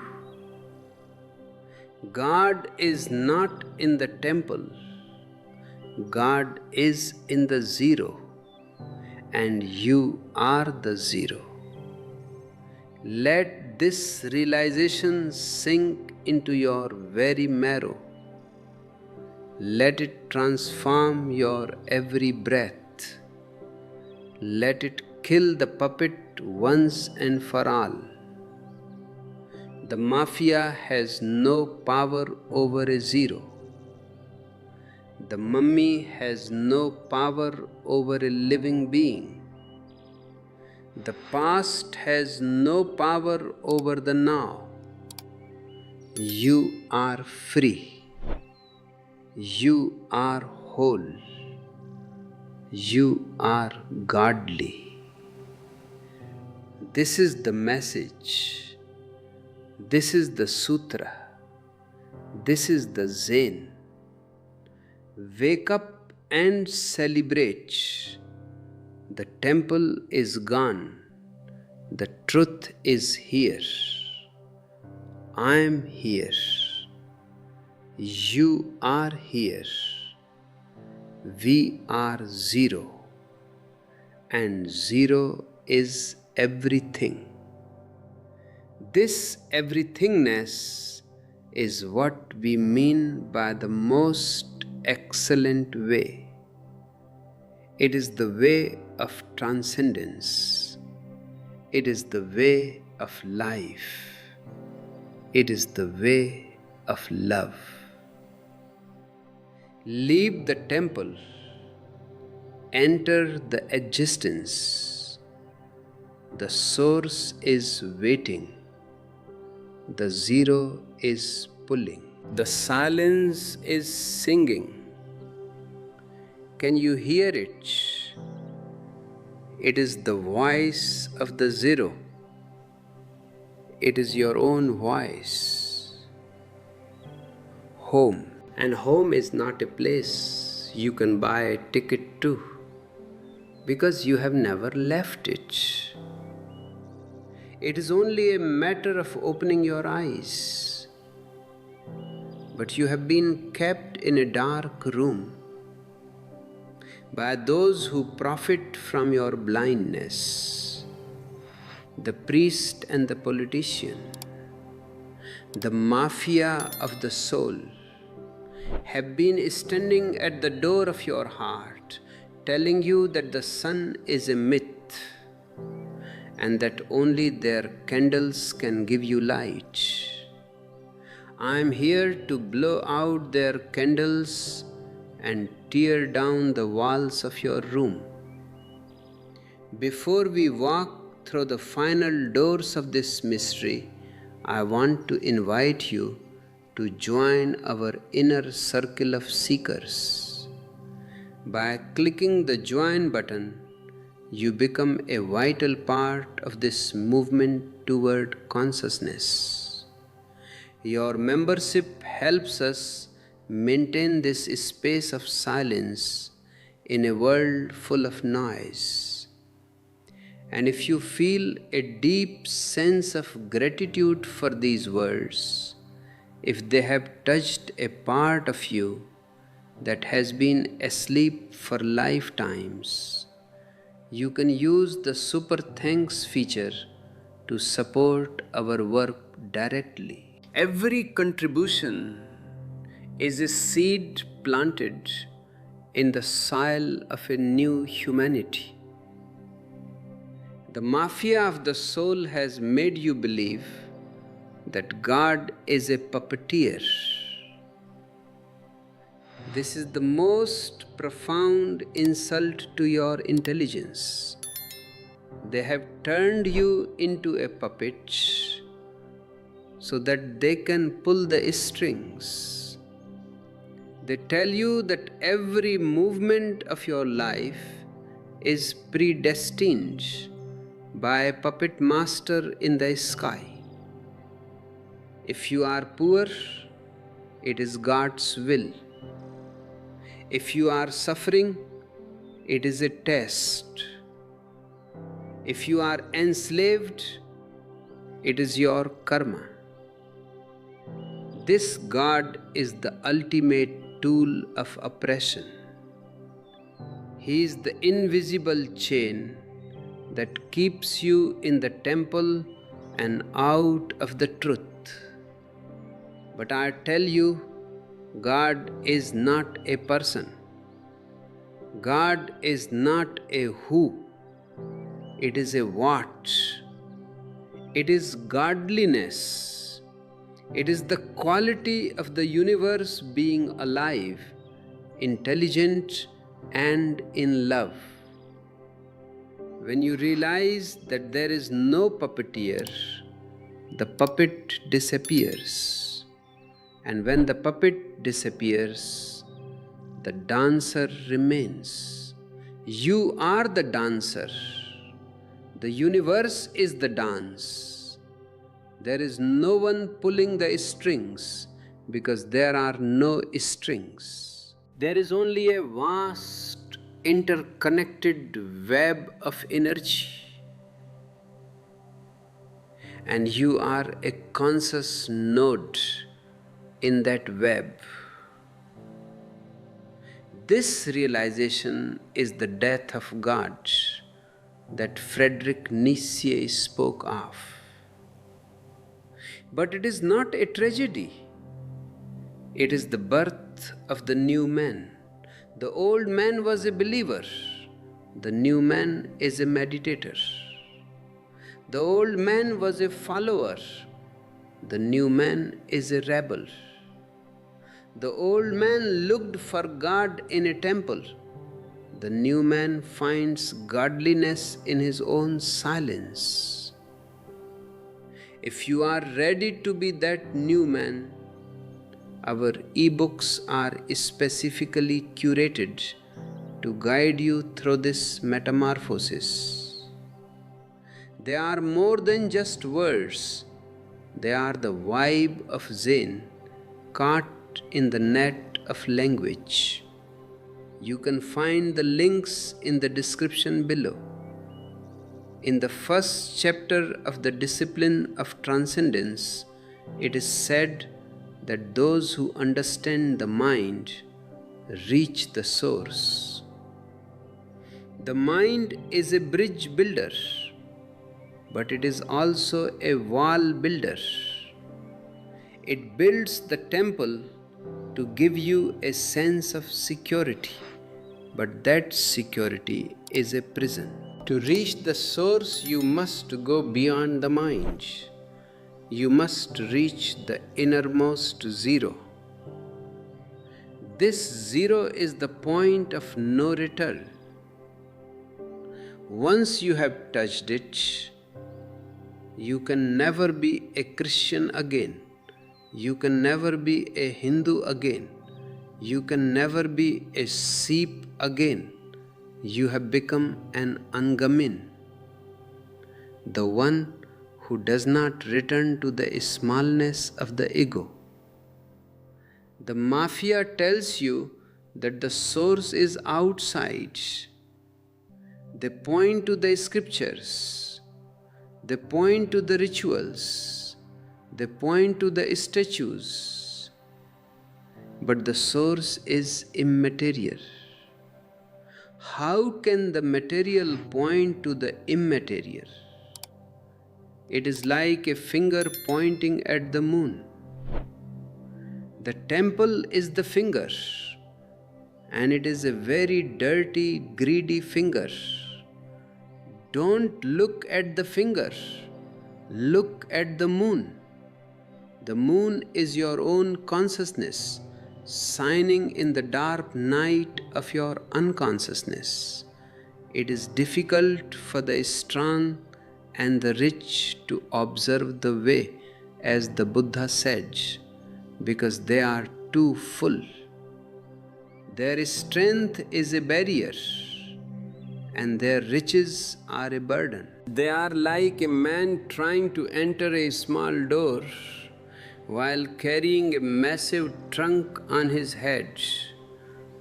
The trunk is their knowledge, their status, and their tradition. I say to you, drop the trunk. Become poor in spirit. Become a zero. Only a zero can pass through the eye of the needle. Only a zero can enter the source. If you haven't already, please like this video and share it with those who are still carrying their heavy trunks. Let's help them find the courage to drop their burdens. And subscribe to this channel to keep this fire of awareness burning. Your engagement is the wind that helps this flame reach every corner of the world. The Arhat is the one who has reached the state of pure and spotless behavior. But this purity is not moralistic. It is not the purity that the priest preaches. It is the purity of a mirror. A mirror reflects everything, the beautiful and the ugly, but it is not stained by either. The Arhat lives in the world. He moves in the mafia society, but he is untouched. He is empty. His innermost zero is his only reality. The priest will tell you that the Arhat is cold or irreligious because he doesn't bow to the statues. But the Arhat is the only truly religious person because he has found the living truth. He doesn't need a mummy of tradition to tell him what is right. He has a mother, his own awareness, that gives birth to his truth every moment. He is a Sramana, one who has left the home of the mind and reached the source of existence. This journey from unconsciousness to consciousness is the first and the last religion. It is first because it is the original state of humanity before the mafia took over. It is last because it is the final evolution of the soul. There is nothing beyond consciousness. Once you are totally conscious, you are the whole. You have touched the universe from within. You are no longer a puppet, you are the master. As we reach the final part of our talk, I want you to sit in total silence for a moment. Feel the pull of the innermost zero. Don't resist it. Let it pull you away from the temple, away from the priest, away from the puppeteer. Let it pull you into your own heart. That silence you feel right now, that is the only holy land. That peace you feel right now, that is the only God. The mafia of the soul will still be there tomorrow. The politician will still be lying, and the priest will still be praying to a dead God. But you have seen the truth. You have realized that God is not in the temple, and this realization is your nirvana. it is your liberation. Thank you for walking this path with me.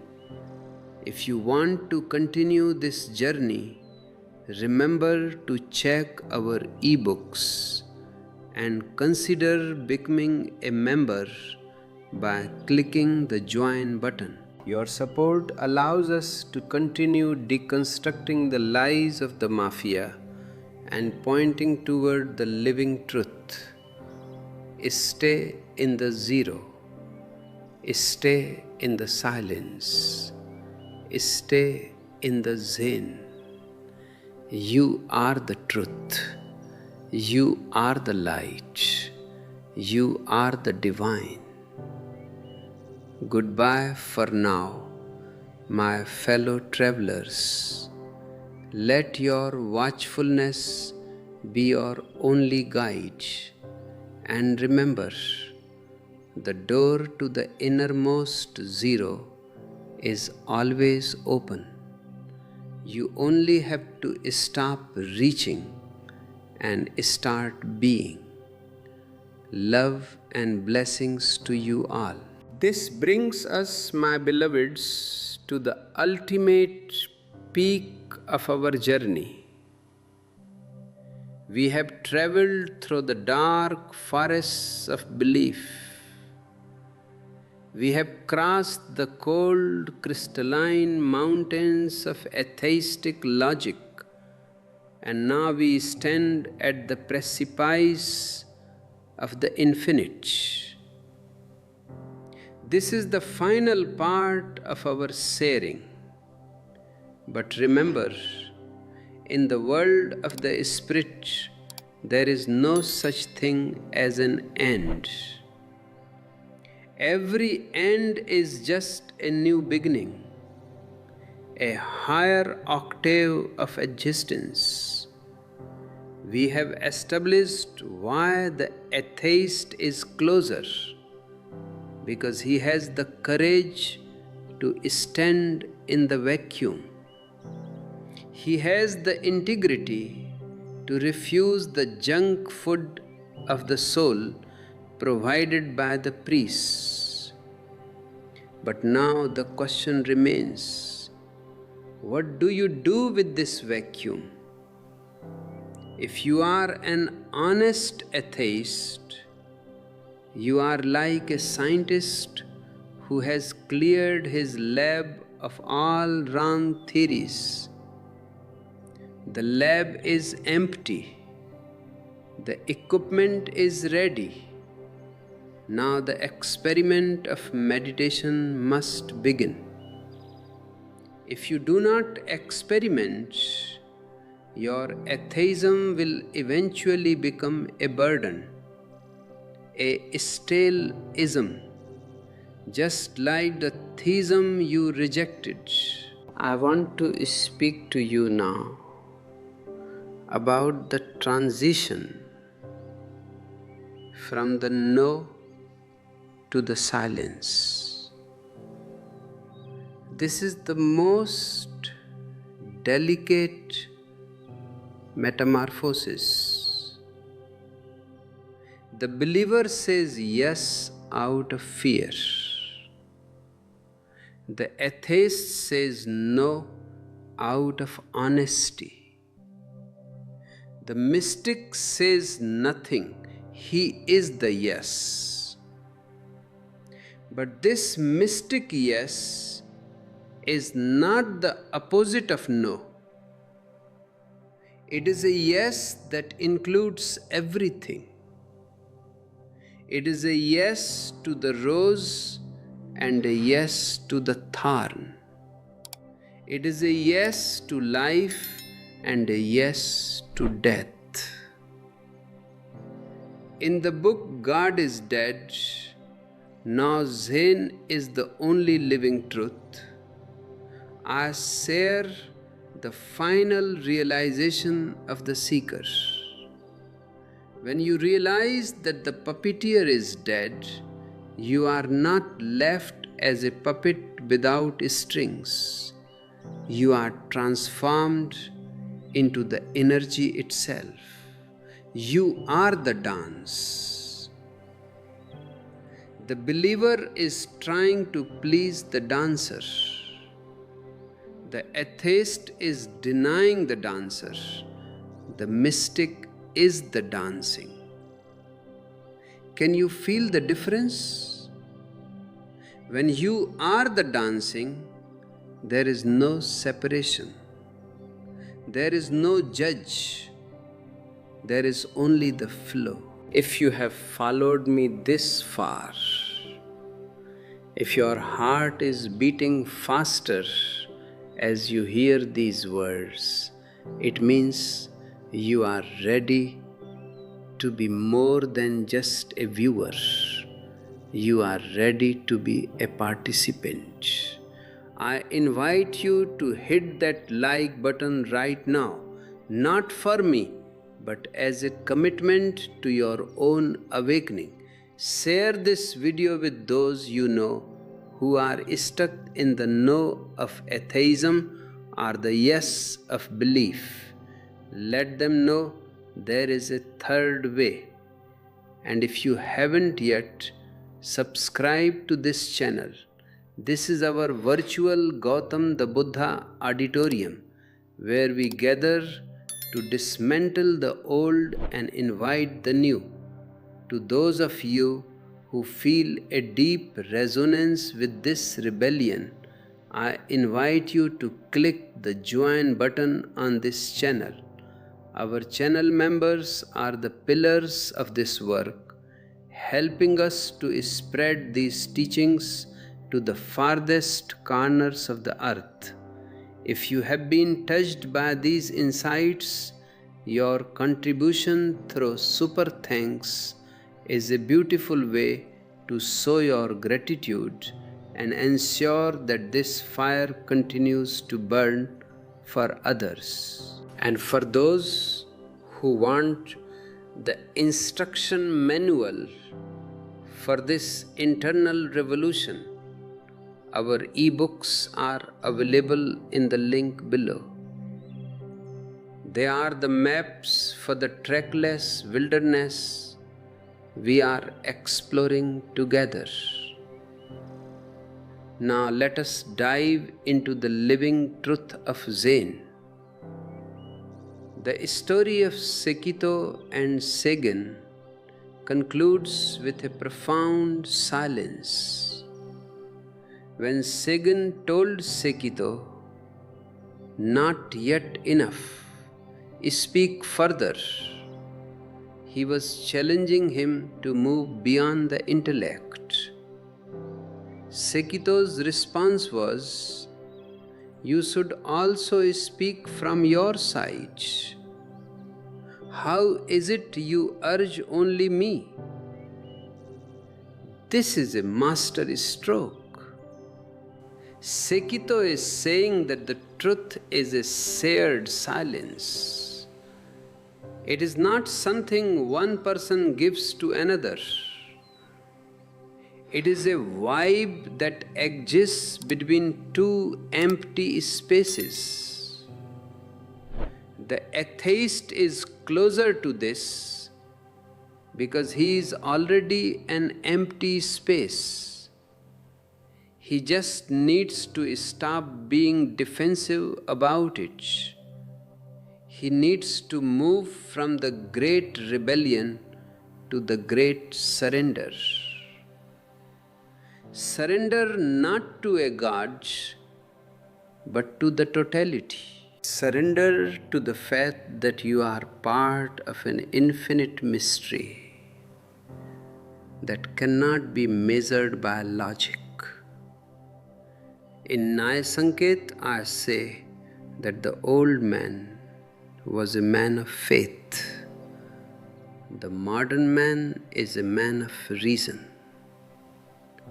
But the new man will be a man of meditation.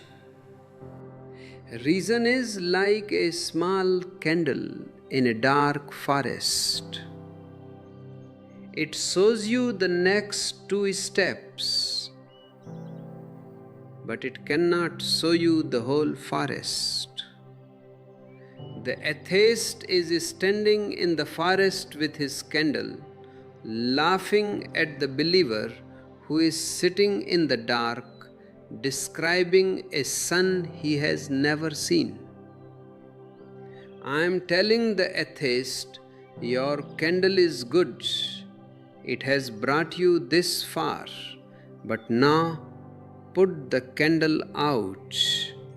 In the sudden darkness, your eyes will adjust. You will begin to see that the whole forest is alive. You will begin to feel the presence of the stars. You will realize that the sun is not a concept, but your own inner light. The new man is Zorba the Buddha. This is my ultimate contribution to human consciousness. The atheist is a Zorba. He loves the earth, he loves the wine, he loves the dance. He is honest about his desires. He doesn't hide behind a mask of holiness. This is the foundation. You cannot be a Buddha if you are not first a Zorba. You cannot reach the sky if your feet are not firmly on the ground. But Zorba is not enough. Zorba is a body without a soul. Buddha is a soul without a body. Zorba is an atheist. Buddha is a mystic. When Zorba and Buddha meet, a miracle happens. The wine becomes a sacrament. The dance becomes a meditation. The love becomes a prayer. The atheist who learns to meditate becomes the most beautiful flowering of existence. He has the strength of the lion and the innocence of the child. This is what Nietzsche meant by the overman or the superman. He is not a man of power over others. He is a man of power over his own unconsciousness. In From Unconsciousness to Consciousness, I explain the pull of the innermost zero. This zero is the center of your cyclone. The world is a cyclone of change, birth, death, success, failure. The believer is trying to stop the cyclone by praying. The atheist is trying to analyze the cyclone with his logic. Both are being tossed around by the wind.